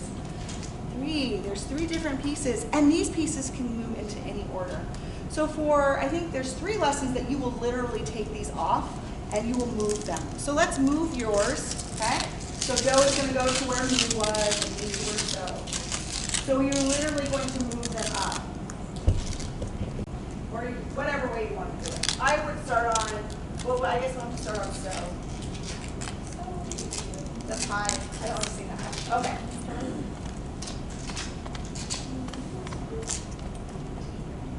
You know what I like? Sorry, yeah. So actually, let's do it the other way. So what we do is instead of going do this way, we would take fa and move it up. We move up the right corner up to the tippy top, okay? Does that make sense? Have I confused you all? Because I just confused myself. Here, I'm going to go back to do, mi, so, and I'll show you. So here's do, mi, so, do, mi, so. Then I'm going to move mi up to here and do this way.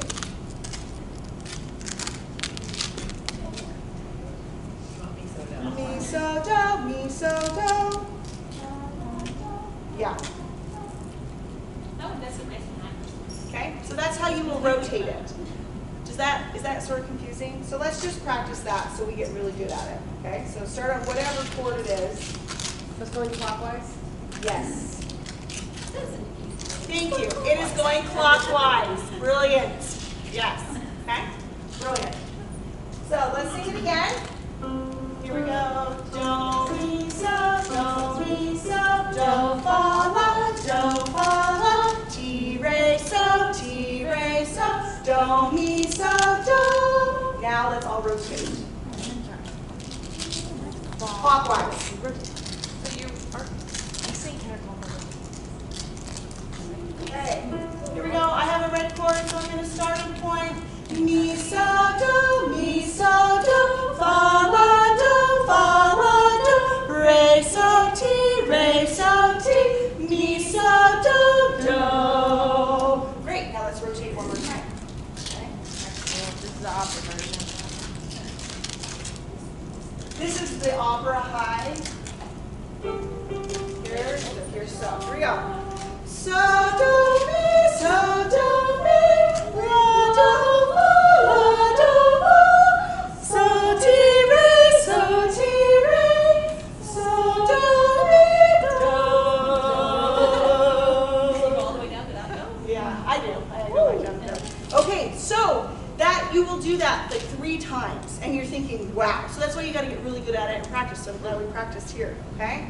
But yours is larger, so it's a little bit easier to manipulate, but you want to show them that they truly changed. Otherwise, you're going to just be pointing at this the rest of the time, okay? And you would sing, do, where's a little sharp? Do, mi, so, do, mi, okay? And you will just point to the notes, and they can see that they can be inverted.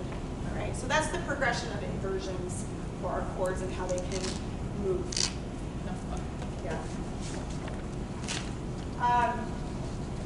We can show that, but I thought it was, no, okay. All right, good.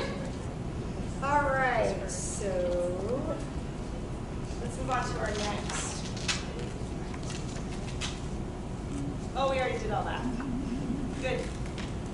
So quite a few years ago, we had a male teacher named Dave Meadows, who's actually from Arizona, and he gave a symposium presentation on what is the purpose of chords, because you're going to have parents ask you that. Like, well, why don't you just teach melodies initially? Because learning chords truly does equal learning music. 90% of all of the music that we listen to, that is from Western approach, is the primary chords, okay? But these are his top 10 reasons why we would use primary chords, because we're learning to self-accompany. We can do more with the music once we know those chords. We can put a melody on top of a chord. We can sing a melody on top of a chord. We can actually stylize those chords.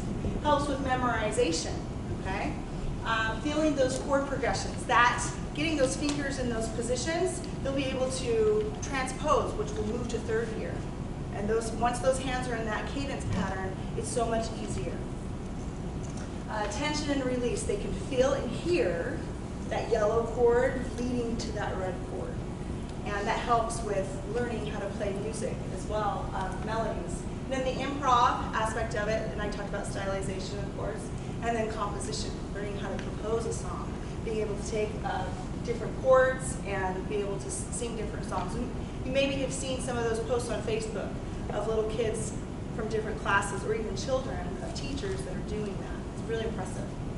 And then key signature recognition, because that is a 1, 4, and 5, you're able to recognize that. It's fun, and then of course learning chords equals learning music. So these are from the Info House. In my station days, we play a bunch of fun songs based off of the chords. And Happy Birthday is one of them. Nikki Lovell just did this arrangement of How Far I'll Go from Moana. I didn't do it with my students this year, but it looks like it's really fun and doable. You'll just have to teach them that 3rd with D and F, but that's really fun, okay? So you can take any song that's popular and you can make it with the primary chords in the key of C.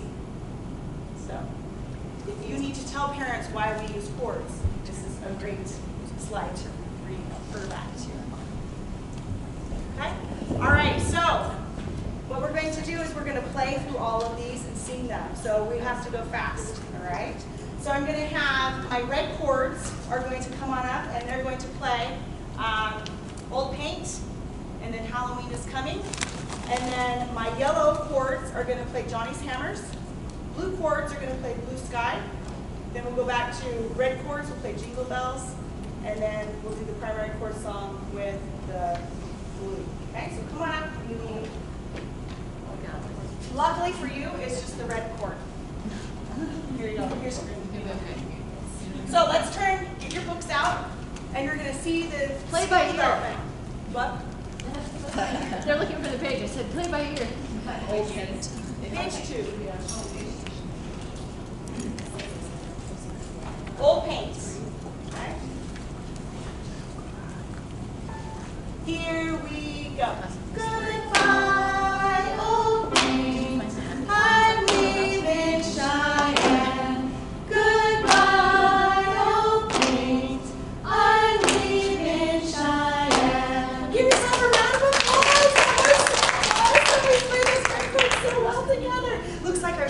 state. That was so great. Let's turn the page over to you. Halloween is coming. We're going to add that minor chord, which they love to put that third finger down. That's all that is, okay? Here we go.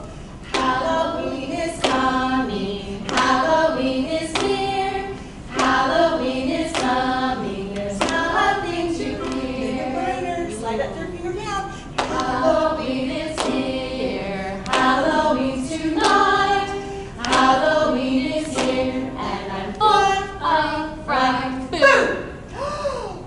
Were you guys scared? Yes. You got that minor chord down. Woohoo! Okay, so go ahead and move. Now we're going to move to our yellow chord. So, red to yellow. Oh. Yellow, Johnny's Hammers. I should have yellow, some of my yellow friends. Okay, sorry. Page 9, Johnny's Hammers. Why do we go to the yellow chord first? Because our thumb is the only finger that has to move with the yellow chord. So it's going to slide down. Every other finger stays put. Right? No playdates for you. So we are on page 9. Here we go now. Johnny works with one hammer, one hammer, one hammer. Johnny works with one hammer, then he works with two. Johnny works with two hammers, two hammers, two hammers. Johnny works with two hammers, then he works with three. Very nice. And as you can see, I'm trying to really exaggerate when they should be playing, okay? That helps them all stay together. Excellent job. Woo! Round of applause for our friends. Way to go. Okay, red to blue. Let's move up to blue sky. Page 14. Go ahead and turn to page 14. Now, our thumb is going to stay on middle C, and the rest of our fingers have to slide up a baby step, okay? So this is a little bit of a trickier transition.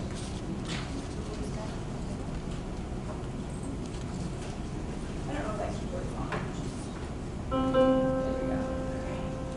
There we go. Here we go. When I see the blue sky, see the clouds float up so high, I just wish that I could fly up in the blue sky. Reach for the sky and give yourself a silent cheer. Okay, fabulous job. All right, so that's the next transition to there. All right, let's go to our jingle bells, which is red to blue to yellow. So our red chord friends, come on back up. Love when we sing blue on blue chord in that song. Yes.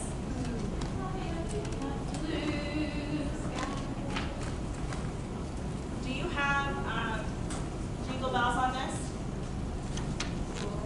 I never, I was on that, so the song thing.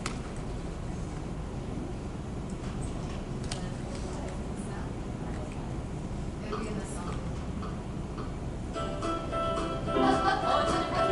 It's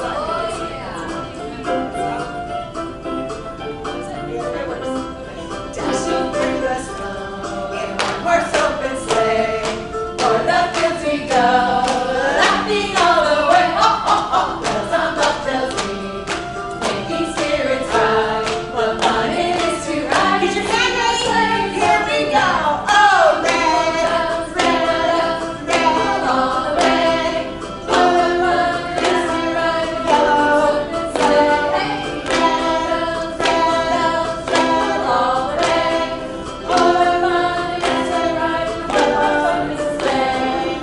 So your keyboard has this, and it's so fun to play, but it is very fast. So I always say the chords out loud. You can slow it down too on your keyboards. You just play around with that. But that is a gem. They love to play that. Okay? Awesome. Nice job, you guys.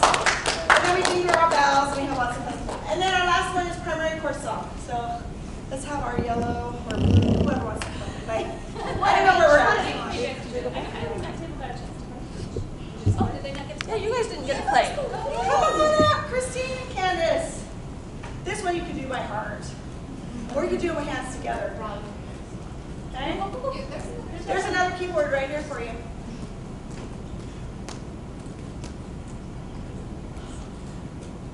So you guys can try and play with your hands together. This is the primary first. Okay? So this is going to go from that blue to yellow, which you don't go back to that anchor note of middle C. So So that was a little bit tricky. Back to the red, because it's always back to red. So now we're going to go blue, yellow. Here we go. This is the red chord, blue is next to red, yellow is the chord that leads us back to red. Round of applause for you guys too! Woo-hoo! Fabulous. All right. So that is how the primary chords work with the green semester. So if we move to the yellow semester, it develops a lot faster. We're going to add the left hand in our bass clef, and we're going to talk about our chord variations. So I need some of you to come and play on the piano, and I need some of you just to come and stand or sit right over here so we can see. Okay? Tiff, do you want to come and show them T-A-L-E? But we're going to go to the yellow song. Am I here? And we're going to go to Go to Sleep, which is page 11. Okay? Should I get my machine? Yeah. We need shakers. Let's do it now. I will. If I have any more. That's all my shakers. All right. So in one of them, you're going to say Tingaleo and you're going to shake. But we're going to do it in a minute. We're going to do a broken chord first, and then we'll go to Tingaleo. Is that okay? That's totally off. Okay. So what you'll do is you'll show this color chord, and you'll say, class, what color is this chord? Red. Guess what I can read? And hopefully this doesn't fall down. Handstand. Handstand. Okay. How many pieces are in this chord? Show me on your fingers. Now it says do, mi, so. Okay, my pitch is probably off. But I play a block. There we go. Would you play a block chord for me? And then play it broken. Do, mi, so. The do and a mi and a so is in it. So now we can sing another song with the red chord in it, but we can just play it broken the whole time. Okay? And then we do Go to Sleep, which is the red, the blue, and the yellow. So let's sing that all together. Okay? Here we go. Go to sleep, little baby. Go to sleep. What's really cool is if you sing do, mi, so, do, fa, la, and you guys are going to sing Go to Sleep, okay? Here we go.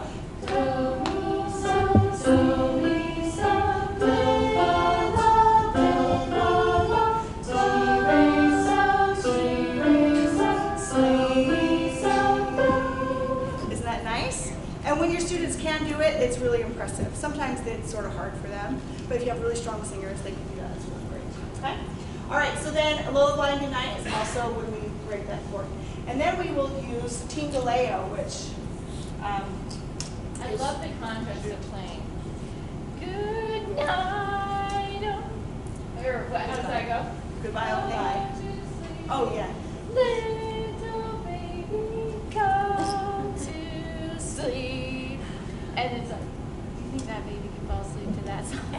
Listen to this one. And then you play it broken and you sing it really soft in the audience. And they go, oh yeah, that changes the feeling. It does change the feeling.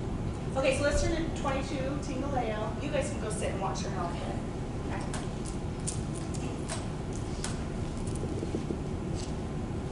So Tingaleo is going to be what we call calypso. We're showing you all the ways you can use the chords you've learned and make them more interesting. Do you want me to do it broken, or do you want me to do it chords and then break it? You could do each verse, like, like block, then da da da da, block, Okay, let's do it. Here we go. and then broken. You'll start. Tingaleo,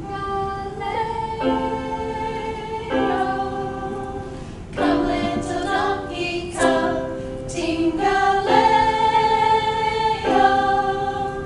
come little donkey, come. My donkey walks, my donkey talks, my donkey sings with a dance and spark.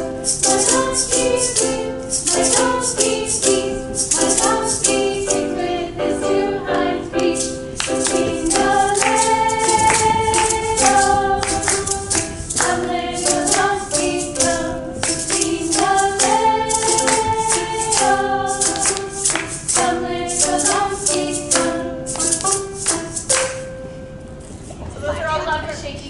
I know, it's funding. You should do it with me next time.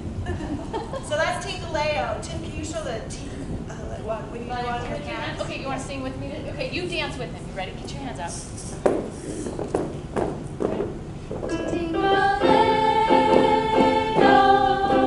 That sounds good. Little donkey come, little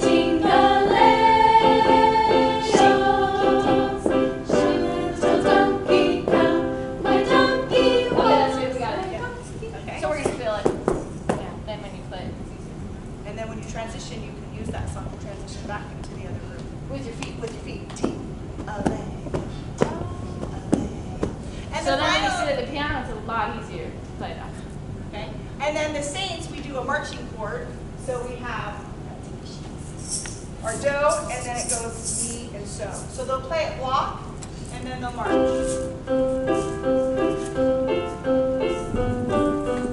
Okay. So those are the variations that we teach them in the second year of Let's Play Music. And the final thing they do is they will add a chord to a melody. So you'll sing, this old man, what color chord do you think fits there? What do you guys think? Do you think a blue or a red or a yellow? Let's try blue. This old man. Does that sound good? Let's try another color. Red? This old man. Does that sound good? So then they'll all write in that red chord. Okay. So that's the development of chords throughout all of the second semester. All right. Awesome. Nice job, you guys. Thank you very much. Oh, actually, you can sit there. I can sit there. Oh, You can just stay. kidding.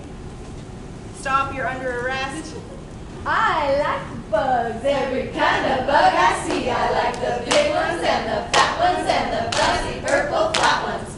People think they're yucky, but I just don't agree. No, you can't bug me.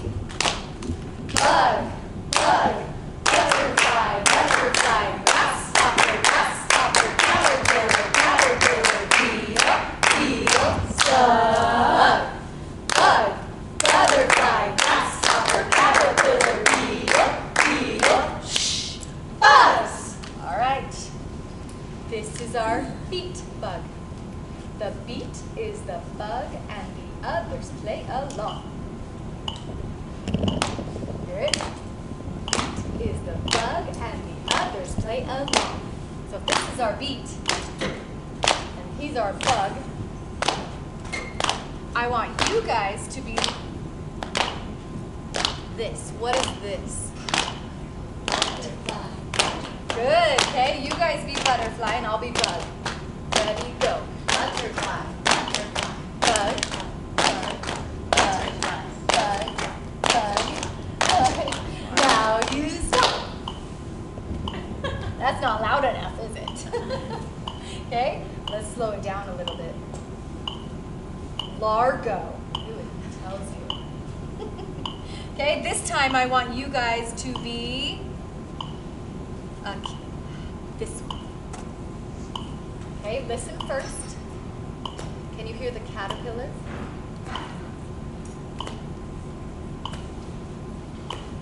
Okay, ready? Go. Caterpillar. Keep going, bug. Bug. Bug. Bug. Now you stop. Good. Did you guys do this in first year? Okay, good. All right, we are going to now play a game that's called It's My Turn. So, quickly. There'll be enough for a parent-child. So quickly take an instrument. Ready? 1, 2, 3. 1, 2, 3. 1, 2, 3. 1, 2, 3. Go. Oh, I have no more. So you can clap. That's fine. Okay. This is a game that's called It's Your Turn. So we are going to play this. What is this one? Grasshopper. Okay, the object is to get all the way around to me without messing up, okay? But you can only play this when it's your turn, all right? We're gonna start with Christina over here. Okay, ready? And then after hers, then it's yours, and then we're gonna keep going all the way to me. Now, if we mess up, we go, ah. I can never do that, ready? Ah. and go. Ready, go. Woo! Okay, ready? I want you to mess up. All right, ready? Christine's gonna start. Here she goes now. Grasshopper, grasshopper, grasshopper, grasshopper. Wow! Okay, let's start again. Ready? Let's start again. Ready, go. Grasshopper, grasshopper, grasshopper,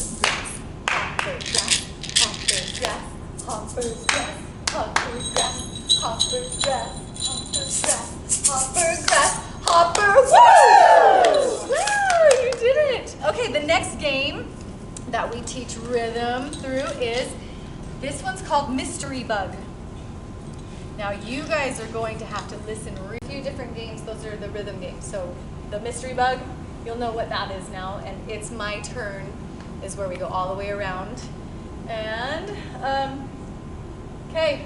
Oh, and in green or yellow, which one did they do the bug scales? That's scale. In yellow, they're getting really good at their C scale. You'll see, you guys saw the, let's do a scale with the caterpillar. So they'll learn caterpillar, caterpillar, caterpillar. Okay, and they'll do all of their scales in different bugs. And it just gives them a variety of how to, well, for rhythm and for scales, and gives them a little bit more just variety of practicing their scales. So that's fun. And then the dotted quarter, eighth note pattern comes in such a fun way. I think I'm gonna need my hat. Oh, and all of the Robin Hood stuff. Long, long ago, there lived a boy named Robin Hood. Who's heard of Robin Hood? Oh, Robin Hood was known for being the best archer in the whole countryside. And one day a proclamation went throughout the kingdom that there was going to be an archery contest. And the winner of the archery contest would win the reward of a golden arrow. It's probably the bucket. The bucket. It's in the bucket. The golden arrow in a bucket. The golden arrow in the gray bucket.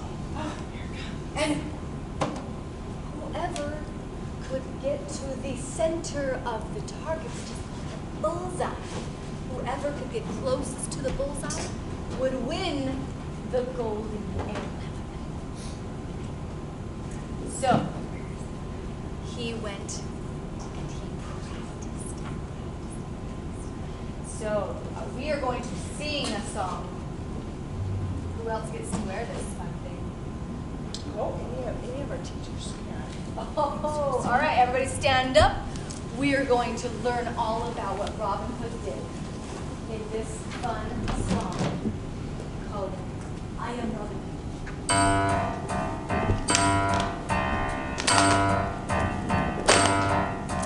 I am Robin Hood, heading to the games, sneaking through the woods, practicing my aim. Shoot the arrow, watch it fly, hold it back, and whoosh, bullseye. At the tournament, hear the steady drum, target in my sight, ready, here I come. Shoot the arrow, watch it fly, pull it back, and whoosh, bullseye.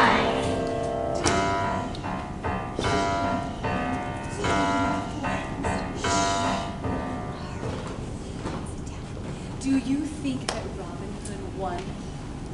Did he win? Yes. Oh, he did! Because he practiced and practiced. See, so do you think that you could practice on the piano and get as good as we did? I think so. Okay, and then a few weeks later, maybe lesson 5. Where did, oh, okay. Oh, I need the feathers. We're working on it. Oh, okay, all right. So this is what? What kind of rhythm is this? Bug. Bug. Let's clap 4 bugs. Ready? Bug, bug, bug, bug. That's an easy rhythm. rhythm. It's kind of boring though. So we like to get it a little fancy. What if we pull this center of the target out and we put it right there. And then we pluck.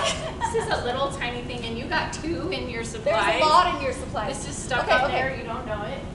And then you pluck a feather from this and you put it here because it'll be black and it'll look just like yours. And you put it here. Now we have a little fancier rhythm. Do you want to hear what it sounds like? This one sounds like this. Shoot the bug, bug. Would it be fun to shoot some bugs? No, huh?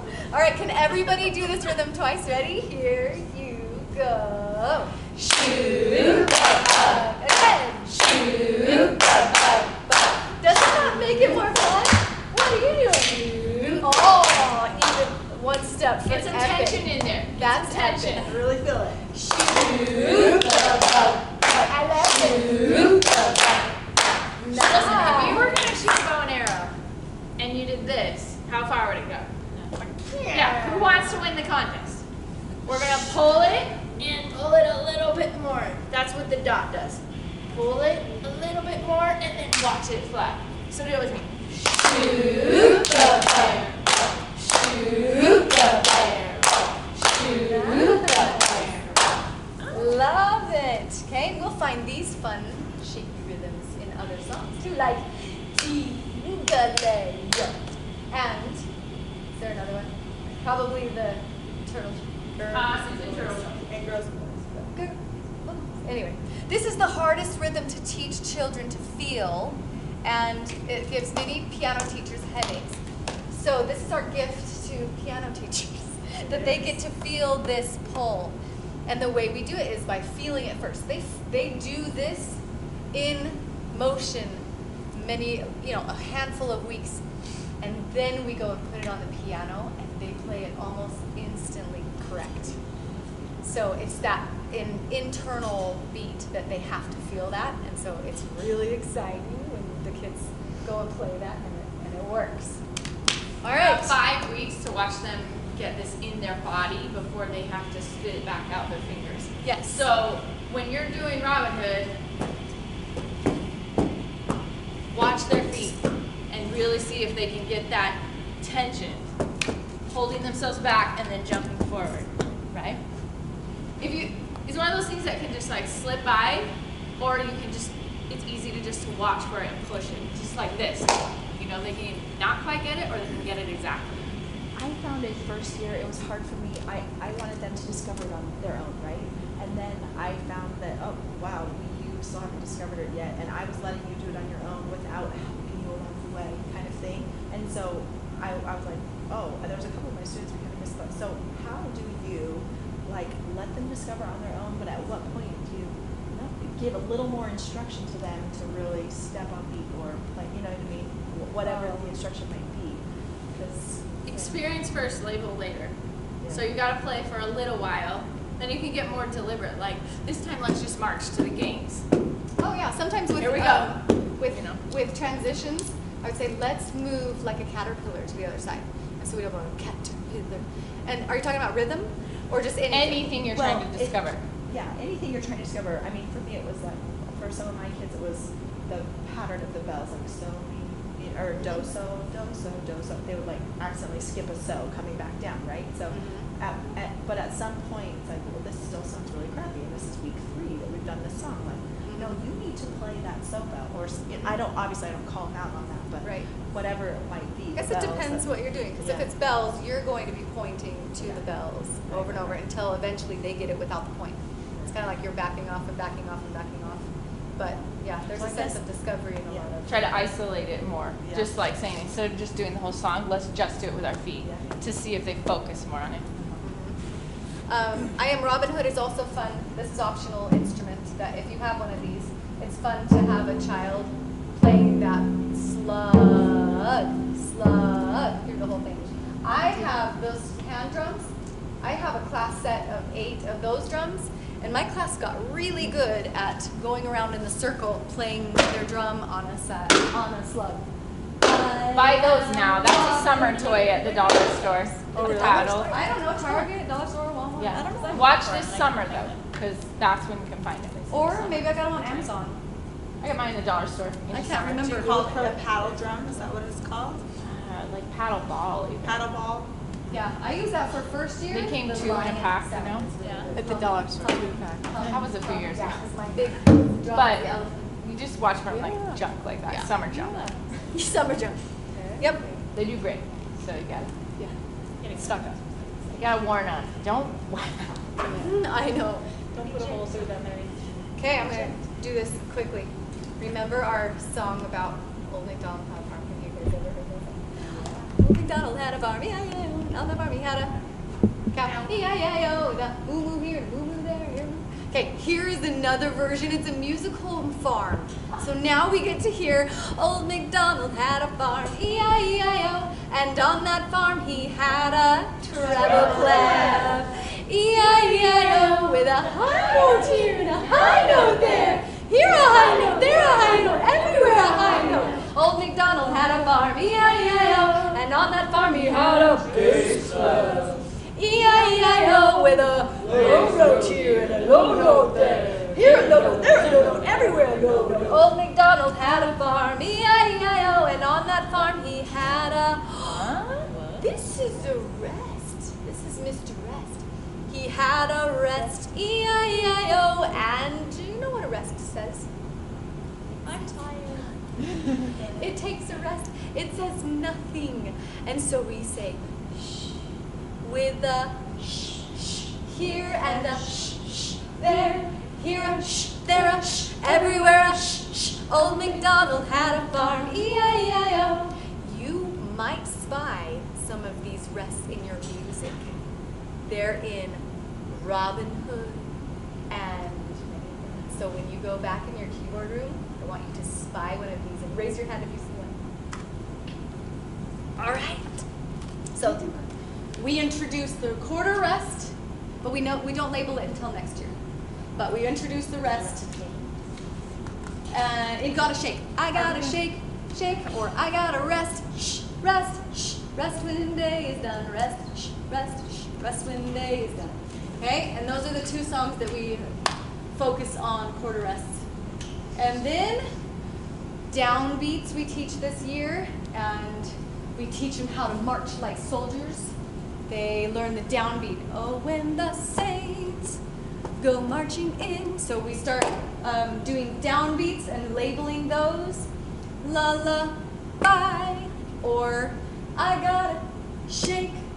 And then we also do full body involvement with, of course, Robin Hood, sorry, I'll get out of the way.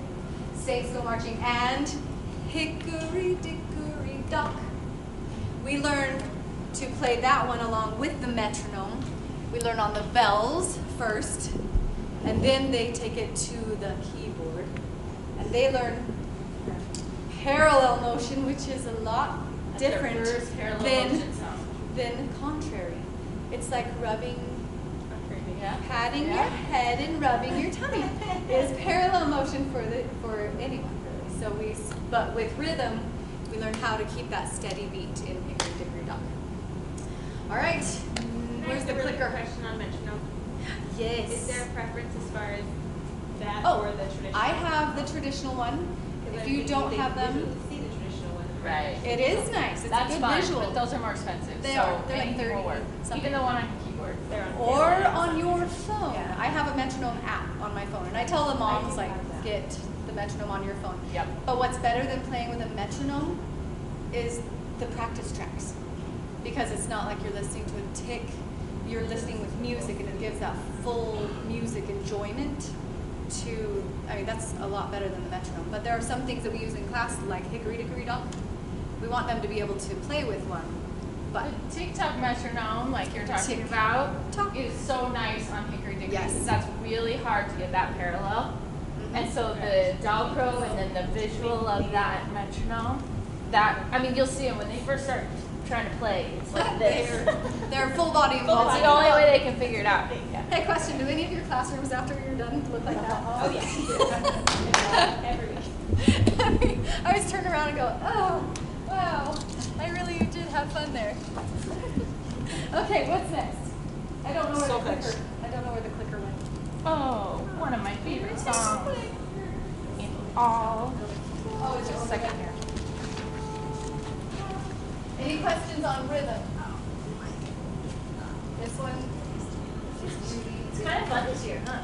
Fun rhythm stuff. I know, there's awesome. And it's getting kind of sophisticated, but it's still fun.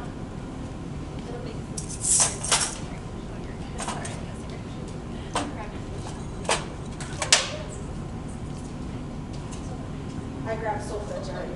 Okay, awesome. Okay. Have you heard the Solfege Sea Friend song? Okay, this is, last year we learned by Ostinati, we learned harmony by Ostinati and rounds. This year we get to do canon and counter melody. We still do an ostinato. And then we're still doing solfege patterning. So this is a super fun song. It is, the first time you sing it, of course, you just show the fishies, and then it'll tell you when to bring this in, and then they get to start doing 4-part harmony. And I don't even know if that's right. All right, push play. Oh, let's sing. I think you want your body to reverse. Say it again. I think 30s. Dotty long, that is whale. Okay, everybody.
I didn't give you any.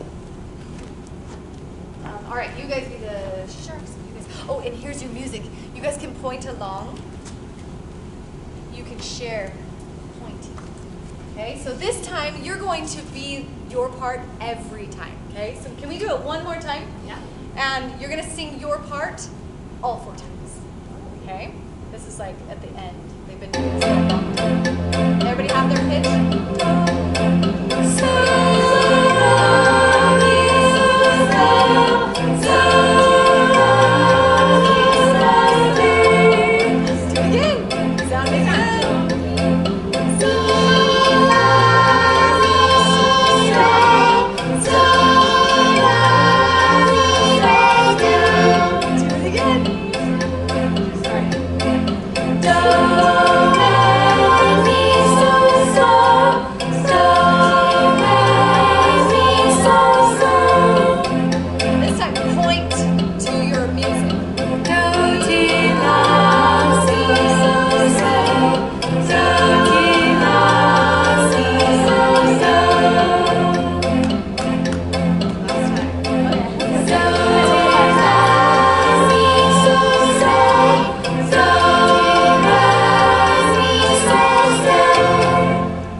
This is a fun game.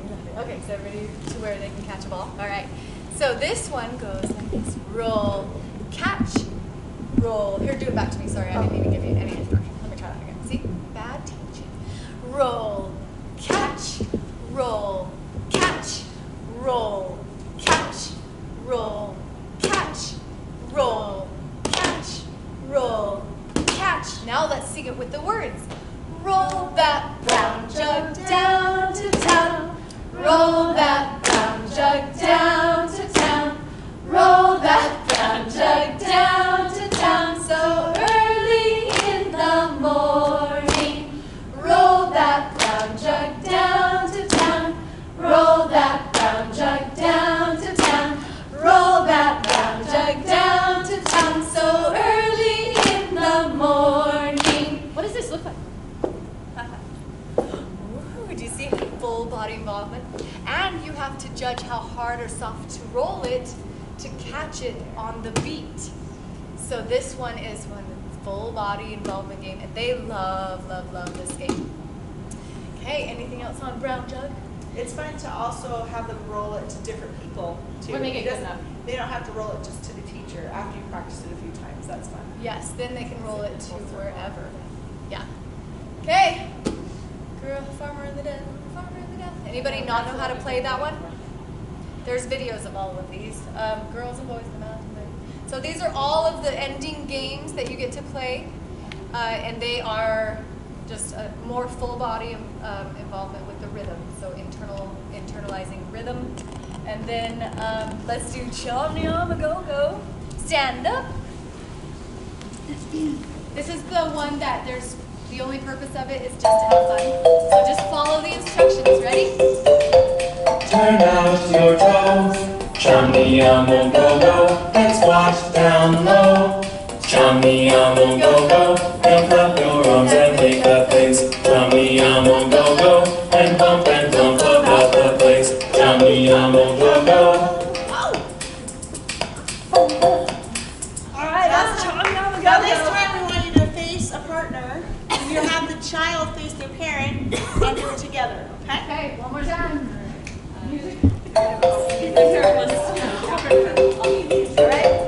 Turn out your toes, chummy on the go-go, and splash down low.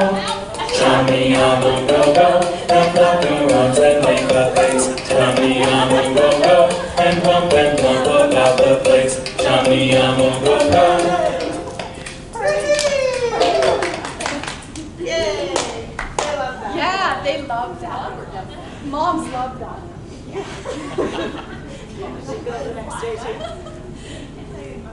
Okay, so can they go to their seats? Yes. Okay, go ahead and have a seat. Let me grab mine.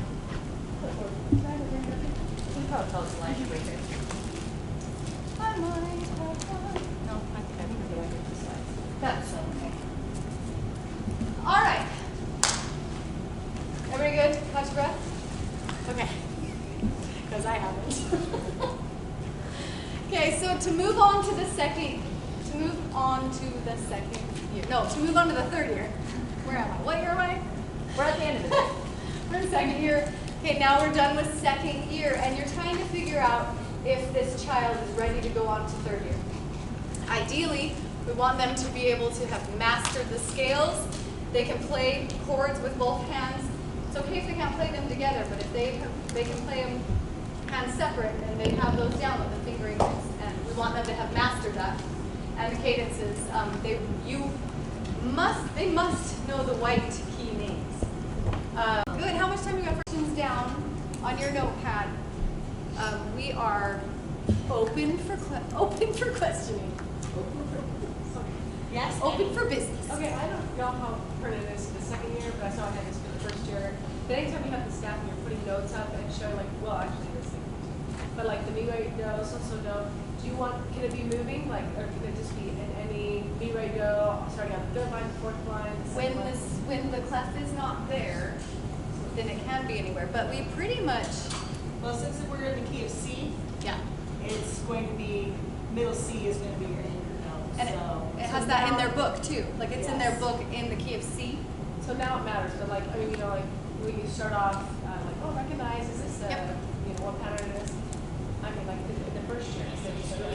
first year you build your patterns on the magnet board. Yeah. In second year, you only do that on lesson 1, and then you pull out these flashcards. And the rest of second year, you just use the flashcards. In fact, a lot of teachers just hang them up permanently on the wall and point to them.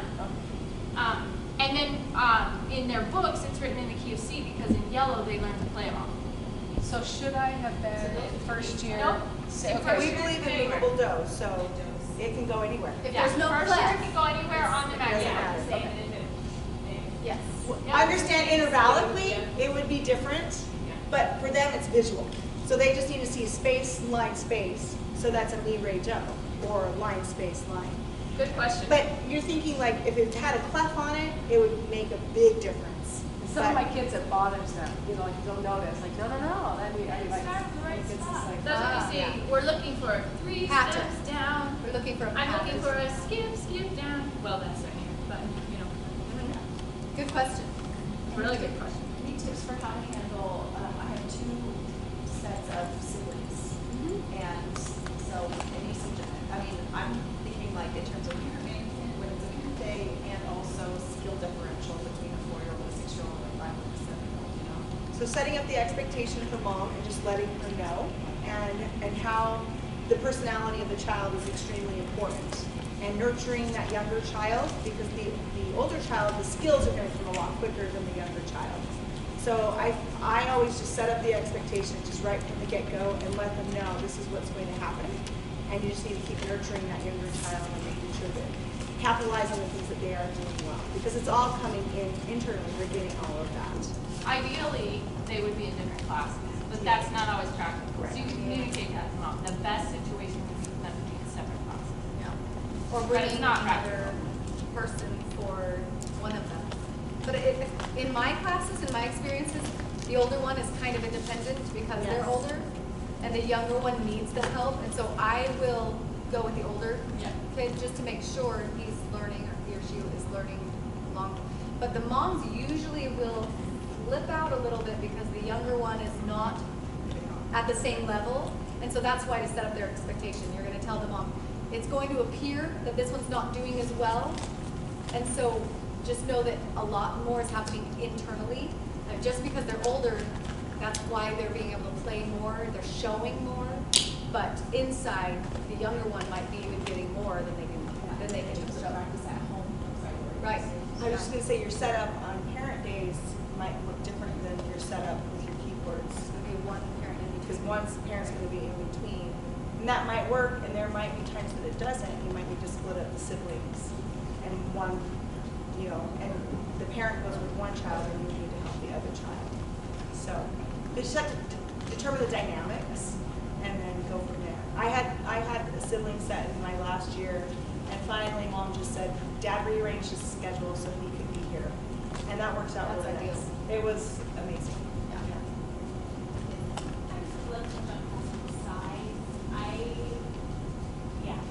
Classroom size, I'm saying. What would you consider ideal? What would you consider, what are the drawbacks of having 8? What are the drawbacks of having 4? Depends the dynamics. If they're all practicing, 7's great if they're all practicing. I like 6. Not less than 6. Not less than 6 though. So I have one, I had 2 full first year classes, so I had 16 students. And I think that was actually the first year team that I don't think it's yours. Anyways, but they counseled me not to do 8. So then I broke it into 3, and now I have 6, 6, and 4. And I'm not gonna lie, I'm a little worried about my 4. Well, I've taught You can make a lot of things work. I've taught plenty of classes with 4 students in it just because of the attrition, the dynamics in the town that I live in. It's a university town, so a lot of people move. And it works, you just have to maintain that energy. And a smaller class size isn't always bad because you can give more individual attention to those students, which is nice. A larger class size is going to have more energy. The games are geared towards a larger class size. So you just have to modify a little bit for that smaller class size. And then out of curiosity, if I had a child not show up for whatever reason, would it be inappropriate to put one of my kids that has already done this year into that class just to increase the numbers? I would totally do it. It's a good idea. Yep. I pulled I've it done like we were making a major scale with a bunch of people and I didn't have enough in my 30s. So I'm like, tiny bodies. So I just grabbed a couple of my kids just for that activity. Yeah, exactly. So it's just for the end, like, hey, come at the end game, or wherever you need a large group, then, yeah. Depends the dynamics of your children if they will listen to you. So. I know, right? Yes. But it's fine if you still have your original 8 classrooms. Absolutely. Right, there's no one grounds. You just have to be at Oh, you do, and you need to make sure they're all practicing. You can't make sure they're all practicing, but really encourage that. really encourage that because class, that helps if everybody also this year, this is one thing that I tell people a lot is when you have students that aren't practicing, don't stop your lesson to help them much. Like get them in the right position to start off, but do not spend extra time reteaching something they should have practiced. But then after class, I would contact them on, hey, they weren't as prepared today. How did it go last week? How's it going? You know, if they're missing 1 week of practicing, not a problem. Okay, but if they're missing consecutively, do have a little conversation with the moms. But I do tell teachers, because it'll affect the pacing of your class, and it'll hurt everybody else that did practice.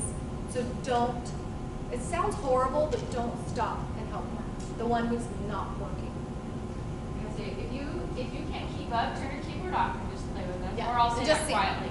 Point and sing. If this is hard, turn your keyboard off and just try to keep up. Or I'll say, if we're going too fast for you, just point to the notes we're playing because your eyes and your brain can go that fast. Yeah. You know? So give them something I'm they trying to can minimize do. their embarrassment and their frustration. Yeah. And also not punish the rest of the class. Exactly. So it kind of just keep that in mind.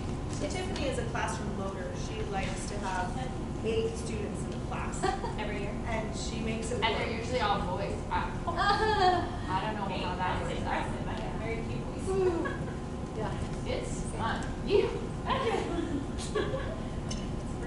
I thought I had seen somewhere if you have 8 in a second year, and I know I saw it in the third year, but you can add 5 minutes. Is that true for second year as well? If you have 8, I would probably just 5 minutes. Should be 5 minutes. The second year lesson. You can do it 50 minutes. You I don't know can. if I can. I'm not you. Yes, you can. If they're all practicing and you're not having to, but here's another thing is, if they're not all playing well as a group, you 2 play, then it's your turn, or half of you. So split them in half. Don't always have the whole group play. If it's something that, you're taking turns playing, that'll take. I will say 8 in third year is hard. 8 in I third year. add time in third year when we're a classical lead. Yeah. But second year, you can You pull get 8 through out in second year and 55. See how it's going, and then, after 4 weeks if you're not getting through everything, maybe then consider getting it to 5 minutes, but you should be able to get through. There's not as much individual turn taking in second year because there's all these strategies where everybody can answer and everybody can show you at the same time. So that's how you can have 8 and still get through it. Yes. Any other questions? Now's your time. Well, yes. Minor. Where did you get the turtle necklace with the beads? Oh, I just at Michael's. They have turtle beads. Okay. And so I just got that and just a bunch of string and pony beads. Okay. I've used my 40% coupons. I went at random days so I could use them multiple times. What did you use for your string, and how did you store them in your house without, do you only have one class each year? Sounds like we need a picture of this. I know. All my students have them because they just take them home. Oh, they took them home every day? No, they didn't take them home every day. I kept them, so what happened is they would need to tie a knot at the bottom, so it takes a little bit of time initially to teach them how to do this because they're trying to figure it out. So after they put their beads on, then they tie it off at the bottom, and then they just keep adding every week, so then they tie it off so they don't all fall off. Then I take all 6 or 8 or how many of our students are in the class, and I make a knot at the top, so I know that that's that class. So that's how I store it, and I just store it on the back of my piano. I made all of them. The tutorial is online. Okay. And I just went to Joann's, same thing, 40% off coupon with the felts. And the instructions are online on how to make those hats. It is just like those hats that you saw them wear. They're not hard at all. You can go. If we have one more question, we'll take it. Okay, but they already have it. They have it. Okay. Just to review though, please turn your videos in on October 15th. And if you do have any concerns, make sure you email us. And feel free to email us anytime now. I mean, you're welcome to email us anytime you need. Yes. So do our emails go out to all three of you, or do? We all check it. We all check the same. It goes to one support email. Yeah, which we all are signed into it, so we can see. Occasionally be like, Stormy, I think you're really good at answering this. Or if it takes a couple days, that means we might have to research that question. Sometimes Usually we don't we're really know the fast. answer, but we try to get it within 24 hours. Yes. For that. Yeah, and if you don't hear from us, it's okay to bug us. But, I mean, just because in case it got buried, that usually does not happen. Thank you for all your efforts. So you guys did such a good job today. I'm so proud of you. You have an evaluation. Did you find it in your stuff? You mind filling that out for us so we can make this better? Right? Yeah, we Yep, have I'll lots. take that. And these stickers are for you. They were supposed to go with my power of praise, and I forgot to let you know that these are for each of you to vary